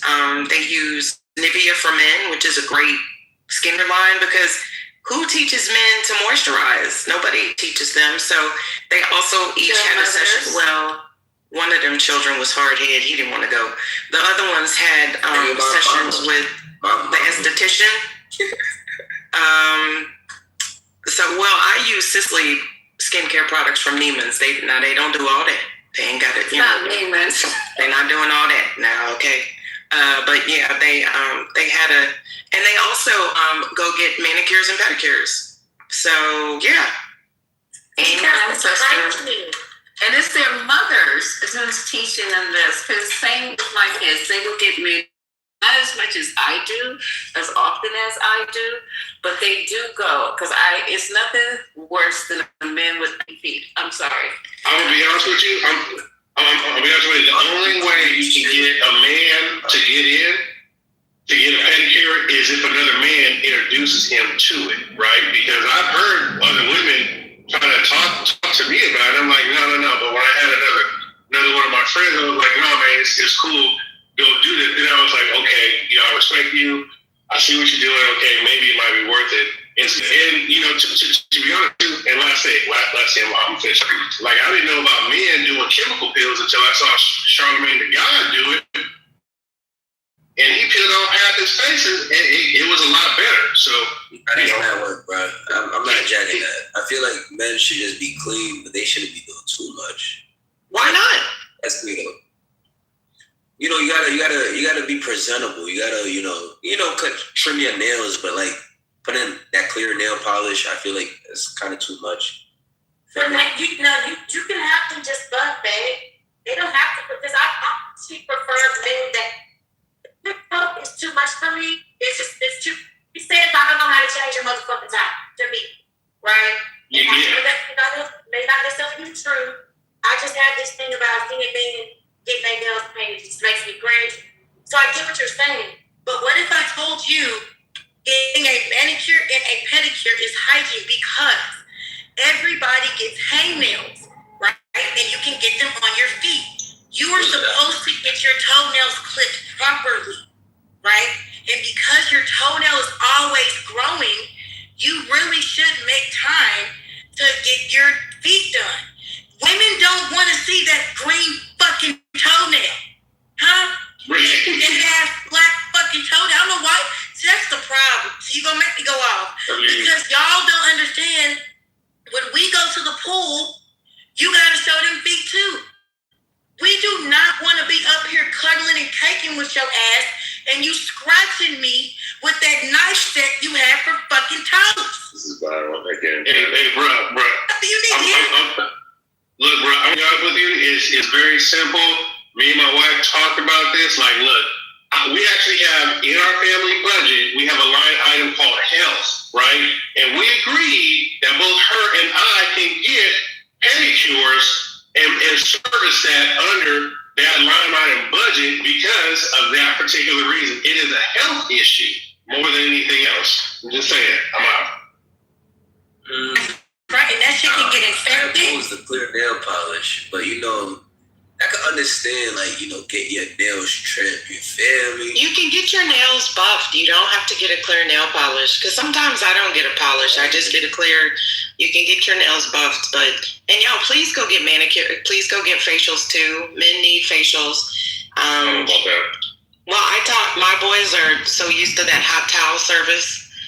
Even though it's expensive, their haircuts and the beard is like $100 plus the tip. But I mean, yeah, I don't understand why. I mean, yeah, y'all need facials too. I'm just saying, and get your beard oil. Get your kits for your beards, because you know, everybody, you need to take care of the beards. Girl, Shelly, seriously. My ex can't leave me alone right the fuck now. I'm gonna be honest, because I'm not tough. I'm just telling you, like when I'm with my man, I kind of like doing shit like that for my man. So like, lay your ass down right here, because I'm gonna be honest, especially if you got a beard, that beard can get funky as the fuck. Some of y'all are not you're supposed to wash your motherfucking beard. Your ass done been at the McDonald's drive-thru 3 days out the week, and you still got damn chicken McNuggets in your shit. Who wants to kiss that? Y'all want the company of women, and you shoo them away because you's a funky motherfucker. Now I appreciate that. You know, I do see that with my parents. Like my pops don't give a fuck. A little bit. Feel me? But my mom does it. Like she does it for him. But nigga, like if I'm sure he appreciate it, but you feel me? Like it's not necessarily like we got so much going on, bro. Like I don't think like that's love right there. For sure he does that for you. Oh yeah. Sure. So go on TikTok. On TikTok, TikTok has everything. Y'all know this. There's channels where they're recording themselves giving their man or their husband like facials. You know what I'm saying? So maybe you may not want to go to an esthetician. I get it, sure. But you I don't give a damn where it comes from. You need to be getting these things done regularly for yourself. Right? Hygiene is supposed to be for you. And sometimes you just haven't been made aware. Hurricane said it. Hurricane said, you know, there's some women that's just tolerating this and it hate it. Somebody in the world, their partner divorced them because they were just nasty. Or and sometimes you may not know. How did that dude even get that far? He was so nasty to walk his nasty ass down the aisle with his nasty ass funky self in a nasty ass funky suit and go to nasty ass funky. And I'm telling you right now. Yeah, because I'm gonna tell you right now, if you have good hygiene, what if I told people how I want to kiss you first thing in the morning? Your breath gonna be funky. No, that person has poor dental care. Because if you brushed your teeth before you went to bed, you should be able to kiss somebody in the morning, even with morning breath. Yeah, it may not be the freshest thing, but it won't be as funky as what some of y'all done went through. Stop torturing yourselves because you with a funky person. Or maybe you a funky person. I don't know. So I'm gonna say something. I'm so judgmental. When I come in people's houses, I look behind their goddamn toilet. You're going too far now. You're going too far. Come on now. It's all related. I promise you, every person that I've ever met, So you're saying if a guy has like a very clean back toilet, but when you open up his medicine cabinet. And you know what? In the ladies' locker room, sometimes we have it private, but sometimes we would let the men listen. But you have to be in the goo. You are coming in fucking my room. It's not to say what you're doing wrong, bitch, but here's why. Y'all don't know. You didn't even know that. Did you know that when you invite a woman over, I'm about to help. See, I don't know if I should drop some game today. Invite a woman over to your house. That can I use your restroom?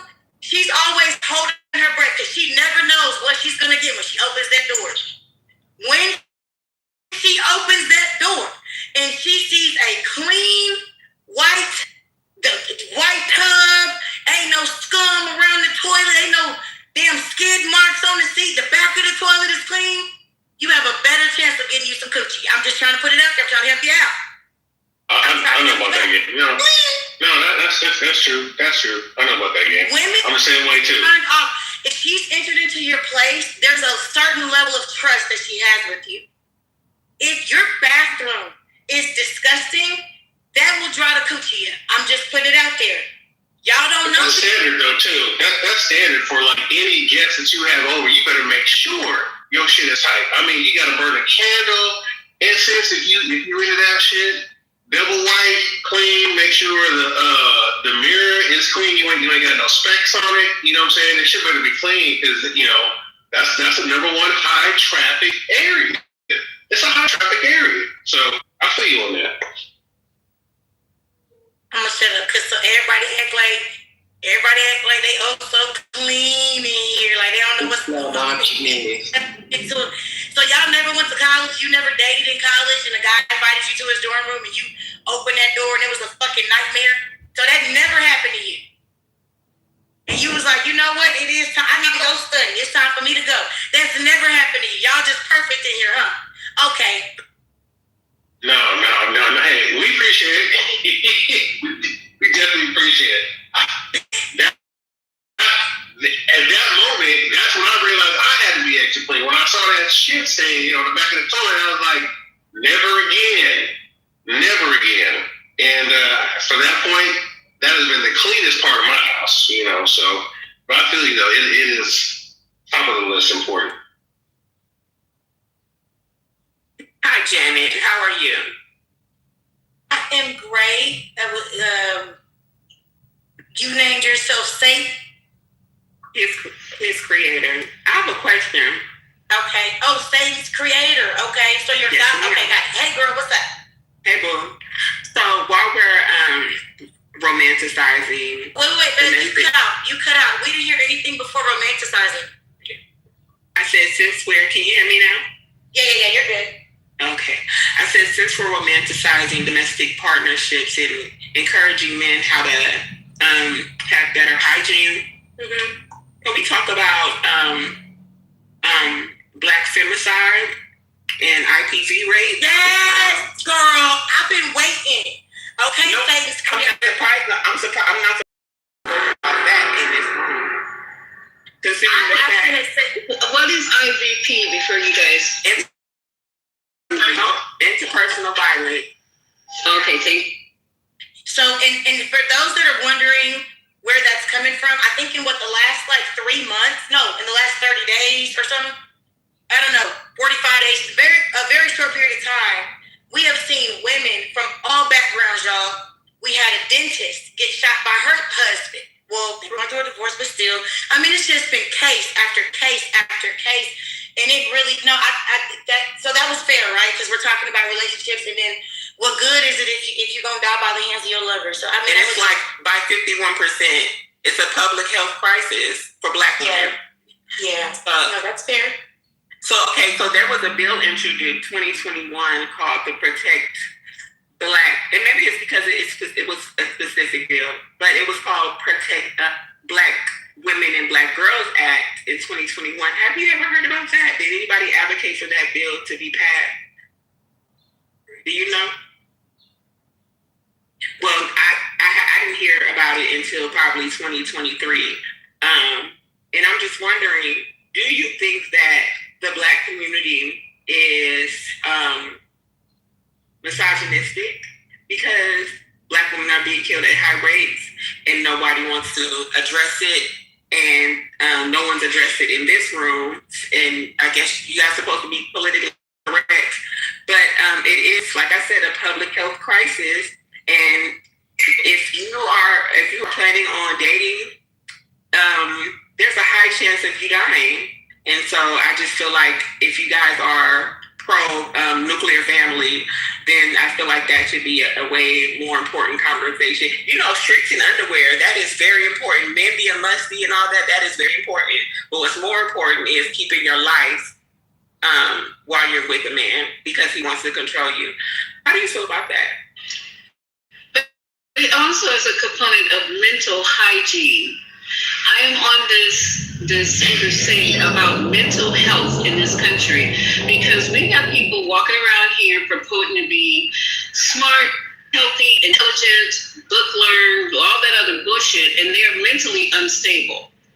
Go to work every day, interact with you every fucking day, but if you just be quiet and listen to them and watch them be more observant than talking all the time, you'll see that there is something cooking with these people and these men, especially our men. They are just, I'm not saying all, oh Lord, let me just preference this right now, do a disclaimer. I'm not talking about all, there's not all of anything, but as far as our young men that we're raising up, our fathers and the mothers, or however combination you want to make, we're not concentrating on their mental health, their mental maturity. That's just it. So let's use that as also when we're talking about, you said it's control. I think this also has something to do with mental hygiene. Yes, but I don't think that, I agree, but I don't think we should blame it on mental illness. No, you should. No. No, because we live under, by definition, we live in a patriarchy where people are taught roles and men are taught that they are the head, and inherently that means that they think black men are less than them. Black men? Yeah, 100%. 100%. So now I don't see that so much in the black community anymore. That's true. You don't see misogyny. Okay. No. I'm not saying that. I'm not saying, okay, hold on. Wait a minute. Let me just be clear and I'll be quiet, okay? Because I'm going to be judged by the words that I say. So let me say this. I'm saying maybe it's in the environment that I'm in, right? Maybe it's who I deal with. Maybe it's who I fuck with. I'm just saying what you just said about raising men to be, in charge and whatever the case may be, and head of this. That all sounds good, but I don't think that is actually be outright being taught. Am I wrong, you guys, or people don't? Absolutely wrong. It is being taught. It is being taught. Okay, it's not being taught in my house. Especially in the church, when you look at a black family, right? Like I came from, black family, went to black church, I'm a PK, like that was gospel. It is taught, right? That the man is the spiritual leader and therefore the leader of the family, and it flows downwards.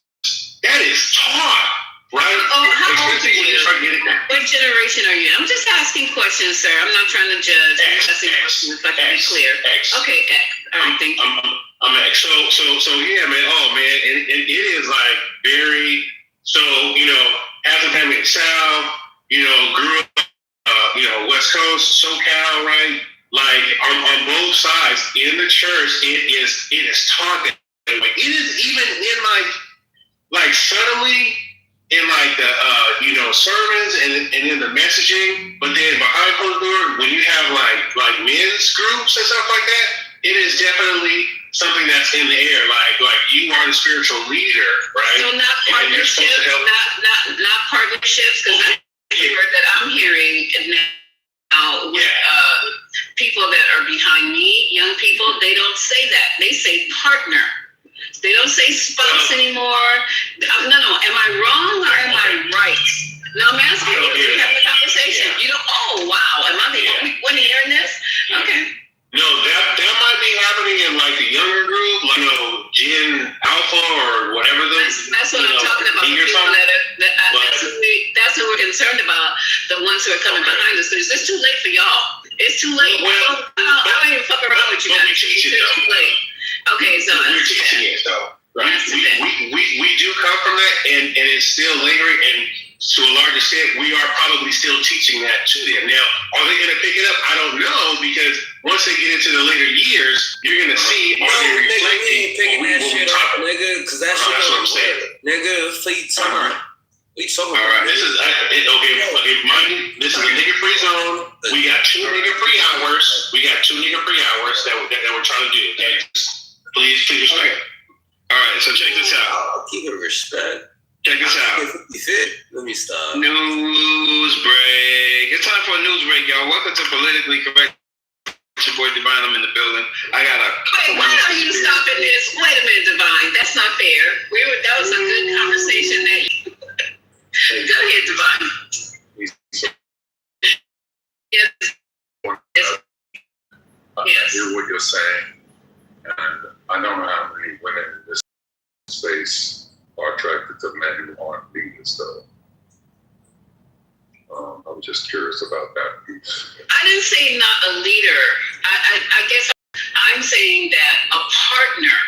So if you have a partner, both of you guys have different values. You have different weaknesses and strengths, right? So you identify what your partner's strengths are and what their weaknesses are. If you're willing to combine with that person, fine. I have certain qualifications in a partner, and being a leader is one of them. That's all I'm saying. I'm not saying looking for no weak men. That never came out of my mouth. So yeah, let me do a quick news break. Respectfully, shout out to everybody in the space. You guys know what I like to do.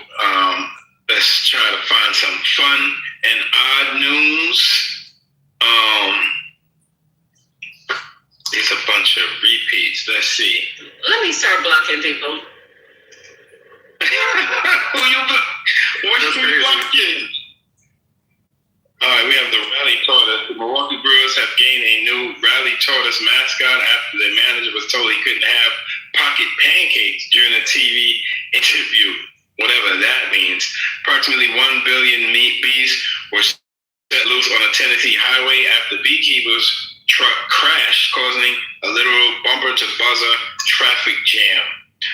We have some U.S. news here. Cannabis reclassification. The Trump administration is officially seeking to reclassify cannabis from a Schedule 1 to a Schedule 3 substance, moving it toward being considered as less dangerous drug.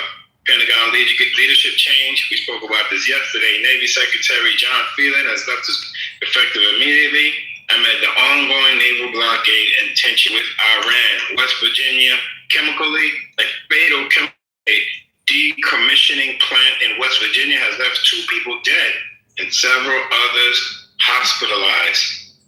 NFL draft, the first round of the 2026 NFL draft kicks off tonight with Fernando Mendoza, widely expected to be top pick for the Raiders. Of course, in the international landscape of things, we have the Iran maritime tensions. President Trump has issued a shoot and kill order to the U.S. Navy for any Iranian boats found laying mines in the Strait of Hormuz after Iranian forces seized 2 cargo ships. European security deals. Britain and France have signed an $894 million deal aimed at stopping migrant boats from crossing the English Channel, which includes the deployment of riot police. World diplomacy. Prince Harry made a surprise visit to Kiev, Ukraine, to express continued support for the country. South Korea economic surge. South Korea's GDP has hit its fastest growth pace in nearly 6 years, driven largely by global demand for semiconductor chips. What happened to our CHIPS Act? That's all I got for now, guys. Appreciate you for being here. Shout out to the mods. And this is Politically Correct.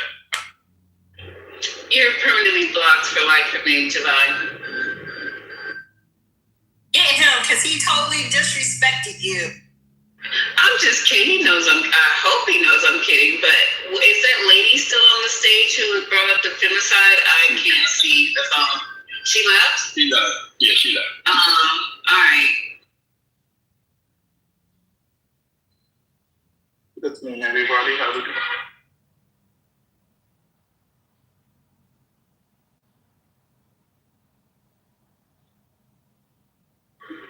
Ladies, that really is an important topic, and maybe you don't want to talk about it. I get it. We'll bring it up somewhere or some other place But that's a very important topic. And I don't know a lot about it, and I was hoping I was going to learn something today. A while ago, she said, "My work here is done and balanced."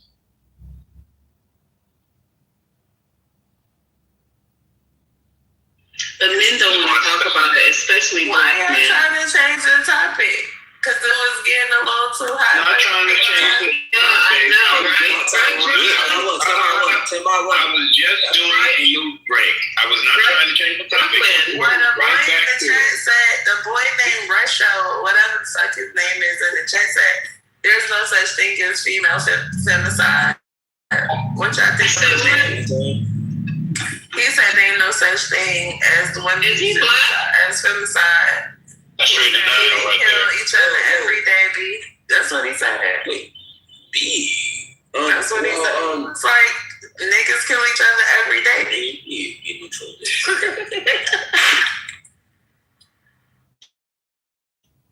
Brooklyn, I think black men have a problem with that. They're in denial, a lot of stuff. But, I think that's something that we really need to talk about as a community. And if anyone disagrees, let me know.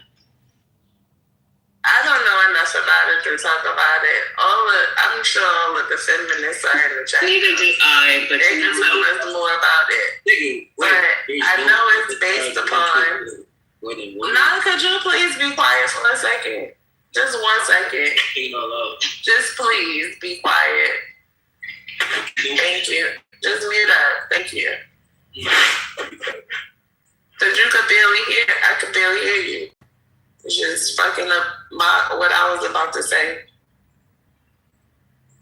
But what I do know is it's based upon like the rate in which women are being killed by men. I mean, what the fuck? And somebody said, Black Freedom said, why target black men specifically? Because I'm a black woman? I don't know. You want me to just broaden it out? That's who I deal with. That's who I fuck with. That's why I said I don't know. I just came from a room discussing femicide. Why is this the topic? I don't know. I just got here and they was talking about it. I got a question for Brooklyn. You don't think it's not no systematic shit? Like, you don't think that? Your phone is messed up now. What? You said what? Fix your headphones, buddy. No, I couldn't do that. Unfortunately. I could barely hear you. I want y'all to hear me nice and concisely. Feel me? Mic is low, bro. We can't hear you. You can't hear me? All right, I'll be quiet then. It's probably low. What you was gonna say, Concrete? It's like we got here at the perfect time because it sounded like they was about to have a good door. What you said, Concrete? Oh, I was just here. I'll say it again. I said I was in another room and this topic was being discussed for the last couple of hours, and I was surprised to come in here trying to get relief that you guys were talking about the same thing. And I thought that I was wondering why it was a topic in multiple rooms. I don't know if there was like some event that occurred that spurred. Did he say relief? This lady came and dropped the bomb and left. Okay, ever since so it migrated from Chile. Who was the lady? Well, it's the topic. It's just the topic of the day. What happened in Louisiana? Not only was a family kind of thing, but it's femicide, right? So that's what it is. Whatever. Yeah, all this is going off because a lot of women are getting attacked on all levels, and the ones that are getting hit the most is obviously the black women. So it's a topic of discussion, and when it hits different. It hits different, right? Especially when it comes from a family. When you hear from like here, boyfriend, girlfriend, or they got to a spat or whatever. So you're talking about a family that's been together for a long time, and people trying to make right decisions, and all of a sudden something happens, and then they snap, and then who gets alive is the black woman. Come on, man, that's a problem. So I mean, death in general is a problem, but it's different when you hear it, you know, from stories from people that we think are supposed to be doing it right. So how do we keep it right? How do we make sure it doesn't go off the rails? How do we make sure when we get on the rails, we ain't trying to do something stupid, so somebody end up unalive, you know? That's all I'm saying. I'm so lost now. Stories. This was stories just been happening like the last couple weeks. Like, you know, I guess this one dude, he killed like 8 people or something like that. So he killed his wife that basically filed divorce papers on, and then 8 kids, and then the cousin. That was one. I think there's like another one that. That's 2 different. I think you're conflating 2 different stories. So the one that killed the 8 kids, that he technically wasn't married. I mean, I think the most recent baby mama, I believe they were together. I could be wrong on that, but it was, from my understanding, please correct me if I'm wrong, both baby mamas were there. I don't know what the altercation was, but he killed all the kids. The 13-year-old had to jump out the window to escape. Thought they said the only survivors were the 2 baby mamas and the 13-year-old. Correct. And of the 8 kids, 7 of them were his. So I think he had 4 kids by one baby mama, 3 kids by the girlfriend, and then one of the cousins was just hanging out over there. He killed all of them except for the baby mama and the girlfriend, which is really just disheartening because they had to witness that.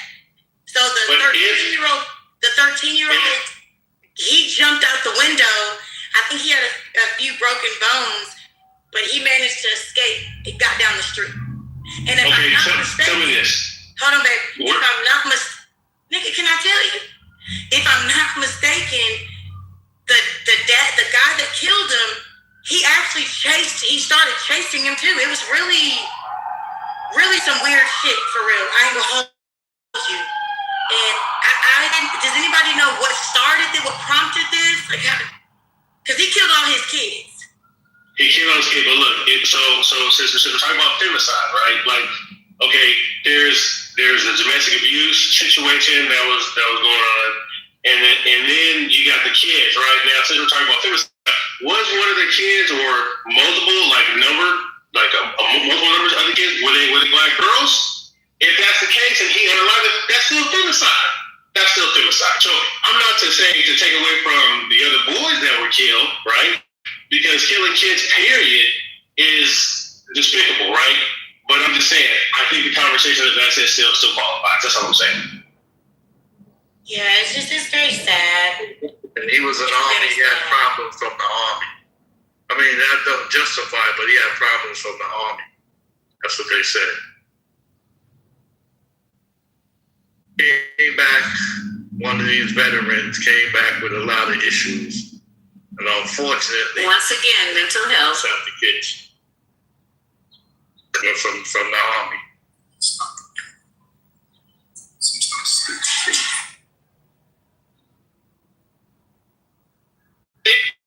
Wasn't there like a politician, there was like a wife, he was like the mayor of some Florida town, and then the husband ended up killing her? Lieutenant Governor, it was a murder-suicide, and he is a sad, disgusting motherfucker because he let his children home, his teenage kids home. They're both, and that's who discovered their bodies and had to call 911. That was terrible. It's honestly, guys, there's been a number of cases. Mimi, who she's not in the room right now, Mimi actually did a room on it. I think she had like 4 fucking people in there. And I think that was the reason why Satan's creator came in here and said something, because it's like, it's been so many. I think the point she was trying to make was that the conversation is not matching the urgency about the matter that involves Black women, is what she was, I think, what she was getting.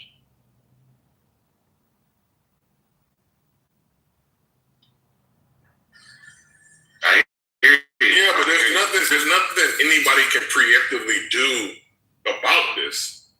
Well, Brother Concrete, if you stood up for as a man, wait, let me say something. As a man, if you feel like you are feeling like uneasy about shit, right? And if you're the type that, I don't need help, you're the number one motherfucker that needs help, and you need to go out and seek help. So the conversation is like, we know in the worst case scenario, if unresolved issues, as a black man, it can escalate to this type of shit, right? And if you don't like that shit, man, know how to ask for fucking help. Know how to be like, hey, you know what, maybe we need couples counseling. Hey, maybe I just need to, work through some shit. Hey, maybe, hey, I'm gonna need some time to steam off and shit. Like, know how to regulate yourself, right? Because if not, then we get fucking stories like this shit, right? But is that also being taught to the younger generation? So yeah, man, it's a big issue currently, but then we gotta look at the next generation of coming up. How do we make sure that they know how to regulate themselves so they don't keep this fucking trend? I'm disgusted by it personally. You hear my? You gotta regulate yourself. What are you talking about? That's the first thing. He's talking about education. But he's talking about educating your offspring that you are molding and developing. Because you can't do nothing with other people.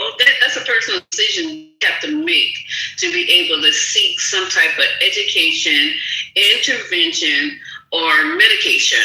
But, never mind. You're raising your children. Yeah, it's regulation. You gotta regulate. How you gonna tell somebody? How you gonna tell me to regulate myself when you're not regulated? You gotta regulate yourself first. Who are you talking to? See, so I'm not talking to you, shorty. I'm talking. Saying right. Oh, okay. I'm sorry. I thought you were saying I need to regulate myself. He's talking to me. He's the first thing I say. I put a back end. You feel me? Whatever. But it's like, you gotta regulate yourself before you regulate other people, because you can do a good job by regulating other people, but if you're not really on your shit, and then I see that it's not gonna work, because it's okay, you succumb to that. I hear you. You're right. What I want to know is, wisdom or the knowledge for me to know I shouldn't succumb to that. Then what makes you think I'm gonna view you as an adequate leader? It makes no sense. And see, that's why I think probably need to go to black men. Rhonda, please. So I'm wondering if I truly don't know enough about it to make any kind of to insert myself in this, but I do have questions. So anybody who's gonna answer. Is it the equivalent to, is it just violence to women, or is it the equivalent to violence towards women and children? No, there shouldn't be no violence to women and children. I hear what you're saying. I think it's probably towards women. You see, that's the problem. Niggas want control. Women and girls, okay. You can't control. You feel me? You can't. That takes away the premise of free will. I'm not even going to get too deep. You can't control no shorty, bruh. You can't control no human being. That's not your slave. Before you talking about we black, how dare you treat me like that slave? You can't control how I act. Okay. Plus to that too, what I want to say, because he's expressing something that I understand, and it's there's anger management issues where it's you gotta know, if you're getting angry, right, and are you about to snap, right? Because again, I have a friend. I'm not gonna get into too much detail, but something happened, and then he was trying to be cool, and then he snapped, and he almost got at night. You know what I'm saying? But he had anger management issues, right? He clearly had anger management, and it wasn't until he actually stepped away and said, "Okay, I need to deal with this first." Because, my life is in danger now, because he's got this shit on his record, his family's in danger, because he don't know if he'll make it through, right? And it was an anger management issue that was always there. And I think as black men, yeah, we are fucking angry a lot of the time, right? That, this shit ain't nice, what we living through. But we gotta learn how to regulate that shit. So if you have, don't you think it's nurture versus nature? Because for me, a lot of things start when in your household? I might be wrong. Y'all can come and tell me. I'm here to learn. I'm not an expert on shit. So I think it's nurture, and you have to teach your children how to regulate, like the YN was saying, regulate, whatever that means. You have to teach them how to work through situations that don't involve being hostile, angry, belligerent, unable to talk. It's crazy. I don't even know what the fuck is going on. I don't know where you guys are, but I'm staying far fucking away from you. It just doesn't make any sense. I'll tell you this. Like, what it means, growing up. Randis, please. It's like you've been dominating the fuck out of this conversation, Jesus. I hardly talk ever. That's not what you're talking about, though, Phil. What are you talking about? I'm talking about from a black male's perspective, growing up in a rough environment, understanding, and I had to deprogram myself, and I had to look at my boys go through some similar shit, and some of them didn't fucking make it. So when you say, Ramos, what are you doing? You don't know my story. Let me explain it, right? And then I can tell you where I'm coming from, right? And I can tell you, the steps that I took, and some of my other friends took, and the success stories, and it's the stories that didn't work out. I think it's indicative of, especially growing up, how I grew up, low income, single family, gang infested, all that shit boils in you. It boils in you, right?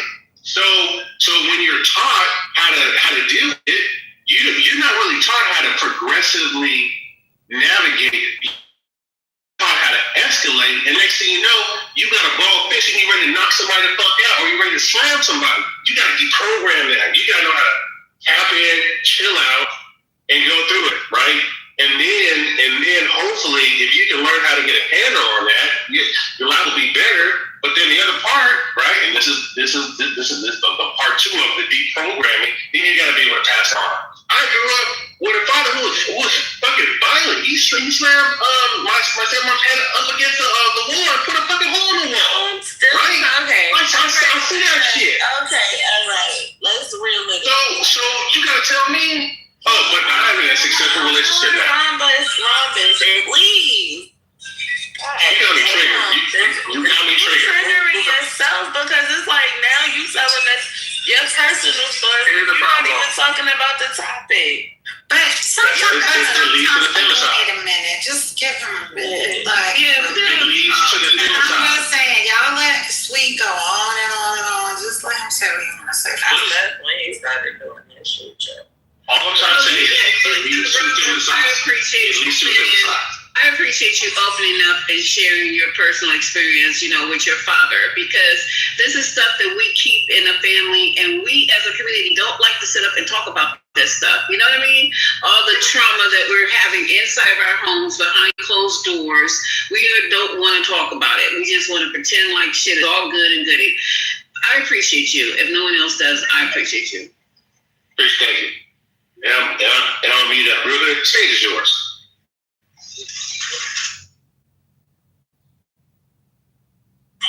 The fun of these conversations is like we talk about the female femicide, right? And the lack of awareness and spotlight on it. And then we ask somebody grandstanding peace. Oh my God, what the fuck is wrong with this girl? Let me block this. What's up, man? Oh. Okay. So, and that's the problem. Like, what you're saying, Rum, is irrelevant, right? To a different conversation. Like, you're saying, you're talking about female femicide, and the only person been talking this for the past 5-10 minutes has been the male talking about his male friends and how he stands them up and what he does in the community. Like, that's the problem. And then when people try to address that, you're like, oh man, everybody attacking me. Like, this is the problem here. We can't even get the spotlight for more than 5 minutes before some niggas won't be on stage with Peacock. Yeah, but I guess it's all the problem, right? It's all part of the problem. What part on this conversation we're gonna... I wanted to just say this real quick, sorry. Not too much on peacocking niggas. Thank you very much. Oh my God! Yeah, we were talking about femicide, and the question was addressed to men like, why are these men acting this way? So when you ask that type of question, a male is right, and so I just decided to share some of my right because I think I'm doing a outstanding job now, but I had to go through some programming, and then now I see the light. I don't like to see femicide. But I see it, and I know how that shit escalates. So you want an explanation? I'm gonna share something with you. Although you're not doing anything but saying I, me, and me. Like, look at your language. Words matter, right? This whole time it was I, me, what I. Like, dial it back. Listen more. Like, you can speak fine. But there's more people want to say. Even when the women themselves was telling you going off Kenter, you decided to double down and get louder and start getting offended. We have Why don't you share? Why don't you share? When you ask questions, don't ask a question. Listen. Hold on, brother. He trying to share his story so you could know how he got to his glory, brother. That's what I'm saying. I'm gonna drop some money, but that's what I'm saying. Like, if you ask a question, then boom, if you information, I will sit down and listen. I will. But if you ask a question and it's not rhetorical, you really asking a question, somebody gonna step up. And today, guess what? It was square ass Rhombus. This is your topic, Rhombus. Thank you. Yeah, Rhombus is a square. But some of that, I hope that you are talking through individually with someone. Because you have a good job, so I know you got good insurance. So that would be really helpful. I'm curious what brought on this conversation. Were you guys talking about all the women Black women who've been murdered in the last month that were kind of public? Okay. Yes, this young lady came on, and this is a topic I think is important. This might not be the platform because this is a political room, but a young lady came in. I don't recall who it was. I didn't see the screen, and she was. It was obviously something she was concerned about, and she goes, "Well, you guys are talking about this. Are you talking about what's going on?" Thinking she was referring to the Black community, I could be wrong. About all the femicide that's been going on lately, there seems to be an uptick in it, and I just wanted to learn a little bit more about the subject. That's it. If y'all want to move on, that's fine. Yeah, but the thing about it is, guys, I know this is going to be annoying as fuck. I just can't help myself. A rhombus is not a square because a square has 4 right angles. I know you don't know me, but I was making a joke. Like, if you actually really knew me and my mathematical acumen, you wouldn't even try to correct me on square. I'm talking. Damn. Okay. I was just making sure you didn't think that. No. I get it. I was just saying. I was on President News. I was like, I just want to share this with everybody. A rhombus has 2 obtuse angles and 2 acute angles. I'm done. Thank you. Wait. Not all rhombuses are squares, but every square is a rhombus. That's all I gotta say. I'm done. Shut your ass up. Shut your ass up now, God damn it. That was for Sunny. I got you. So she was calling you a square. She was calling you an L7 weenie. Rayshon, can you come up because he's trying to explain how men kill men more than men kill women, and I just want to hear the perspective of somebody. But need more insight. But isn't that? I don't know much. But that's a non-sequitur. Like that's not what we're talking about, right? Right. We're talking about femicide, which doesn't even. I mean, I don't believe the definition of that means that it has to be a man killing a woman, unless I might need to check that, but I don't believe it has to be a man. Oh, I didn't know. Let's look it up. Hold on. Femicide? That's a good point because I didn't think about that. So it is femicide is the intentional killing of women or girls because of their gender, often driven by misogyny, inequality, and power imbalances. It is frequently perpetrated by intimate partners or family members. Globally, about 50,000 women are killed by someone in their own family every year. So this is a good question to raise, because what if it is a lesbian couple? I'm just saying that was a good point. That's still femicide because it said intimate couple. It didn't say if it had to be heterosexual, correct? Correct, babe? That's true. That's true. Yeah. Okay. Mm-hmm. Yeah. What is a guy being killed for? Murder? Let me see.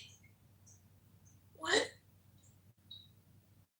If femicide is when woman is murdered, what is it called Wake it up. when a man is murdered? It's called niggercide, obviously. For his It's called anti-suicide. You are stupid. What? Y'all didn't know the technical term? I put it in the chat. Y'all need to start reading more. Y'all will know more if you read more. It's nigga. We are nigga-free hours. Okay, nigga-free hours. We got 2 hours to be nigga-free. That's a lot. That's a lot. Wait a minute, time out. Let's be All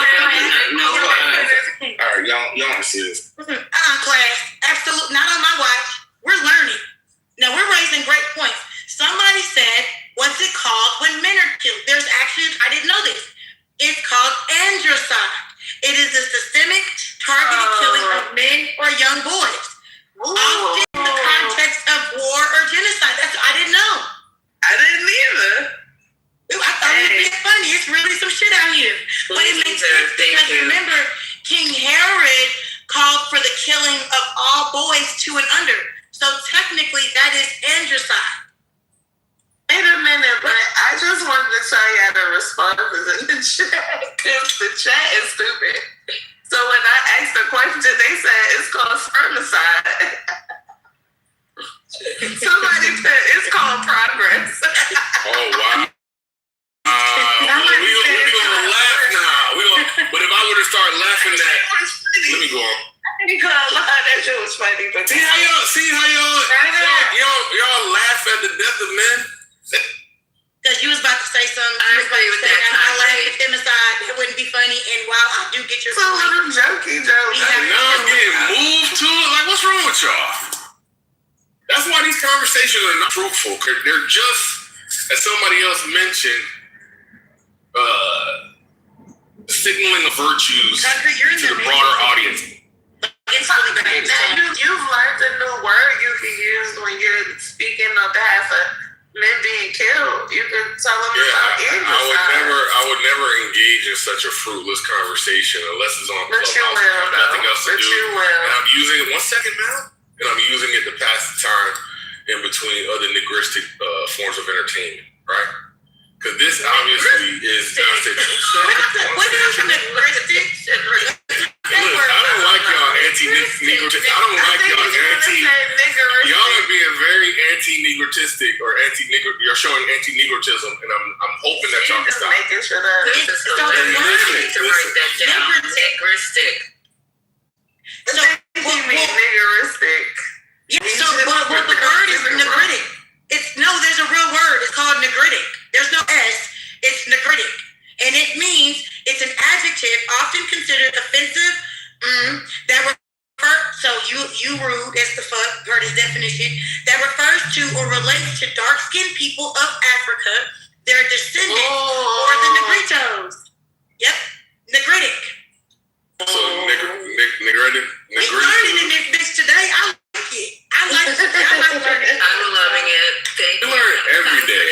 We learn every day. Oh, thank you. You've been using the word this whole time wrong. Thank God you know the real word. But there's a thing called what is it when 2 words sound similar? A homonym or a homophone. Yeah. So it's a homiletical issue. Okay, sorry. It's a homophone. Excuse me. Same sound, or a homonym is when it just different. Hold on.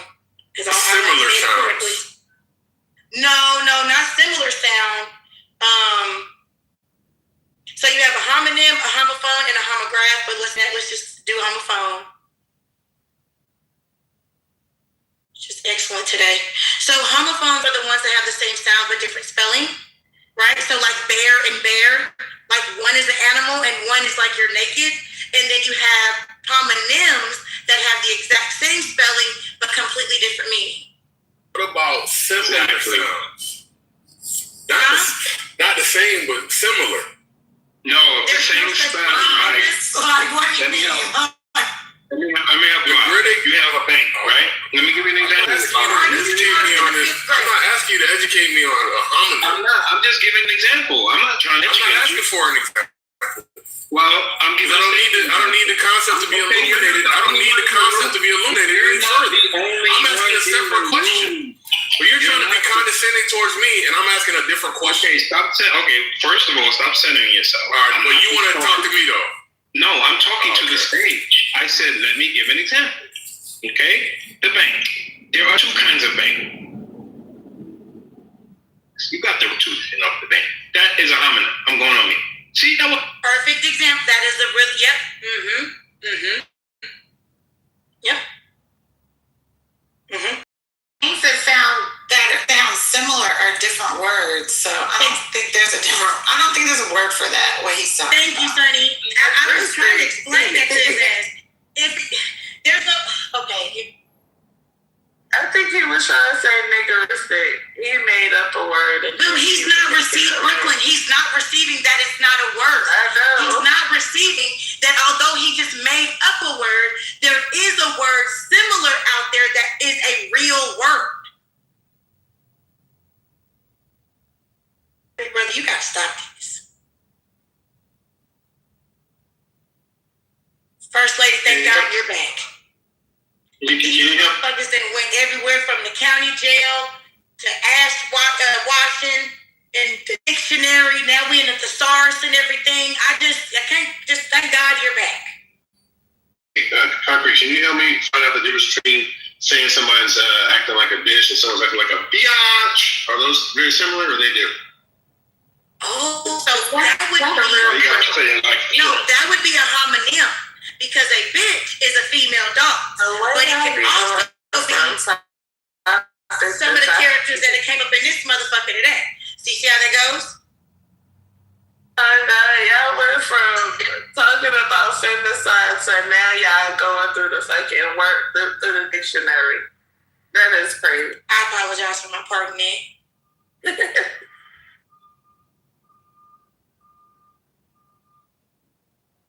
To the original topic, you can take it ahead. Was that lady came in here and she was accusing us of not protecting women in this here space, and that is not a fact. That's why you were trying to go to the next person because you didn't want to hear that shit. But it's not true. She was going to talk about it. She don't go here. Who was that lady? Her name was Satan, and y'all were talking to her. Oh, God. That name was Satan for real? Satan's creator. Y'all were engaging. I wasn't there, so I don't even know who she was. Congressman, you just wanted to shut it off. Y'all don't like to talk about women being harmed? Does it make you feel guilty? No, because I don't harm them. I protect women. I protect women. I got daughters. I got a mother. Oh, God rest her soul. I have a spouse. I will kill for mine. So I don't know where this is going. There may be men in here that don't give a fuck about women. You could talk to them. You ain't talking to me. Well, there are a lot of men who have daughters that still don't respect women. And I know she's not talking about you, but that's just part of it. I know she's not talking about you, Divine. Talk about it. I don't think we've ever talked. I don't think we've ever talked about femicide. I mean, we talk about everything. I just didn't enjoy that lady who was making accusations. That's why I did the news break. That lady, something was wrong with her. I'm going. Oh, okay. I wish you would have made that clear, because to me, I thought you were just trying to shut us down. I'm trying to remove Satan's energy from Stage. Not directed or Divine or any man in this room that I share spaces with, and Divine, so forth and so on. However,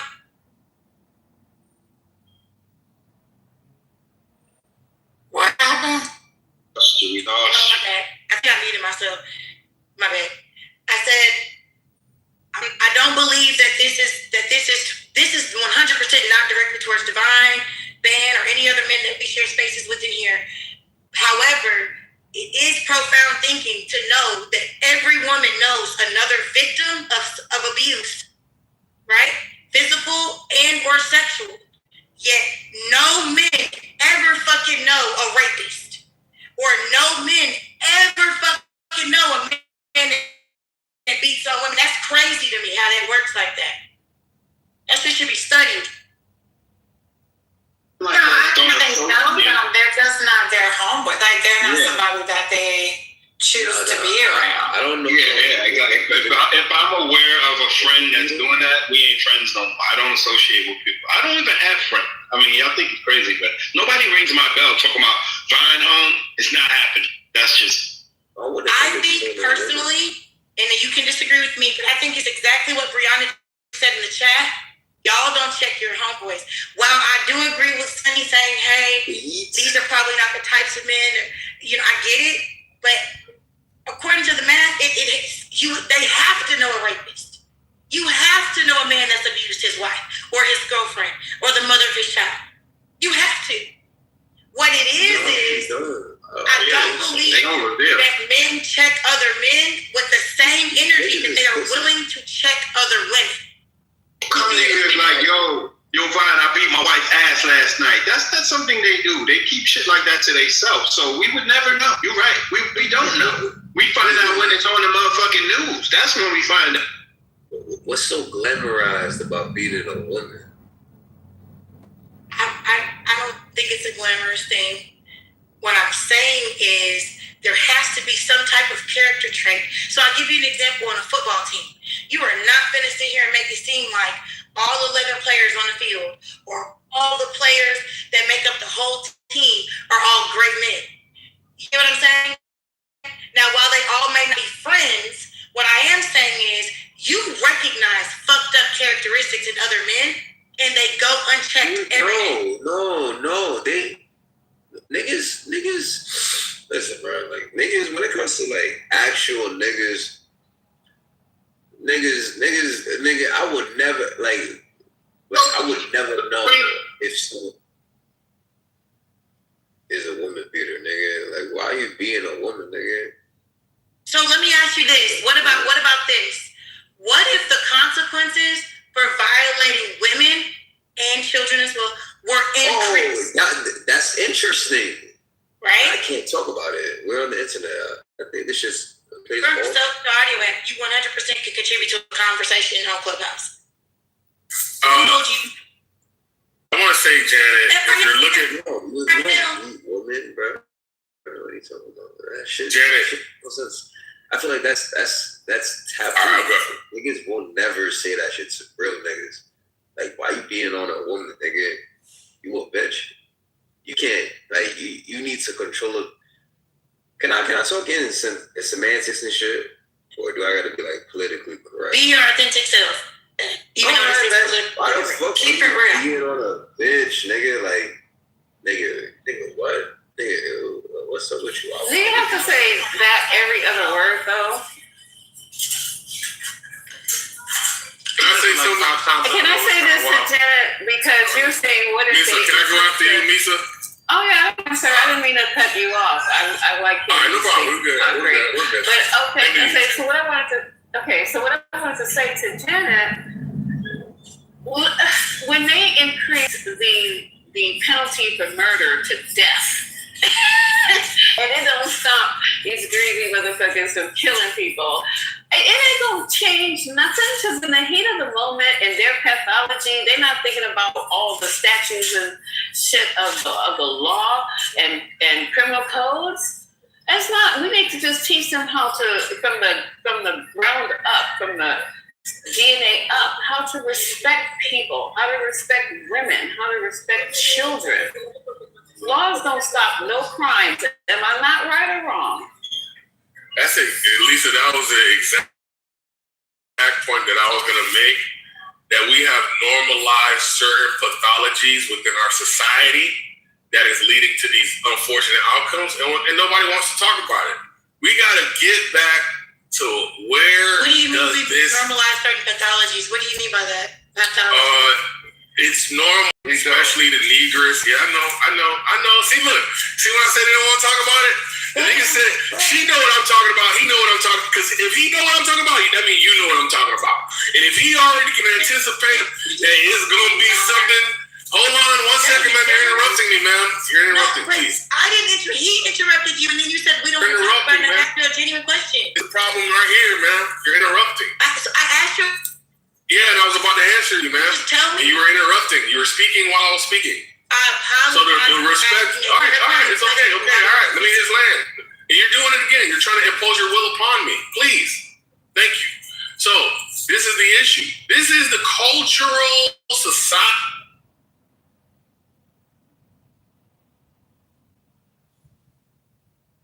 What happened? You're on mute, brother. Damn it. Thank you, MJ. I was talking. And this right here, this was an example. Thank you, MJ. We're gonna skip right past that. Nobody saw that happen. Anyway, this is a prime example of the problem in our society that has been normalized, the pathology, right? The disease within our society that's been normalized, and people are like wondering why are we having these negative outcomes, right? And so we know what the problems are. It's a lack of respect. And if you were to instill more respect and more communications between the sexes, I think we get better outcomes. Also, we have obviously economic issues. But guess what? That's a little bit, I don't know. I feel like of these issues, the economic ones are harder because then there's the crime. That's where crime and pressure in relationships and, all kind of like, anyway, so crime, economics, and respect. There you go. Real quick, I just want to point out something. Two things actually. Did you hear how I came in here and said nigga, and then in response to the question of why women he was asking why women are getting beaten. He said, "Man, beating a bitch is crazy. Like just his conversation don't speak to his respect for women. So it's like, damn, bro, you indicting us through way of your mouth. Like it's crazy you say that. But also like we don't know any guys who beat they women." Like in mass like that, because it's the same way. Like y'all know y'all homegirls that like beat them in. Y'all know that's a thing, right? Like y'all just know y'all homegirls that legit beat they niggas up. Is that something that y'all just talk about in mass? Like what? Hey, stop that with that shit. Wait, what did you say, Janet? Stop that. So y'all discuss violence among each other in y'all relationships. Like y'all talk to each other about the violence going on in y'all relationship. Man, you know that violence towards men is not real violence, brother, from women. No, but the point that I'm making is, I guess that's an issue then, because if women will talk amongst themselves. That's crazy. Yeah, he's exactly that. That's crazy to me. That speaks to the issue. It's like whatever we do is violence. Then I guess like if I knock your ass out because you punch me in the mouth, it ain't real violence on your end, but it's real violence on mine. So it's a one-sided situation. Yep. So I might go ahead. I'm sorry. You're seeking equity with women? Is that what you're saying? Yeah, they're not worth it, brother. They're not valuable in the same way we are. Where is she? Janet.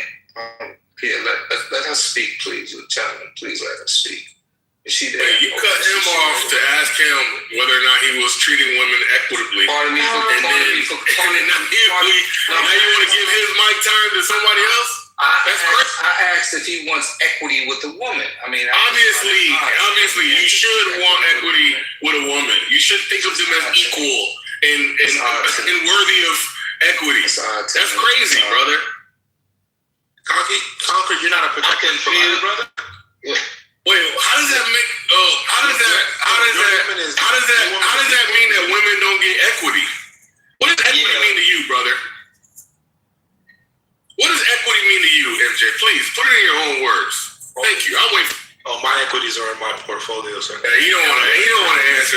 Well, we were told earlier, who's the man on the stage who was talking about, that men in our community are being raised to be the leader and the head of the household and all this kind of other shit, and we just are raised to be subservient. Where did he go?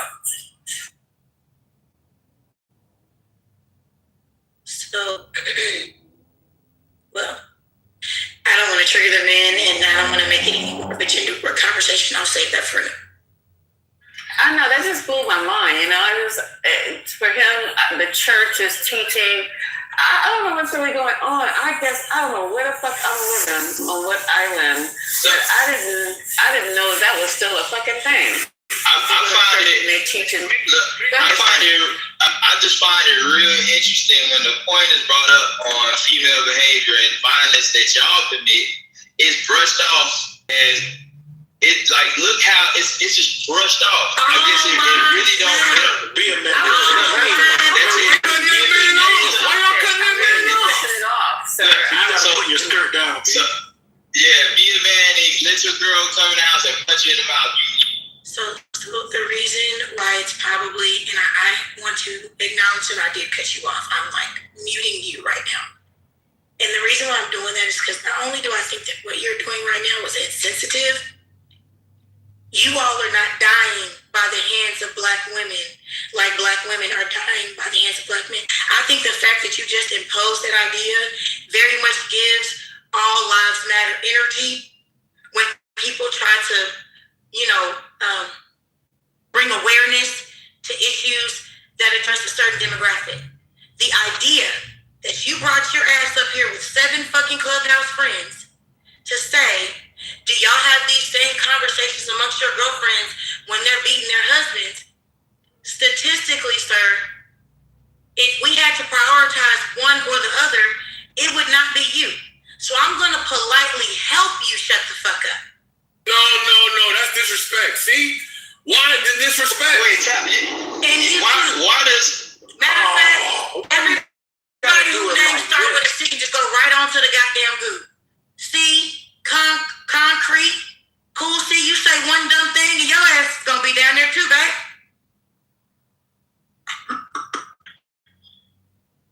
Are y'all okay? Black love is kind. Black love is patient.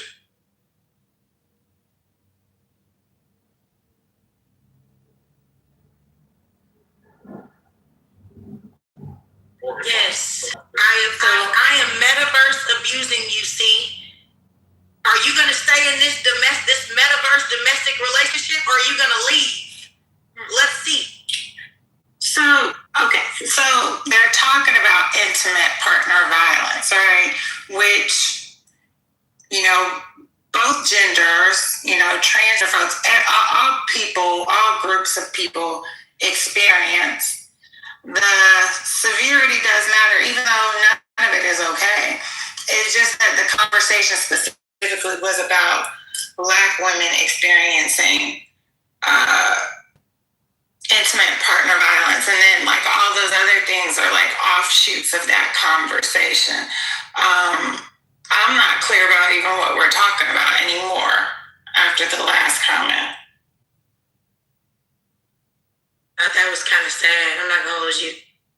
I'm not. Well, what was the whole point of? Janet, please don't abuse me because you don't like what's being said. Come on, Janet, you know I love you. Don't do me like this, baby girl. Oh shit! My finger slipped. What were you saying, MJ? She hit you with the Dwayne Wade. Please, baby, please. See, that's the problem, bro. And imagine if we was in love doing this. And I bought the house, I bought the ring, I bought the car, and you gonna treat me like this? That shit hurt. Stop doing me like this. Stop doing me like this, Janet. It's really Janet, stop doing me like this, Janet. Concrete. It's like you're trying to make a joke out of something. No, this is real. Listen, you can try to play the emotional heartstring game all you want, but what we're trying to explain to you is if you want to do a root cause that you want to do, because it'll all point back to you. You have to conduct yourself better. Sorry, that will help mitigate the problem. I'm sorry, that bothers you. Conduct yourself in your community better. And it will mitigate the problems. But you don't want to hear that because you don't want to take accountability. But you want to abuse. Come on. What's wrong with y'all? You're losing. We're all losing. Well, we are definitely all losing. And violence is a problem. And hint, the violence within our community is not gendered. Well, there is gendered violence, I'll say, but there is a cycle of violence that isn't.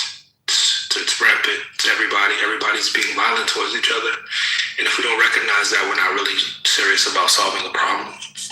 MJ, when I hear you talk, brother, I think about one of those hostages saying, "I am fine. Being treated very well." Well, I'm married. I know, brother. I gotta go. You've been captured and conditioned. God bless you. Absolutely. But when I hear your submission on this topic, in this moment, I hear somebody who has made a prepared statement due to their captors, dictating the terms and the language in the prepared statement. And by threat of execution. Or maybe no food, or you sleeping on the floor. I don't know what it is. What is your opinion on femicide? That's her property. What you say, Lisa? Concrete. What is you and the other gentleman that you're speaking to? What are y'all's opinions on femicide, and how do you handle interpersonal or interrelationship? That's a new word. I like that one too. I think femicide is the topic du jour to try to gain some sort of upper hand in social dynamics devised by the crew promoting it, right? I think that's what's happening. Yes, I think we're always in a power struggle, socially, economically, psychologically, and there's always a group who, for good reasons or not, or otherwise, trying to gain an upper hand, right? So you believe the conversation is people trying to gain an upper hand in a gender war? That's what you're saying? Get an upper hand in any context. It's not a real conversation. I don't know why you. What's the response? You've been going on. I think you got it, but now you're just over talking because you don't like the reality. And I don't know why big grown women hate reality. I don't know why big grown women are so affected by people. Hold on, MJ. I'm trying to fucking. Nobody is affected. I'm trying to soapbox. I don't know why big grown educated accomplished women. I don't know why big grown educated accomplished. I don't know why big grown educated women. I don't know why big grown educated accomplished happy women are so hurt by somebody's. Don't know why. I don't know why I didn't come. I don't know why I didn't come. I don't know why it's a problem, but I hear the age range and I say, God damn, we are fucked. This is how big grown women comport themselves on these fucking silly, stupid. And we are fucked as a community. We are fucked as a community. I'm sorry. You can't even. Imagine if there was like a. At some point, like you have to let it. Imagine if there was like a mortgage on the line or some child's educational plan on the line. Like real consequential things on the line. Imagine how you fucking conduct yourself. On an internet conversation, you can't conduct yourself like a human being. It's fucking crazy. Are we all having the same conversation? And Lisa, none of that was addressed to you, Lisa. That was Janet and Sonny. Janet and Sonny. Not to you, Lisa. You're a queen. Mute him, please, because he's going to keep talking. Or move him to the audience, because he's just going to keep talking. Nobody is even giving an opinion. Like, what are you even talking about? Like, what is it that you're referring to? All I've done is ask questions to understand what your position is. Like, literally. What are you talking about? Like, you are the one who's unhinged. Like, literally. You are yelling. No, I'm talking. I agree. He's absolutely yelling and screaming and actually saying nonsense. Like, what in the world? Yeah, all I'm saying is there is a problem, but many people are more concerned with the gender war than actually talking about real resolutions to the problem, and that's real. We can't deny that as long as we've been on the house. I mean, people would rather, men this, women that, than actually talk about what we could do to stop what's happening. But I don't think the conversation about intimate partner violence has to be a gender war. Like, that part is what I'm confused about. I don't see that as us versus them type conversation. I guess I'm confused about what the topic is. It doesn't have to be that, but it somehow always becomes that, and you gotta really listen to these conversations to see why. Like, damn, if somebody mentions the effects of child abuse, likelihood to be violent as an adult, nobody wants to talk about it. Nobody wants to talk about some of the real solutions, real causes towards a cycle of violence that we're all in some shape or form experiencing as Black people. It's a lot of times the damn conversation be just straight up counterproductive, man. Because everybody just want to gender war it out. They want to, do the. Well, first you got to admit that there's a problem, and we tend to think that there is no problem. Men don't think that they have a problem with misogyny and violence, and temper control, anger control, inability to control. I mean, it's just let's just all say that this is a problem, and the solutions we were working on, and whatever. And I'm gonna stick to mine. Get your mental hygiene fucking together. 100%. Stop looking at everybody else and concentrate on your dumb ass. I mean, look at yourself and say, what can I do to improve how I show up in this world? And then, besides trying to critique everybody else. And that's the fucking problem. You got solutions for everybody else's motherfucking problems, issues, concerns, family life, financial life, personal life, sexual life, Christian life, but your own. But I guess to me that doesn't have to be a focus on men. Like, okay, now we're talking, Sonny. Now, hey, Sonny, I'd love to see a conversation. Me too. I would like to see a conversation about. I'd like to see a conversation about the violence that we've been seeing in the past month, where nobody is allowed to start a conversation with, start your statement, right, with men or women.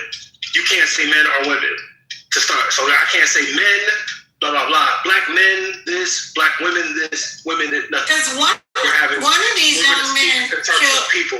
One of these young men he killed his mother and himself. And from what I've been reading, it was about that he had been experiencing grief since the death of his father. And who knows? He might have in his mind thought he was, saving his mother and not being about. And it didn't have to be about, anything gendered so much. I don't know. I felt like I don't understand why the conversation became like this gender war. We're like jockeying for position by talking about it. It just doesn't make sense to me. Yeah, man, I just like to hear, the real shit. It's violence. And there's people that are perpetuating violence that, like, they're, I said I don't want to say women, that's not women, but for what I'm trying to say, it makes sense. There are women that perpetuate violence from men to women. You know what I'm saying? There are women that will tell men to be violent towards others. It's not just simply in a vacuum from one side to the other. It's a greater acceptance of certain types of violence, or otherwise, amongst us. And violence that I'm talking about keeps the cycle going. How do we solve for this? We don't have to have a gender war conversation to do that, in my opinion.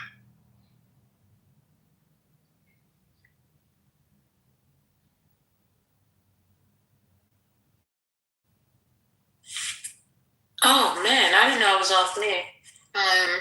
Thank you for that, MJ. Hello, everybody. I hope you all are having a wonderful Thursday. Just wanted to, read this. I'm sure you all have read it, but for shits and giggles, for people fewer in number now than ever before that are reading the New York Times or watching fake news, CNN, that think that I am anxious to end the war. If you would even call it that with Iran, please be advised that I am possibly the least pursued person ever to be in this position.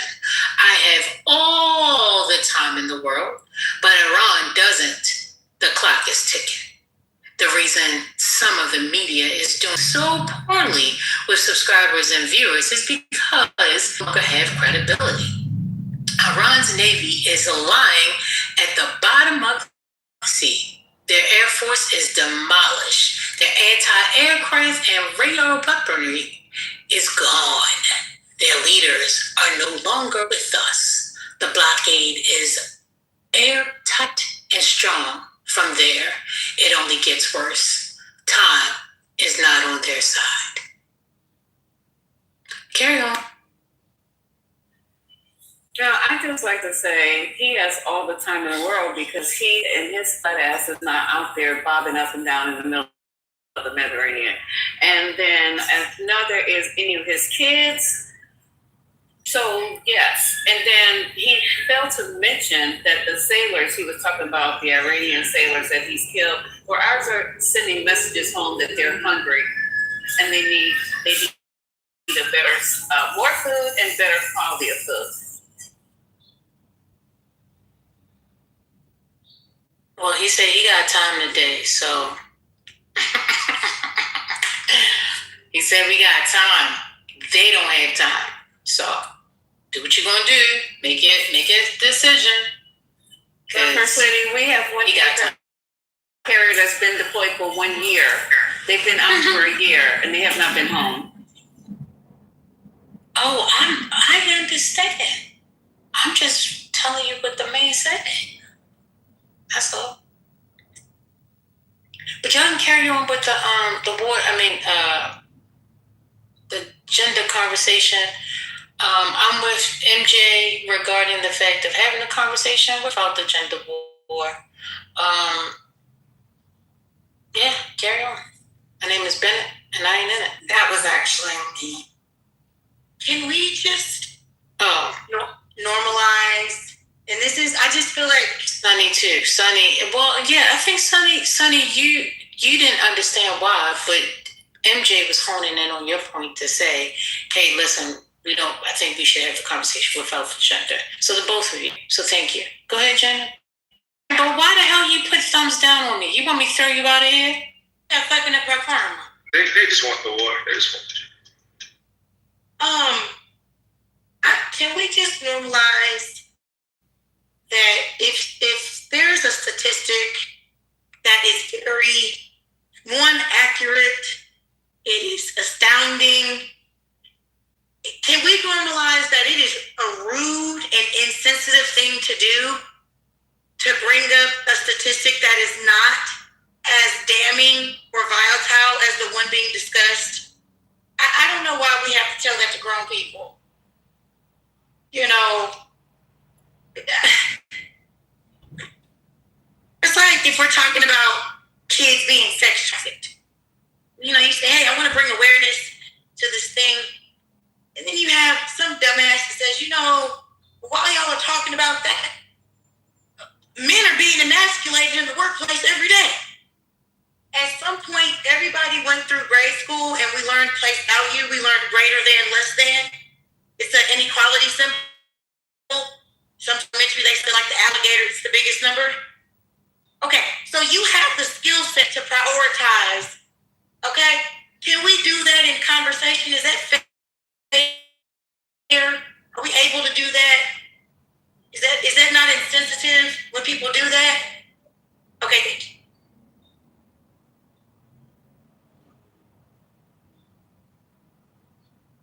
Well, I think you made it clear, made it understand that ahead of time. Mr. Resilience, I was trolling. I was clearly trolling, brother. Goddamn.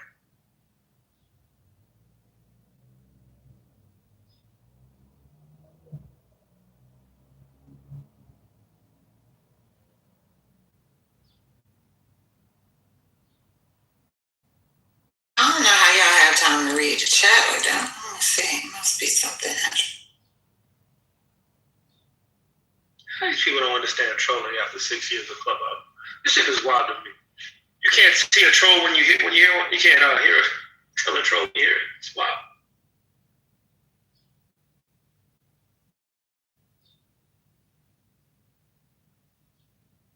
Okay, but why can't we actually walk this through and talk it through, communicate to get to the bottom?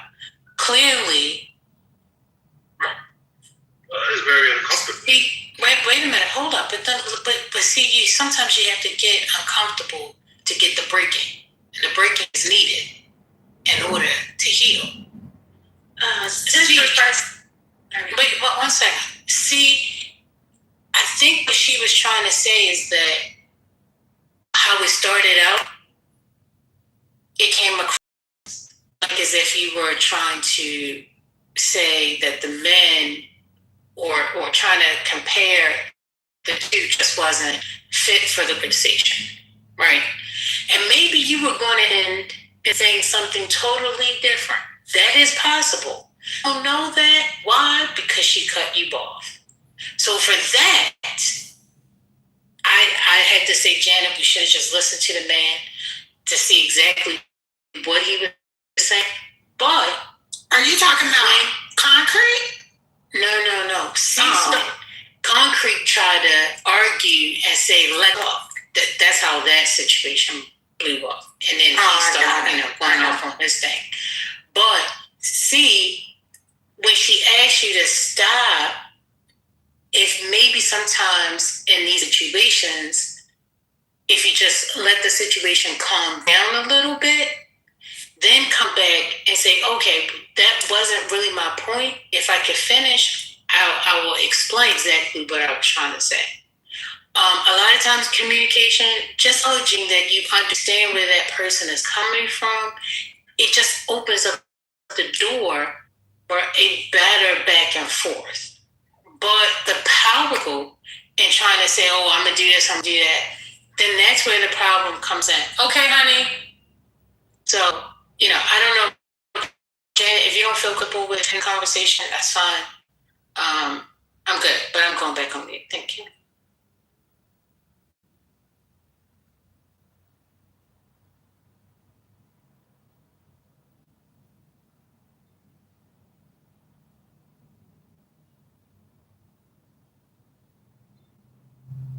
Oh, I lost you?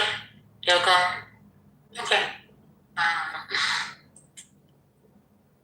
I was going to say, oh, sorry. Hey, y'all, my bad. I was to you, First Lady. I think you raised an excellent point. I think some people lack self-awareness and social awareness to be able to have such conversations, especially that are very passionate. So some people are just not aware of them within like their own rage, their own internal temperatures, and then also to read the room. So, yeah. Wait, are you projecting right now, Janet? No. And I also wanted to say to you, Concrete, no. Because when you got very disturbed earlier, and I didn't like that for you, passions were high, temperature was elevated, but I think we can have the combo. I think, now, though I do think that what I just said could definitely, you're not the only one in the room, Bookie, but that makes sense. And you so projection is when you accuse somebody else of the thing that you're guilty of. Now, you can't complain about getting cut off and then you could have. Are you going to use that technique? Oh, my God. So we're at number 2. It's the second time. It's okay. I believe in grace. All right, Janet, I'll be back. Now we're at 3. Okay, so that's my point, because when I tried to raise that with First Lady, I accidentally cut her off, and then I got on the phone. So I didn't make a point just because you popped back in here in mid-speech. I don't know. I guess this must be. I don't know what he's got going on, y'all. I don't know what's wrong.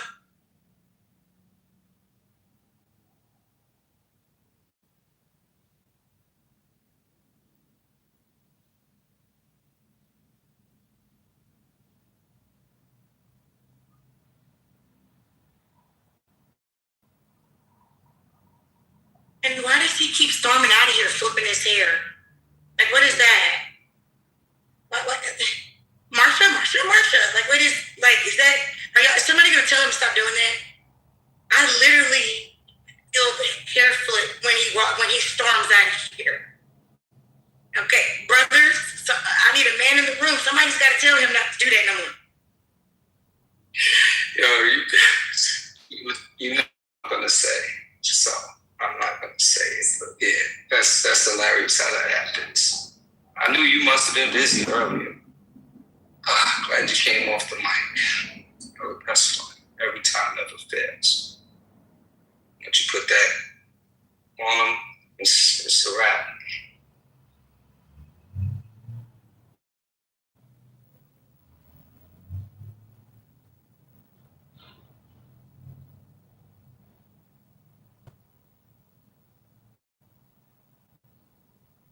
So did y'all hear about marijuana? So I think it advanced to the next level or something or another. Now they can do research and get more live data now versus using old information and collected cases from previously before.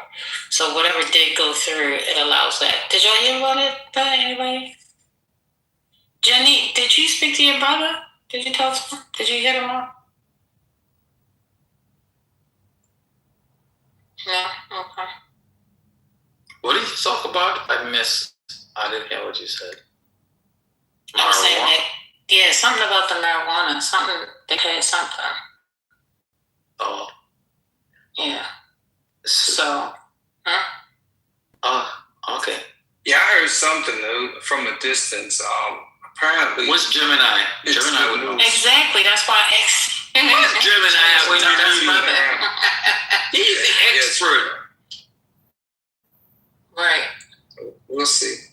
But I heard it's good news. Whatever news it is, I heard it's good news. Good news for weed heads like you? Not for weed heads, no. For those that that engage in flower. Yeah, flower. That's all it is. It's natural. It's natural. So breaking news.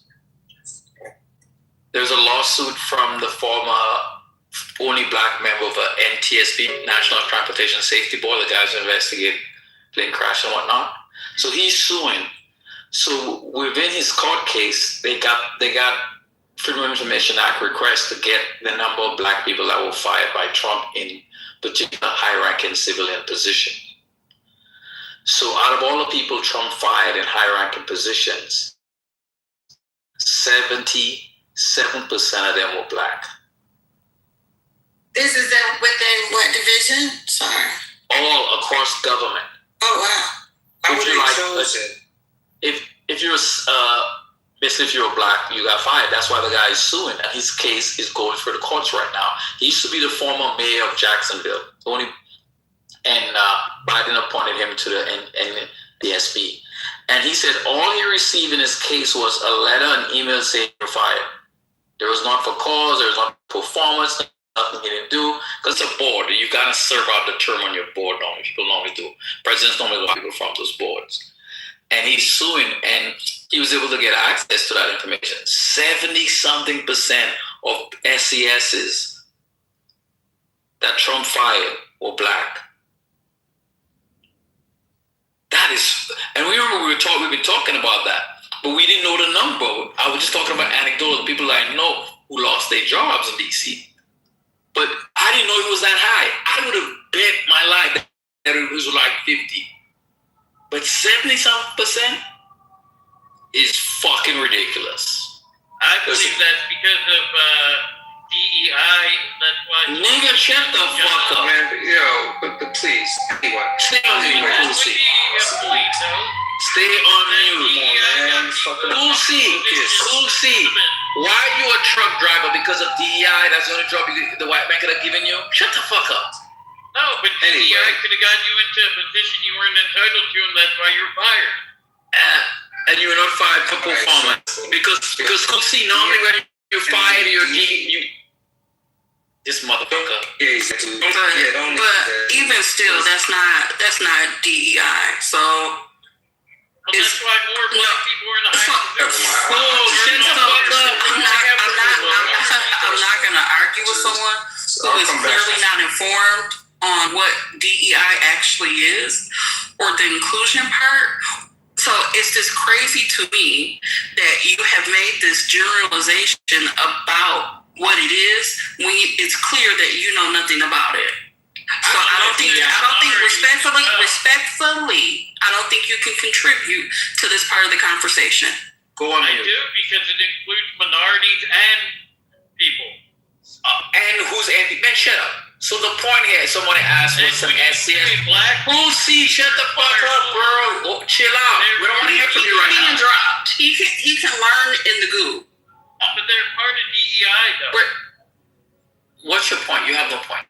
So an SCS, so in the federal government, there are different pay bands, different pay systems. So there's general service, which most everybody falls under, and then there are other special pay bands. But the senior executive civilians, SCS means senior executive civilians, those are above the GS-15, and they're not capped what a congressman makes. They could make more than that. So that's what we call SCS. So all the leaders, when you're assistant secretary, and the CFOs, the directors of that, those are normally senior executive positions. I would like to. No, ML, continue. My phone is. Yeah. So we were talking about this, and the fact is that, as somebody who served in government before, and we're talking, and I know a lot of people who actually got fired, like people who I worked with. That was CEOs of federal agencies, that was CIOs. Out of all the people I knew who was SCS black in a major position, only one of my friends, he's a CIO of a federal agency, was able to keep his job. And I don't know how he was able to keep his job, but he kept his job. But mostly everybody I knew in that particular position, chief information officers, chief technology officers, director of budgets, CFO positions, director of procurement, head of contracting. Mostly all the HR people I knew were gone. All the DEI people I knew were gone. So 77%. That is. I would have never guessed that number would be so high. Not even accounting for Trump.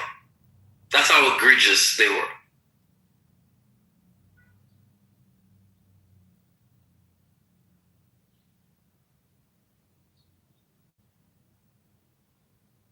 What's up, ML? How you doing, brother? I am doing fine, my brother. Yeah, I didn't really care. I only said it so because you don't care about black people, Concord. We know that's that. a fact. I have submitted my papers to divest from the I'm just waiting for approval. I will be joining another.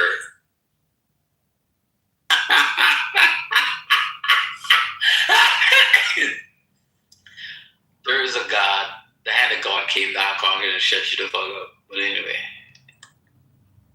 I want us to normalize not having to announce when we're moving the fuck on. You know what I'm saying? Like I don't want anyone to feel like you have to have that moment of, I have to take this, I'm going home. No, just go home.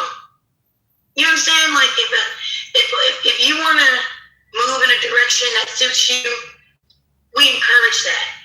Just like we used to have the button that said leave quietly, we want to encourage y'all to do that in your real world as well. Thank you. So with what Concrete was saying, I'd just like to take this moment to officially invite and announce. Thank you, Concrete, for talking about you want to disengage from Negroes. We're going to have 20. Okay, I'm sorry, sweetheart. I'll let you go right after me. We're going to have a special guest. There's an entrepreneur and a religious man, a man of the faith on this app. I think he calls himself Man Baby. He has purchased 30 acres of land in Georgia. And I don't know all the particulars behind it. That's why we're going to let him present it in the 420. He is going to establish a town for a select group of African Americans. And you have to be screened, application process, the whole thing. And they're going to build a community that is exclusively for African Americans who are African descent. And the name of this community is going to be Negro Land. So I took a poll yesterday to see if anybody was any interested in hearing his presentation. And 52% said yes. So we will be Concrete if you want to disengage and leave. I'm sorry for the background noise. And leave. Maybe you might consider coming to the seminar in reference to Negro Land being presented by a person with the name of Man Baby. No, I'm disassociated from all niggeristic behaviors and. That's not a word. It's nigeritic. Especially since the niggas are so out of control. It's nigeritic. We talked about this. Who put a bee in Janet's bonnet? But this is not it. This is not it, Janet. You're never gonna dominate me, Janet. You gotta be on the internet to do so. So if this is what you need, I don't want to be your pet. I don't want to. Please, I'm not your pet. Find other pets. You can go get a dog or a cat or a hamster. You don't need humans to be your pets. Anyway, I don't know what's going on. It's like people want to control people. And that's that demon spirit. But she want. Anyway, it is what it is. But yeah, Lisa brings out the special part of me. I don't know why, but what Concrete? I wish we could police our own better. You see how ML commended me getting mod abused and Janice being real over the top with it for no reason. It's like, come on, why we treat each other like this? Even if it's on the internet, even if it's on the internet, I just take it to be the same thing in this context. No, I celebrate it. No substantive difference. Anyway, this is so stupid. Anyway, yeah, we got to do better, man. Y'all love having upper and class division, right? Because that's really what it boils down to, right? They gave you a toy on the internet, and they saw how you were so easily fucking persuaded to act like a tyrant, and that's the Stanford prison experiment. Right? Once you get that toy, you lose all sense of everything. It's crazy. I don't know why people succumb to it like this. It's weird. But whatever.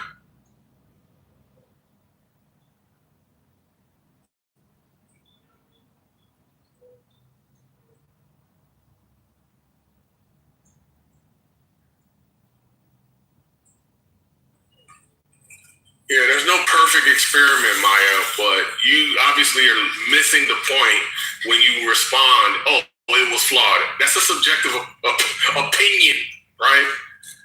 You can have opinions that, Michael Jackson's not a great artist. Okay, great.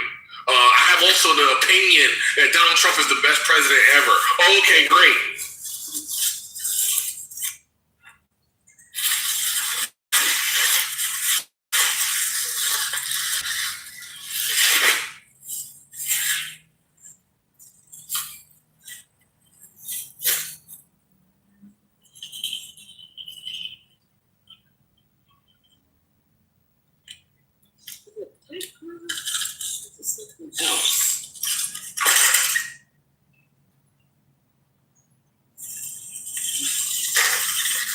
Yo, Emma, why are you such a bad leader, bro? Can you explain that? With all that military experience, all that business experience, is still a horror. Is it like am I leading you right now, Chris? Is it you're leading your community? You're leading wrong. You want to be a mom, but you don't want to be a mom. You want to be a mom, but you don't want to take the responsibility. That's part and parcel to the fucking experience that you wanted, right? That you're engaged. You just want free labor. You just want to be lazy. You just want to let things, go along to get along. You just want to like the benefits, the consequences. How the hell do you end up like that? How did you end up like that? How did you end up like that? How did you end up like that? Concrete, you are yelling. Please, we don't need you to yell. Can y'all stop over talking me? All right, I won't yell. You can stop over talking. Can you ask Brooklyn to stop over talking me, please? You see how it works? Niggas love fucking the path that leads to. You're still niggas love. Now you're just making stuff up. So niggas love the path. I just want to talk to ML. ML don't want to talk to me no more. I want T. Andrea to tell Brooklyn to stop over talking me. I just want to ask ML this question. I ain't even said nothing. I've been listening to. See how T. Andrea does it? Tell Brooklyn to let me go. On a date with him. You see how Brooklyn doesn't respect, doesn't be quiet, and T. Andrea has nothing to say about it. And when I get loud, she wants to talk to me. If she don't want to talk to Brooklyn, don't talk to me. Talk to Brooklyn. I'm asking you to please moderate the room. If you're gonna moderate the room, moderate everybody. Don't just pick choosies, right? Pixie choosies is weakness. That's you saying, okay, I don't want to deal with the confrontation that is Brooklyn. Concrete's way cooler. Concrete's way more reasonable. I'm going to try to deal with him because I lack the courage. I don't know why you keep interrupting me. Because I asked you a simple thing. Can you please stop? I'm asking you to stop over talking me. Can you get the people to stop over talking me? So Concrete, the reason why they're over talking you is because of your tone. That's not true. That's not true. She just doesn't like what I'm saying. You won't even let me finish the statement. But you're not telling the truth though. Why are you lying to me in broad daylight for no reason? I'm not lying, Concrete. Your mic is Ask Brooklyn why she started talking to me or talking to me. Ask Brooklyn that. Ask her. I'm annoyed. Thank you. Stop. Thank you, Brooklyn, for telling the truth. Now, T. Andrea, did you hear her reason? She said you were annoying, but you're loud. And does that have anything to do with? Oh, so you're just gonna try to make it work? That's why I'm getting. Lisa, this is why I'm getting out of the black community because top down. Man and woman, all of y'all. This is what I'm saying. T. Andrea, are you gonna tell her to be quiet, T. Andrea? Just finish what you're Are you gonna tell her just to let me finish? No, you were T. Andrea. I was gonna say that. I don't know why. Sweetheart. No. Listen, now Lisa wants to get in there. Lisa, now you want to try to use the mental gymnastics. I just want. Listen, do you like being respected, Lisa? Do you like being treated decently, Lisa? Of course I do. Do you like being treated like a second-class citizen, Lisa? No. Okay. Do you think I like it, Lisa? Anybody want cash out? No. Lisa, do you think I like it, Lisa? Because this one. No, I'm not saying that you like anything. Okay. Can I finish uninterrupted? Oh my goodness, babe. Is that possible? Thank you for the cash app. Can I get the same respect that you want? Okay, so I know that's hard. Okay, all right, so I can't interpersonally, no, but I'm just saying interpersonally in your real life, are you this combative? You know, go ahead and say what you have to say. If you see willingness, He's stormed up again, putting his hair behind his ear. Okay, all right, I'm good. Can I get the same respect? I just want to know, can I get the same respect? Shut up. And I just requested that he speak lower because he speaks so loud. And people who have earbuds in, that is like, oh my God, it gives you a headache. Which you're not going to shut up? You're not going to shut up? Huh? I don't know if he's aware. I don't know if he's aware. No, this is not something new he has heard. This has been something that has been repeated to him about how loud he comes across. And the problem when you have one person who's super loud, if you turn down your phone, then you can't hear anybody else. So like if we're all on the same level, it makes it easier. I wasn't telling him to land his plane. I wasn't even telling him that he couldn't talk. The only thing that I said was, please lower your tone. But you know, a lot of people who, and I realize this, a lot of people who come in and behave like that and just talk incessantly, there is a need for some type of validation and for attention. And this is a perfect place to come and get it. We're like a captive audience. And we don't know how to just press those two little Homer Simpson fingers and leave, you know. Sometimes I'm just like, why am I here? Why am I doing this? But, you know, we all have a have you guys just tried to let him just go ahead and say everything he needs to say till he exhausts himself out and such?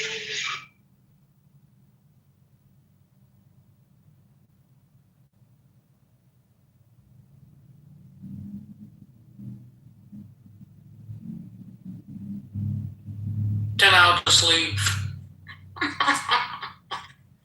That boy is crazy.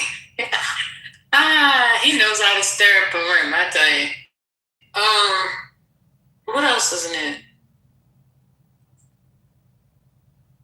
I guess y'all didn't want to talk about Trump saying he got time today. He said, bitch, I got time.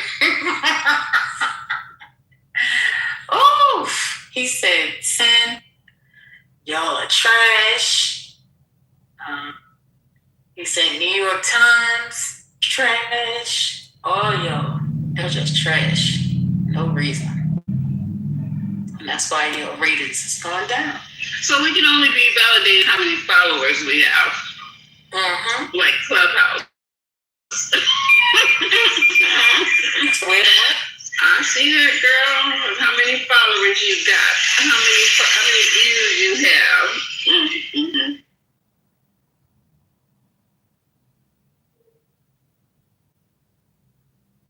Who would have thought this is where we have come to? Everything is dependent upon the number. Come on.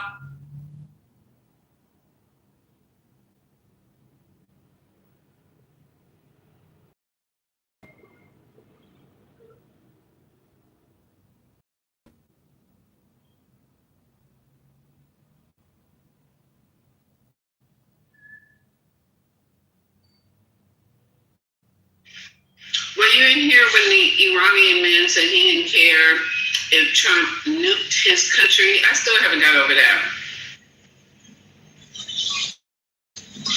I'm special breed over there.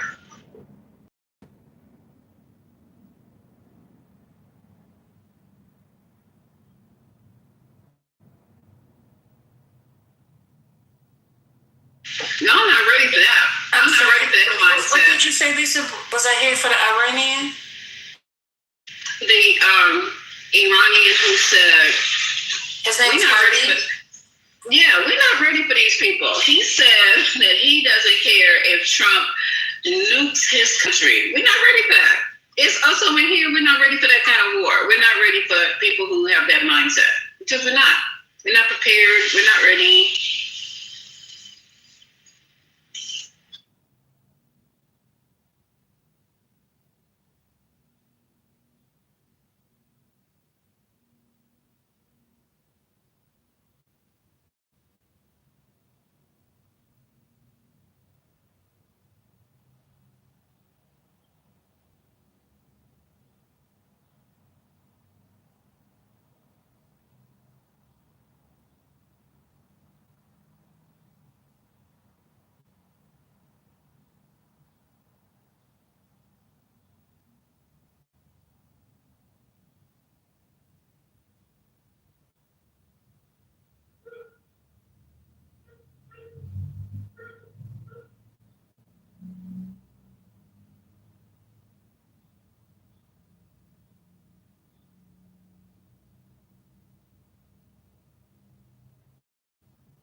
Yeah, I'm not ready for that. But I don't know, maybe this administration thinks we are. So Trump orders Navy to shoot and kill any mine-laying boats in the Strait. So they're ready to start using some fire. They waiting for it.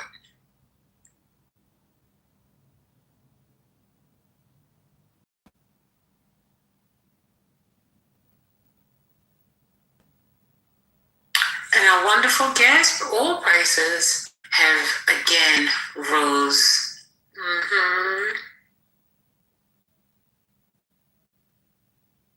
Yeah, 15 gallons, I paid $70.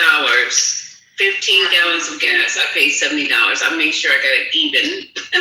$70. Y'all got it. Y'all got it. Y'all could afford it. Y'all got what? $70 for 15 gallons? Come on, Divine. This is outrageous. You see, you guys can't sacrifice for the war. I don't understand you. I am sacrificing. I'm standing. Selfish and greedy. That's what the president said. There's got to be some sacrifice. Come on now. So I saw something today, and I don't know if it's true. Allegedly, Iran is trolling Trump, and they're calling for Obama. They're like, we want to talk to JV. We want to talk to the varsity team and bring Obama. This like I said, I don't know if it's true. It's something I saw. They said bring Obama. We'll negotiate with him. We don't want to talk. He's a master negotiator. People crazy.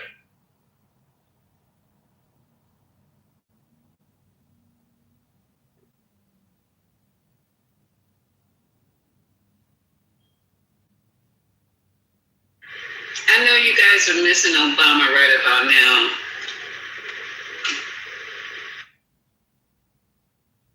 It seems they're trying to follow this playbook. Didn't they just give Iran a bunch of money and was yelling about how this is all the fault because they gave money?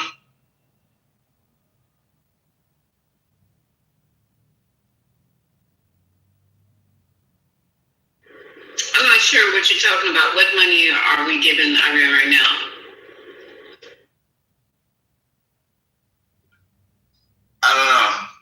Something I heard.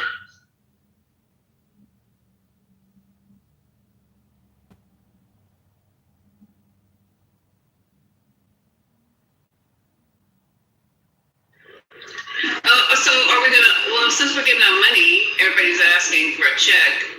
The UAE also asking for a check to recoup their losses.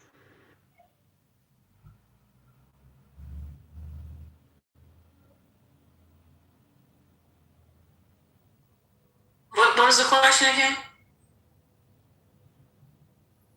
Hello? The Vine was saying that that's something about where. Divine, go ahead and restate. Maybe I misheard you. I said, I heard that this administration has given money or is allowing Iran to make money. The same playbook that they said Obama did. They gave them a bunch of money. So now the Trump administration is doing the same thing. Like I said, I don't know if it's true.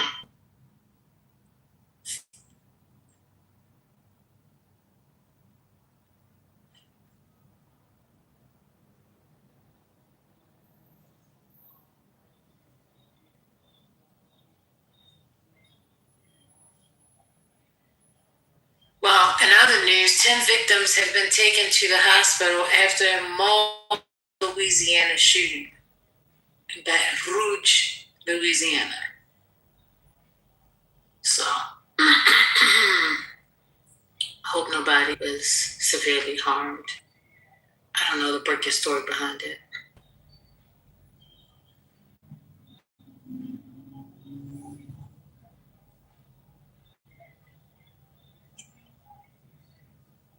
Oh, and the pop star singer David has been charged with murder and possible child pornography, sex abuse of a middle-aged girl. So they did charge him. Now, wasn't she 14 years old and she also mutilated, they say mutilated her body? There was some interesting stuff that they released the other day. I need to go pull that article. This is horrific, not just killing her. He did some other horrific things to this child. Yeah.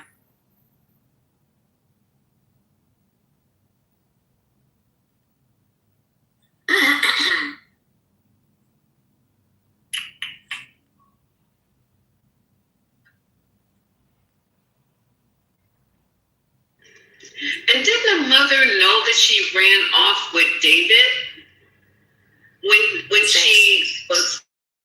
Yeah, huh?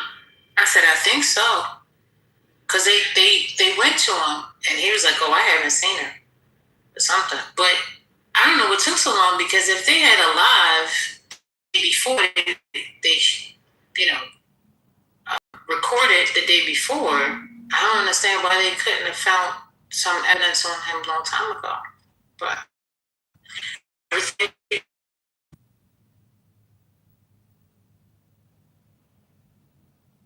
Somebody said, doctor said she didn't know who he was, huh? What do you mean? No, Doc, because she met the mom. They had the initial, I don't know what it was on their finger, but she knew that he was, her 14-year-old daughter was dating a dude named David. Now, I don't know if she knew where he lived or all his personal information, but she did have a name.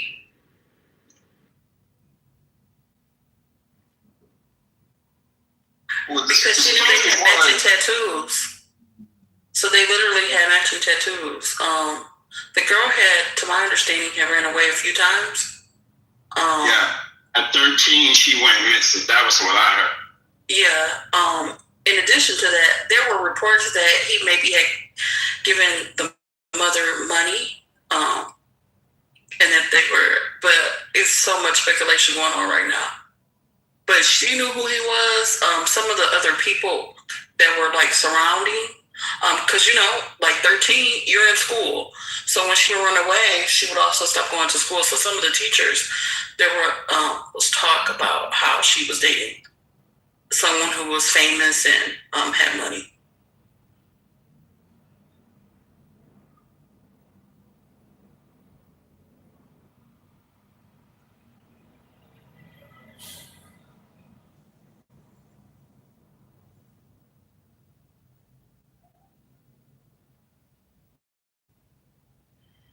You're right, because he was coming to the house. They were dating at some point before she just took off. He started courting her or dating her, taking her out to the movies and all this kind of stuff like that, and returning her back. So for a 13-year-old, I am almost, well, I would definitely know a lot about somebody who's taken my 13-year-old daughter out of my house. But Lisa, to that point, they both had matching tattoos, and the tattoo was on her finger. Oh, so that's why. So that's why he took the finger. Oh, he took her finger off? Yes. I didn't even know all that. I heard mutilation, but I didn't know that was one of the things he did to her. It's trash.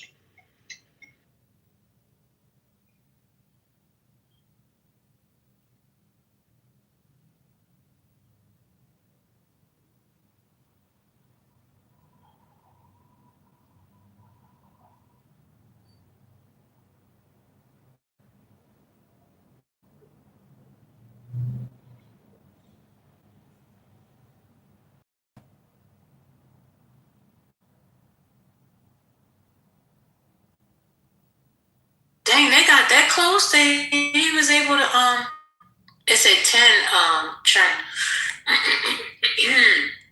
They got that close that she went and got a tattoo.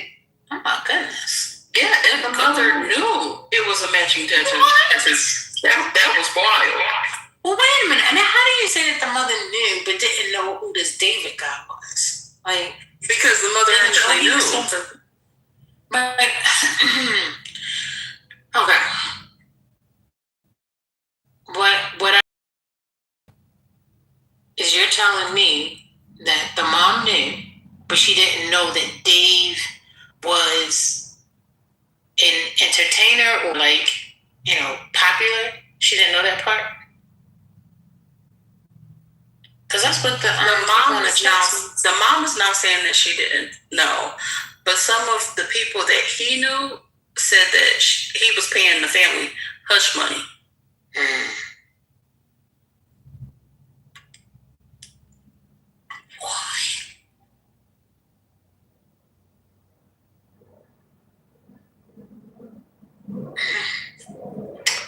Too much for me. This was interesting. I remember this happened sometime last year that we were talking about his Tesla, and it's really funny because his Tesla.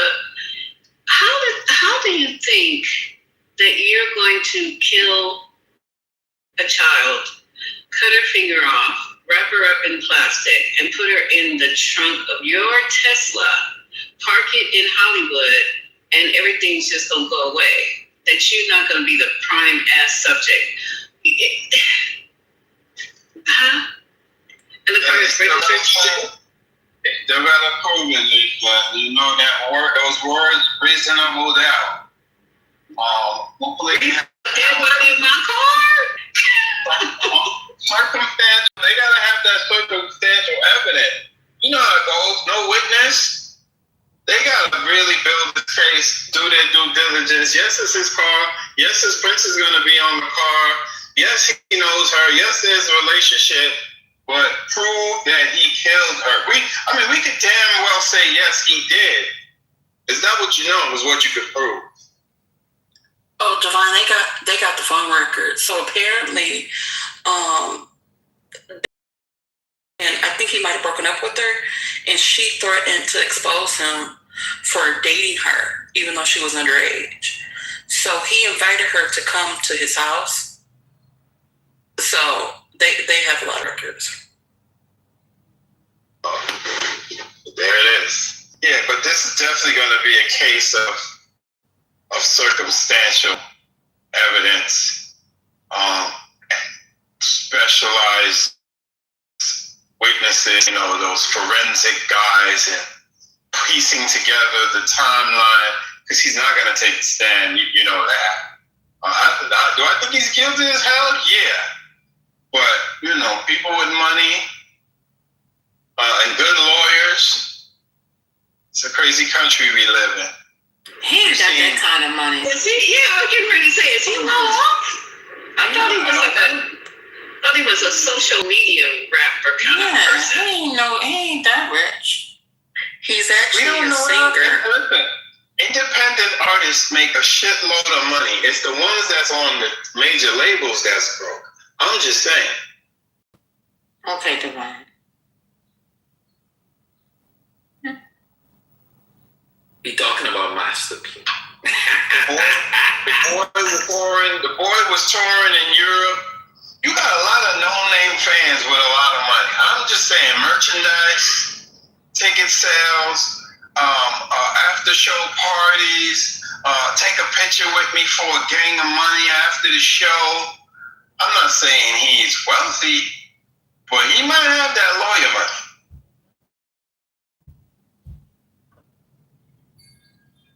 Not to pull off what you trying to push. What you trying to push is above. Well, tell him. I was gonna say a telling thing was he transferred all his assets to his mom's name because he knew something was coming along. So, in and of itself, that is kind of like, why would you just randomly do that? How old is David? She was 13. How old is he? Or was he? Or is he? How old is he now?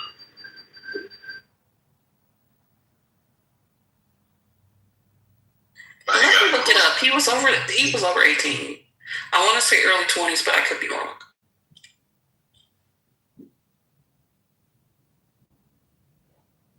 Trent, stand by. I know you got big news. We're talking about David. His trifling self. 21. At the time of her disappearance, it was 21, a 21-year-old with a 13-year-old and a mom. Okay, I'm not going to get too deep into it because 21, 13-year-old daughter. Okay.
I just saw a newscast. I don't know if you saw it on the LA station or on the national news. There was some pornography, child pornography at that site, at the house, I think. So that was crazy. Yeah, that was the part that I was reading. That there's some additional evidence and charges that they're using. If they go into like the handcuffs and stuff like that, because they just kind of showed some pictures. It was crazy. I don't know if they. No, I didn't see any pictures. What's wrong with you? What's going on? Let me see if I can find a link. Oh, I'm okay, thanks. Okay. Don't worry about it. You don't touch me from like. Oh, come on, cousin. No, I'm good.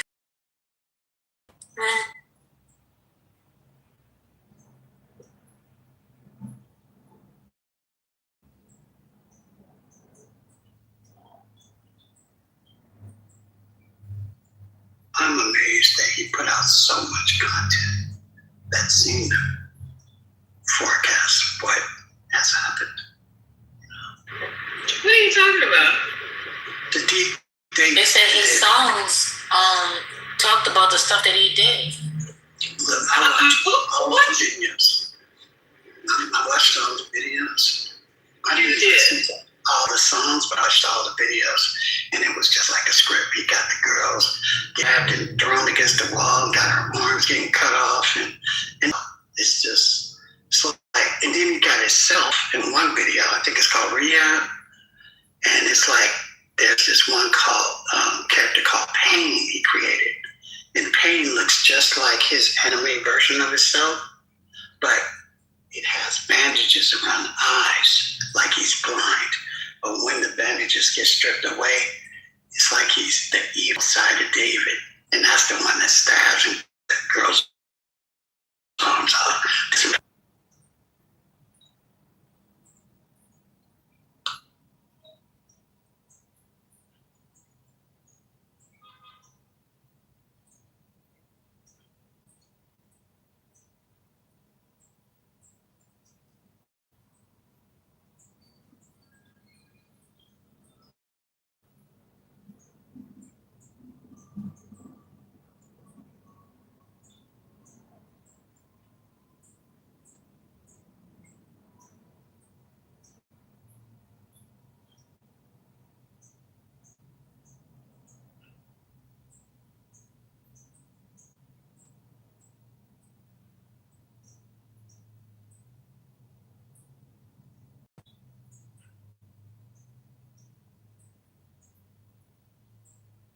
I'm reading that one of her stab wounds was on her right abdomen with an injury to her liver, and the second stab wound was on her left chest. And that's exactly where the animation depicted her getting stabbed by a snake side.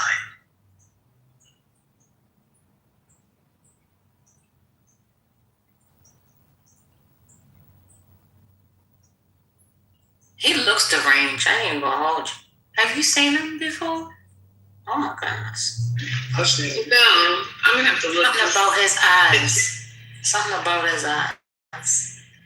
You see the eyes of the dad who murdered his 8 kids? I mean, he looked crazy as fuck too.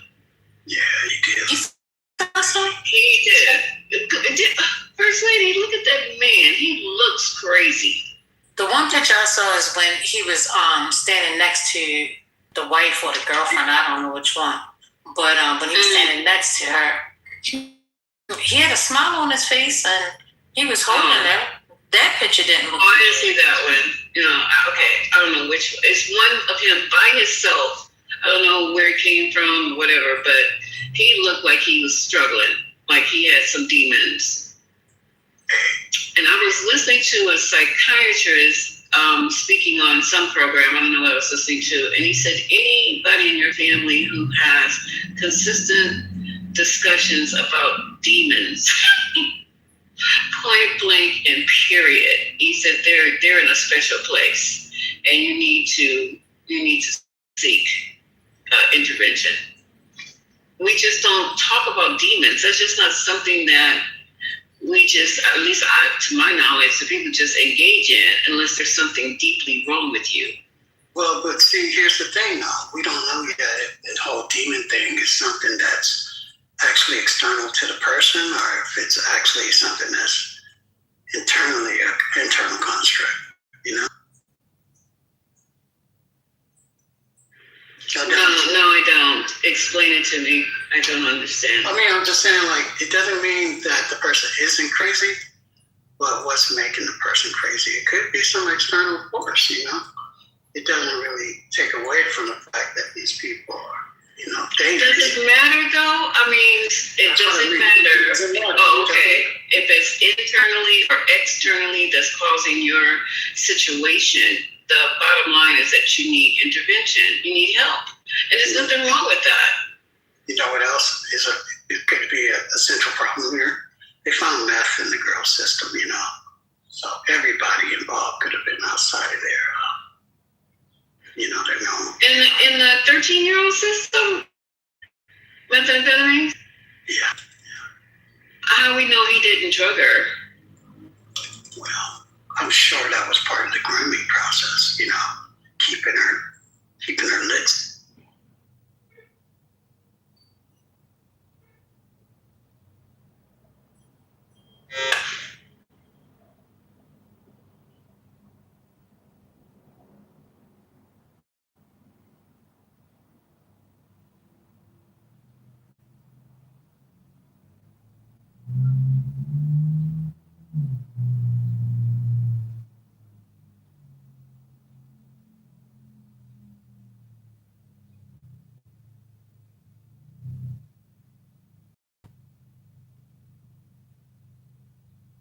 he might put him in the same cell as Nick Ryder. The guy who killed his dad. Remember Rob Reiner?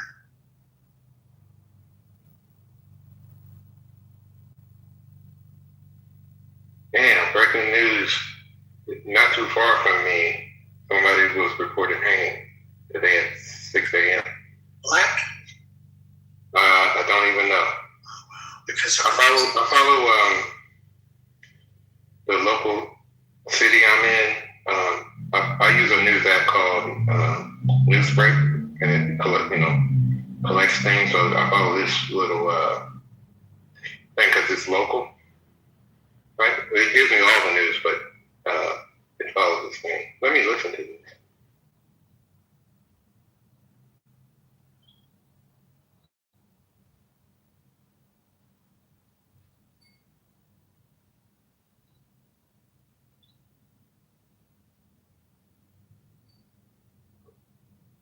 So it's not a false alarm, it's confirmed. I don't know. Weren't you guys talking about the other day some man who hung himself in front or on the side of a police station?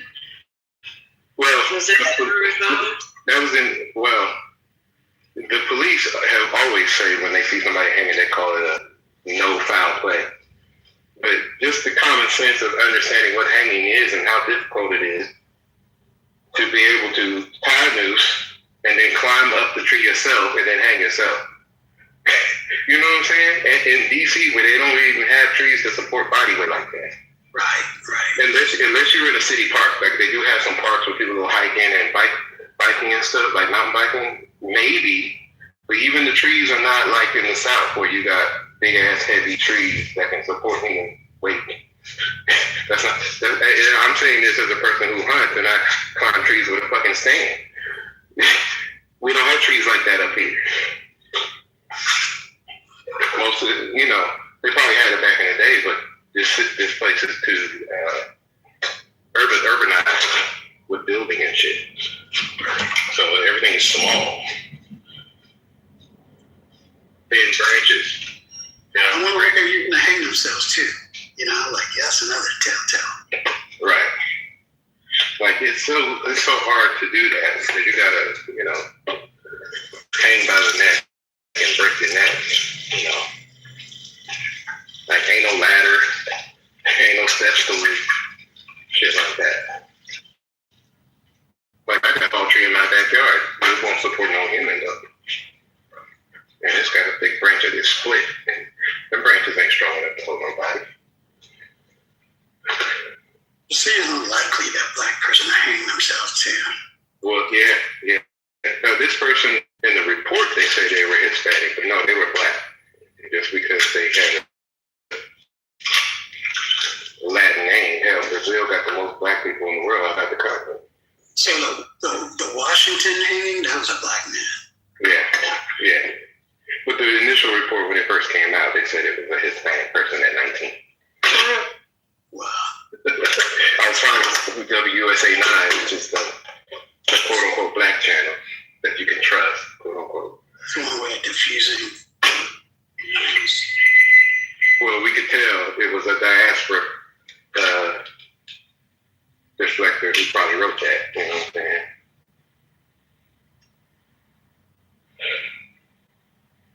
But the fact that it wasn't even on the local news until the people showed up to protest.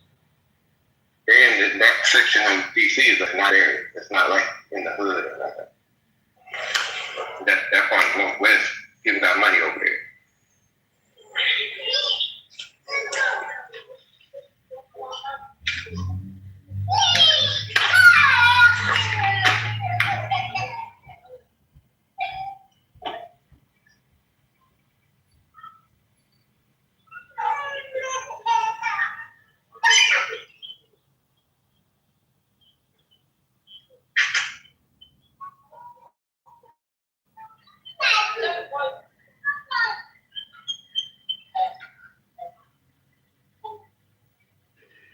I'm just thinking about this. I can't get over somebody who would murder a person and just put them in my own car and go park it. Oh, that's Dumb, dumb, dumb, dumb, dumb, dumb. I mean, versus just stuff in the body. That is guaranteed I'm going to get a phone call. It's a guarantee I'm going to be the center of attention. It's just weird. I guess he's not really stable. Maybe I can't think this through. Yeah, most people who do stuff like that, they're not stable. That's what Dr. says about the founder. They're not stable. I've seen this video clip where they showed a man in Alabama was castrated to scare off the civil rights workers in Alabama. These people are not stable. Okay? Just to have that fucking mindset. You know what doesn't look... Oh, go ahead. No, go ahead. I would say who doesn't look stable is this idiots. You know the singer? His name is Neil Langston. Goes by Neo the Asian. He was arrested in Montana in January. A Los Angeles warrant for allegedly failing to appear as witness in a grand jury probe. Related to the case, and so that's just related to the case. I guess they chasing him down.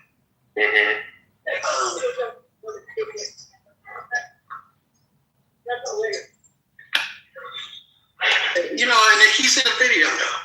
Like in one of the videos, they're like all doing some weird, blank EX stuff. I hear the kids in the background, so you know. I think it's something to do with some kind of, jealousy factor here. Leaving that body in that car is crazy.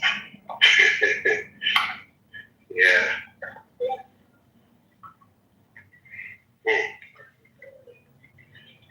People don't really analyze lynching with children were there. And you look at the face of the children that were there, they weren't even bothered. Now, those people are boomers now. They're CEOs and boomers now.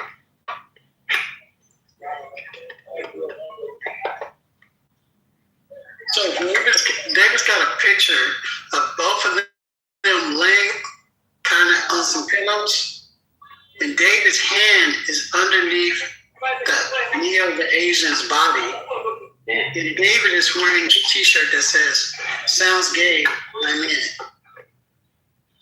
I don't know. It's just one of those situations that starts to pile up. Now you're trying to say he's gay, but then you say, or somebody said that he had child pornography on his phone. Was it? Well, that's what I'm trying to get to. We're trying to solve this on Clubhouse. We solved that other situation a while back. Remember, we had the room where we were trying to solve what happened to those those two political people that got murdered, shot in their front door. We solved that. We knew who did it, and we solved it.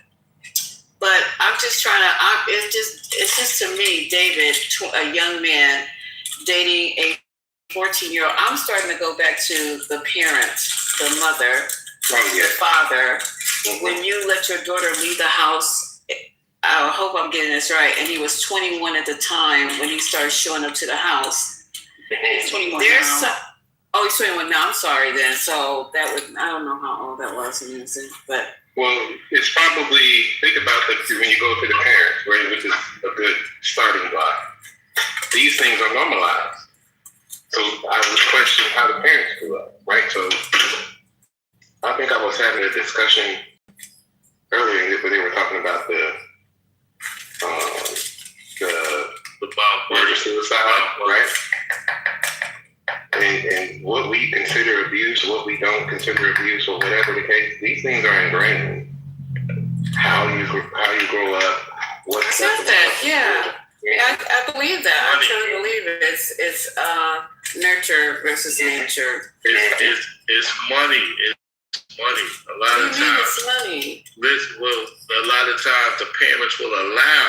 If this guy is giving the parents money, she's 13. He's running around taking care of them, and you get a couple of dollars. You heard that, right?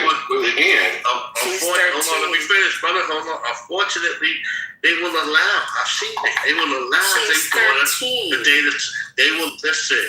If he's giving the parent, it depends on what type of parent they are. I'm not saying in all cases, but if he's giving them money and taking care of bills and certain stuff, they will allow their child to do these things. Yes. This is not something outrageous. It has been done before. But I'm saying it has been done before. Okay, just reality. Okay, so yes, brought up on charges as well. Yeah, child trafficking is outrageous, but that's how this country was founded. And she should be brought up, the mother, in her grieving state, should be brought up on charges as well. If you guys are saying that at 13 years old, she allowed her daughter to date someone who was out of her dating range, dating period at 13, it to me is unusual. Might be not to you guys, but I don't think that's appropriate. It's unusual, but it's legal in a lot of states. That's the problem. Going back to the founding of the nation, it's founded on child trafficking. None of this shit is unusual. Epstein and none of this shit. That's how everything functions in the country. That's why we talking English in this fucking room on this app. So let's just align these things since we're super sleuths, right? So Elder thinks that the parents have allowed this situation to happen because there's money involved that David's been providing. But they are saying that they did not approve of this relationship. In fact, that they have reported her runaways 11 times in 14 months, leading to her final disappearance. Right. Also, they said that David offered them gifts to say that he wasn't part of it, and also after that, after they didn't take his gifts, he started threatening them. Mm-hmm. So that sounds like parents who are not signing on to the relationship to me. That might be true. It might be true, but here's the thing there. Now, it might be true. I'm not sure about this case particularly. I was just making general, these things have happened in the past. Now, a lot of times when they're exposed, and it's exposed now, they have to do something to cover themselves up in some cases. So, of course, they're going to say, well, no, this was outrageous and we would never do this, because now they're being exposed. But in some cases, I'm not saying with this parents, but in some cases, they allow these things to happen. You know, that was an example. R. Kelly was a perfect example. They allow a child to date these older men if these men are financially good. Now, I'm not with this case, I'm not 100% sure, but it happens. And it's just reality. Like the brother said, this is the emerging way. It's a shame. This is what it has become. Well, I'm gonna say let's say they didn't allow it. The police, the culture allows it, because how many times you go to the police, especially as from a woman or child perspective, and you report a violation? Do they even believe you? There are even parents who don't believe their own kid. That's how deeply ingrained the acceptance of violations really are, because it's a part of the culture. They don't consider violence violent, because as a child, you don't have no rights in the country. But that's a Western way of thinking. That comes directly from Europe. Children do not have agency in this country until you become the legal age of 18. So go back to mostly southern states that allow marriages 13, 14, 15, 16 with parental consent. If you below 18, how you got agency if your husband or somebody starts abusing? You know what, Ty, if we're familiar with a lot of the musicians, you got the musicians, and how many Elvis Presley, I could go line, Sam Cooke. They dated 12-year-olds and 13-year-olds. Mm-hmm. You know what I mean? Like, look at the history of this country, man. Mm-hmm. Okay, so if I have reported my daughter running away, you said 13 times within, what was the time frame? Within months. 11 times they were reported as running away within almost 12 month. I mean, what was it? What's the time frame? Mm-hmm. 11 months, was it? 1 year, something. Well, okay, so then she ran away more than once a month. So the social service is not activated at that point when you report your child running away 13 times in a year. You know when they're activated? When the child is black. That's it. Those are Hispanic. Well, sometimes they don't consider them always black all the time. Weird to me, child. So parents filed 3 separate missing. Oh, sorry. Go ahead, Lisa. No, baby, I'm done. Her parents filed 3 separate missing person reports right in a 2-year time span. The mother said that she would take off and come back. However, even though the parents say that they would have movie nights and their daughter would frequently, that they were devastated by her leaving every time. Her ex-boyfriend said that she had a difficult time at home and that they were very mean, and that fueled her desire to run away. Well, see, it's a full circle. Like I said, there's enough blame to go around. It isn't just one thing. It's the whole goddamn thing need to be, the whole tap water and the baby.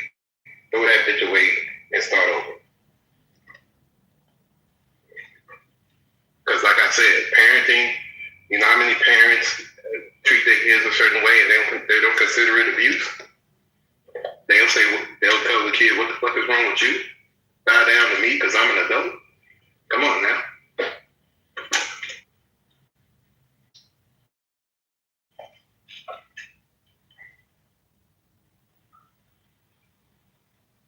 How many parents make their whole household uncomfortable for their kids? And some do it on purpose. Neo, the Asian, said that they all use meth together. You know, meth makes you sexually. Wait, what? Okay, this is getting way too crazy for me. So the mom is getting the 13-year-old meth as well. No, not pimping her out. Oh, okay. Not the mom getting the meth, but all 3 of them are getting meth. The Neo, the Asian, David, and Celeste Rivas using meth together. You know, that's what they're gonna do right there.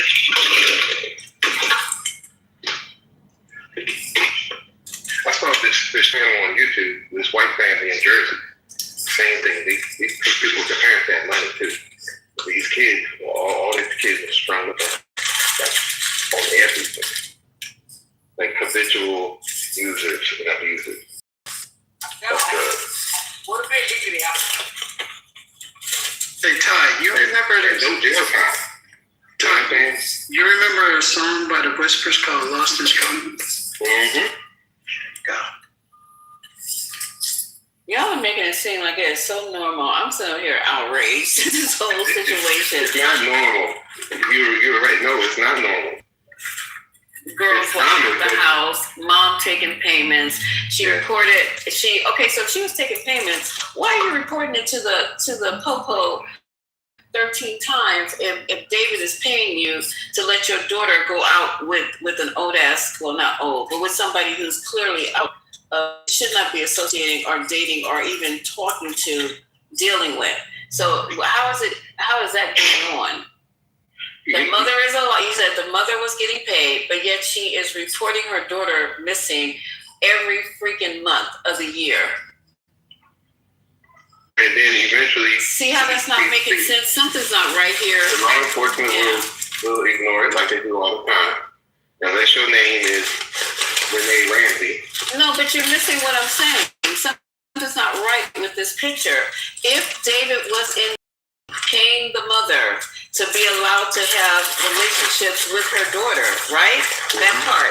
Why is she reporting every month that her daughter is missing? Was the check not clearing? Something's not right. Something is not right with this story, and I'm trying to suss through it. So maybe I'll be quiet and go do some reading, and then we can talk about it later on tonight. But that's not adding up. If you're paying me, if I'm going my daughter out, and you're paying me, it makes no sense. I'm gonna dry up my money, my resource. Why would I be going down to the 126 precinct to say my daughter is missing every fucking month? Maybe the money is not that significant to them. Where those movie nights for no movie nights? Oh my God. I'm just...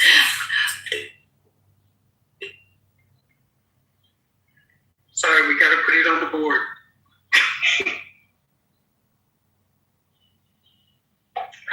So it social services or child protective services never was involved with a 13-year-old who is reported missing 13 times in a year. They never were. I want to know how many times is child protective services come in with people with money?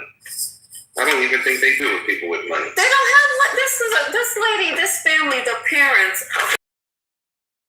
What I'm understanding, they don't have money. She wasn't. Where they live? They wasn't in the hood or somewhere. Someplace in California.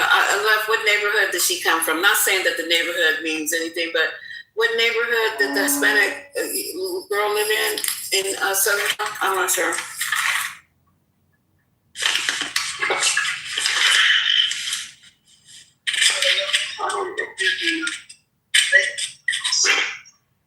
Suburban City, Western Riverside County.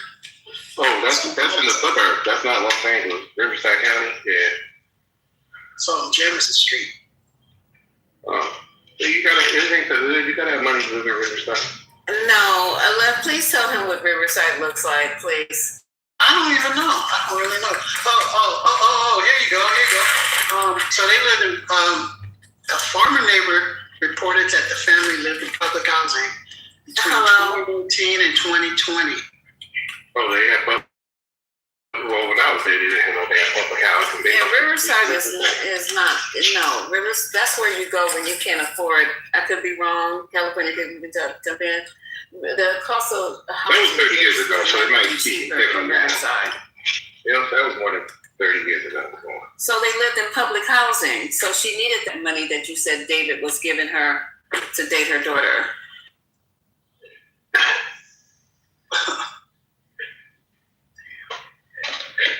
Yeah, a lot's been changed because when I was there, that was brand new. That was a new thing. People was going out to the county. That was back when Pop was alive. So there's a whole lot been changed.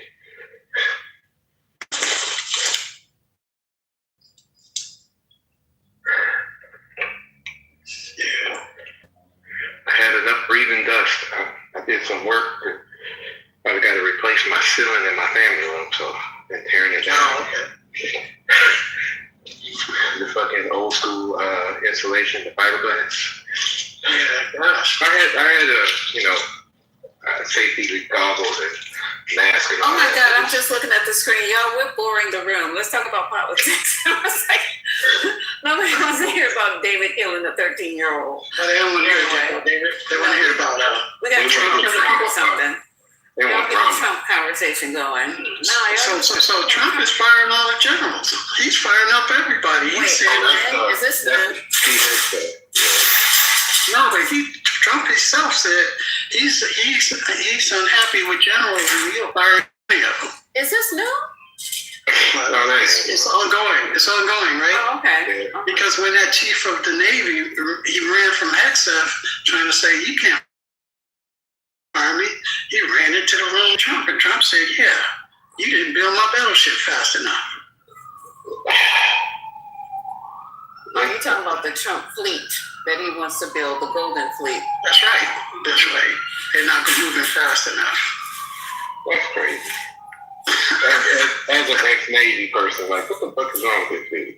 And I still haven't heard from my coworkers. It's been 3 weeks. Where are they? Out to sea? No, they in the sand. They work on airplanes. They in the sand.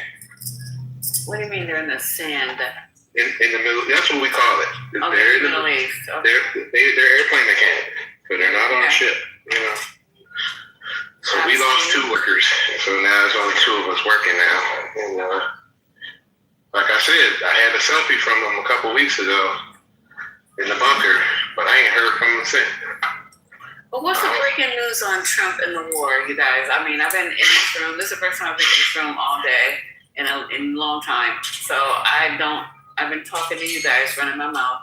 So what's the breaking news on, we need to talk about political war stuff in here. So does anybody know any breaking news that's going on as far as the war is concerned? First Lady told us that President Trump has released the truth saying that he got time today and he don't care how long this war takes. Well, we knew that already. Here's Well, one. Trump took an L. He's gonna lie. America took an L. So, Trump said, Trump's been announcing that they are now clearing the mines of the Strait of Hormuz, right? But there's lack of evidence in what we have in terms of, GPS and all that marine traffic kind of stuff isn't really showing that, right? So it's kind of hard. I guess these ships are invisible. And then Iran is actually, they've already verified that they are laying even more mines. So that's an interesting real world rebuttal.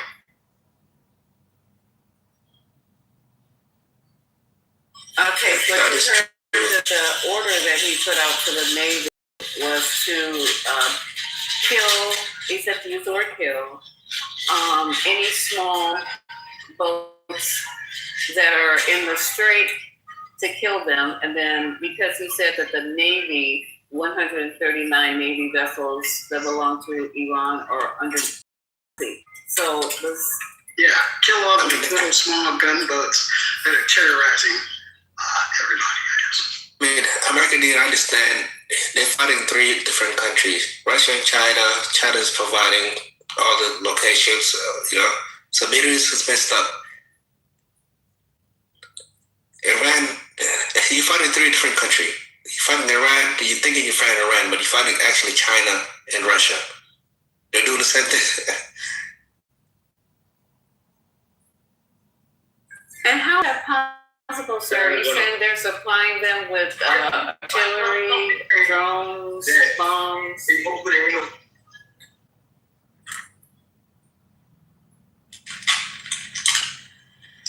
I mean, they're providing you with intelligence, which is a satellite. America never got defeated like that ever in history. It's the first time they can target. China's about to go into Taiwan. They know that America cannot fight 2 battles. They cannot. Then we take over that. Where's that report? No, they're sending soldiers around Taiwan. They've been trying to invade Taiwan. They've just been holding. Oh yeah, they've been beating Taiwan up a little bit here and there. Yeah. If they wanted to go into Taiwan, there's nothing we could do about it. That's absolutely true. Even if we weren't in a war right now, we still couldn't do nothing about it. We're too far away. We couldn't get our assets or defense set up quick enough. The only things would be economic if we could, or something like that. Came from just because if China wants to do something, they can definitely do whatever the fuck they want to do. It's nice timing too, They was planning to do it, but now was the perfect time. Yeah, now it's the perfect time. We're stretched too thin. Fighting with the NATO countries. well, did you hear about them using crystals? Instead of using our big thing and big thing around the world is using satellites, to control drones, this, that, or the other. They got a technology now that they don't have to use the satellites. They can use some kind of crystal they're using, and it gives the point based on the rotation of the Earth. I don't know how it works or nothing, but it's a technology we don't have right now. I think 4% of our Navy is actually in that region, and you're not stretched too thin. We still have. Yeah, we are. So we're not. Take a look at it. 6% is the max at any given time of our U.S. Navy that is in the region of the Hormuz Strait. I'm an ex-sailor, and my sister's an ex-sailor on the Lincoln. So I texted her the other day to have that story confirmed that they're definitely running out of food on the ship. And the Lincoln has been on for a year. So if we weren't if we're not stretched, sir, why is it necessary for one of our aircraft carriers to be deployed for 1 year? They're nuclear. They don't ever have to come back. Except for fuel. So we understand they don't have to come back. Can I finish the point? It's 6%. You're saying we're too strong. You're saying we're too strong. We're too thin. And we The point that I was making, you've obviously never been in the Navy. You cannot have anybody deployed on a ship. We talk about the assets that are humans. The ship could be out there forever. But that are on this aircraft carrier in those kind of conditions, if you've ever lived on an aircraft carrier, it's not meant for you to be out there a fucking year. Yeah. Police, they're having problems right now, sir. They can't get the supply. My sister was a signalman, right? So she did the signaling on the supply ship and on the aircraft carrier. On the ground. They can't get the supply. It's one thing to be out there, but they can't get no supplies out there. That's the problem. The other thing is, back maybe 10, 15 years ago, they started making submarines and ships, and they could make them a lot faster than we did, so they made like 5 to R1. But technology, we had the technology over top them. But that ain't the case now. And they have the technology equal to us or even greater than us, possibly. Well, with this crystal thing, and I don't know what else they got. So I'm looking at these statistics, right, and they're saying 35% of the total U.S. Navy battle force is currently deployed. Right. And like I said, you need to refuel the ship and to resupply a ship. You need supply ships. You can't do it through airplanes. And the whole game is about dollars. It's about dollars. My C-135 fleet is damaged. It's about currency. They're not being on the news. They're damaged right now. So 15% of the total deployed U.S. Navy fleet is in the Strait of Hormuz, and 41% of all Navy ships currently ready for military operations worldwide are now stationed in that region. Now watch this. I've been to the Straits of Hormuz. That is such a small area that have all the goddamn ships in the same area. Because when you sail through the straits, you see both sides. They're like a 12-mile radius. So you can shoot blindly and have a high chance of hitting a third. Yes. The accuracy required is less. Yes. Okay. Yeah. That happened when I was in Iraq. They weren't very accurate, but they keep throwing the bombs and shit happens. Mm-hmm. I mean, that was going to be Venezuela. It was going to just president, but they didn't know Iran told them, we're waiting for you, and China's waiting. So it's Russia. Wait, are you guys talking about Iran? The title? I'm in Iran, man. I'm in Iran right now. Oh, okay. Yeah. I'm not really worried about Russia. Russia's proven that they have nothing right now. Sir, how do you have internet service? There's people here that have internet. It's just you're taking a risk if you have internet, essentially. Is that because they're monitoring everything that leaves that country? Well, right now, not really, no. It's just, right now there's a ceasefire, but you can never trust the word of Jews and the whites, especially the American whites. So you never really know, man. Anything that, what do you know good English? I'm from California. I was born in California. I was raised in California, and my parents are from Iran. I came to Iran. I served for my country, and now I'm in a reservist because I'm having kids soon. So stupid internet thing. You can have internet. You're just taking a risk, though, essentially. Are you currently in Iran as you speak? Iran might be superpower. I'm in Shiraz, Iran. No, some people have solar, but then you have Starlink. There's many different ways to connect internet. It's not one way. Are you using a SIM card to connect? How are you getting that? Yeah, I have. How else would I connect? I got a feeling by the time this is done, Iran's going to go back to the caveman eras. Not really. That's not. They were smart enough to defeat America and what type and Israel. Are you using? They're still defeating them, but Iran might be superpower. Because otherwise, the world would not work without Iran. Can you tell us how he's using the internet? Because I'm quite interested. I was just curious, what type of SIM card are you using to Because access Alec the is smart. He's going to test this out. Yeah, it depends. They don't have technology like that. Sorry, no one's gonna let me talk here, so go ahead. Go ahead and explain. We're waiting. Yeah, no, you guys keep interrupting me, so it just depends on what you're. Again, if you let me speak, if you just let me speak, it's okay. No, I said it's just time. We're all waiting to hear from you. That's it. I tried to speak like 5-6 times and I just kept getting interrupted. This other guy wanted to start speaking. It depends on what type of ADSL and VDSL you use, and there's different fiber optics. So what I'm using, you could either use your SIM card, and then there's the Apple Fiber, or you could just use Starlink. But you do need a VPN because the Clubhouse is literally bad. You can't use Clubhouse on. I'm not an Arabic guy. Who are these Levi's porters that keeps like go fuck yourself? But yeah, it just depends, man. There's different ways. I'm personally using my ADSL is like slow, so I have my whole my fiber optics connected to Viber, and that's how I'm speaking. But I'm using a VPN at the same time, which is why my ADSL is slow. Is this government issued? What's government issued? Yeah, the SIM card.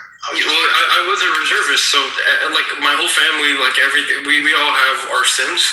I did have but this isn't a government SIM, no. But I used to have a government issued SIM. Oh, okay. Who said Iran was about to be a superpower? It is. Already destroyed Dubai, destroyed Saudi Arabia, everywhere. We literally put the U.S. to shit, man. No one's gonna take the U.S. serious after this. The term taco is more applicable to reality now than ever. I mean, look at Trump. He said a lot. He said he's gonna blow us into. And look at this mad guy. Like, these guys are retarded. Whatever. He said he's gonna blow us back into the Stone Ages or whatever the fuck he said. It's a liar. He's very scared. You know what I mean? You can't fuck with a country like Iran. What did he say? Every empire ended up dying in Iran. Every empire died in Afghanistan and Iran. Yeah, more so Afghanistan, not really Iran. You can't tell me if these negotiations fall apart and we take out their electrical plants that they're not going to be in bad shape.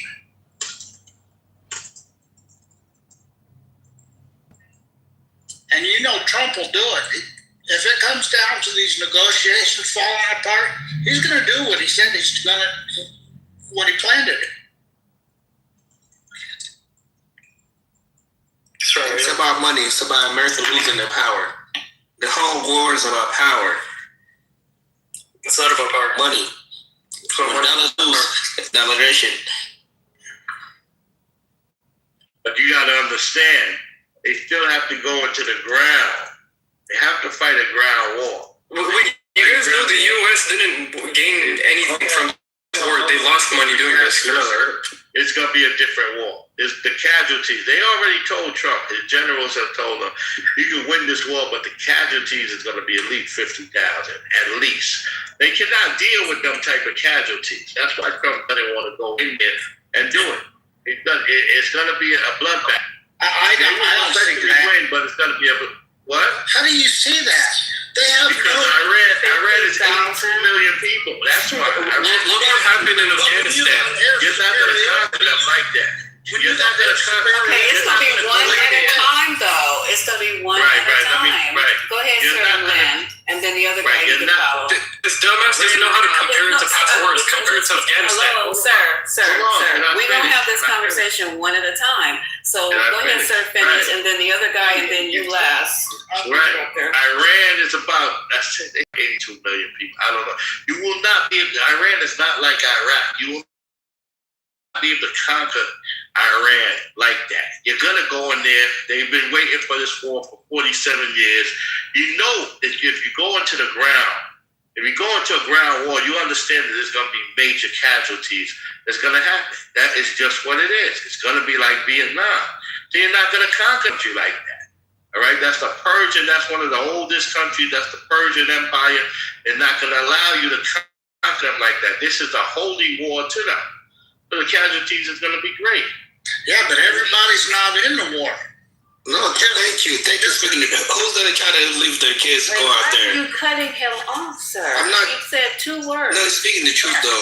Yeah, go ahead. You can talk after him. Go ahead, sir. We're gonna lose. Yeah. Go ahead, sir. I'll use The the point. RGC isn't the whole population, first off. Second off, close air support, before they even go in there, they're going to drop MOABs or bunker busters to clear the way from them. They're just not going to go in there and have a hand-to-hand fight. You think that's going to happen? That's ridiculous. They're not going to send them soldiers until they clear a path. Scooby, this is not the 1990s, bro. They done got to watch this fight. And I don't know if you just booty clapping for your homies, but you're smarter than that. You know damn well this war is not a war that we can win. I think our kick systems are fucking weak right now. You know this shit. So I don't know how you playing these games. You know what it looks like for our freaking troops or even our allies because of how we had to reposition ourselves when it comes to defense. You should know better. If they had air defense other than Stinger missiles, I might say no, I'm not dumb. I know Scooby's there. That's why I think he's making a weak argument. I think he's making this argument for people that don't know no better. I don't know, close air support and air support in general is going to clear the way. We're not going to try to harm any soldiers if possible. Yeah, but that's not even going to... I'm with you on that. They're not. They're trying to stay away from the ground troops. I agree. Situation. But if the only way they're going to have true regime change is going to have to be ground troops. There's not going to be no regime change. And even if we did put ground troops in there, you know damn well our military was 1 million times bigger than what it looks like in Afghanistan or even Iraq. Their military is about the same size as ours. Fucking weirdo. And then we're fighting in a region that they know and we don't. So they want to tell me to prepare for you for 45 years. They prepare for you. It's different. It's like boxing. It's like everyone includes the civilians that's going to fight you too. The United States. 12 and 20. Thank you, Sam. Wait, where are you reading that? Amendment up. 12th Amendment. Yeah, but you can't be Speaker of the House and then kill the President and Vice President. No. Oh, I see. Sorry, there's 3 pages. Yeah, I'm sorry. Was that an oath? I think like after the designated survivor dies, like who's next?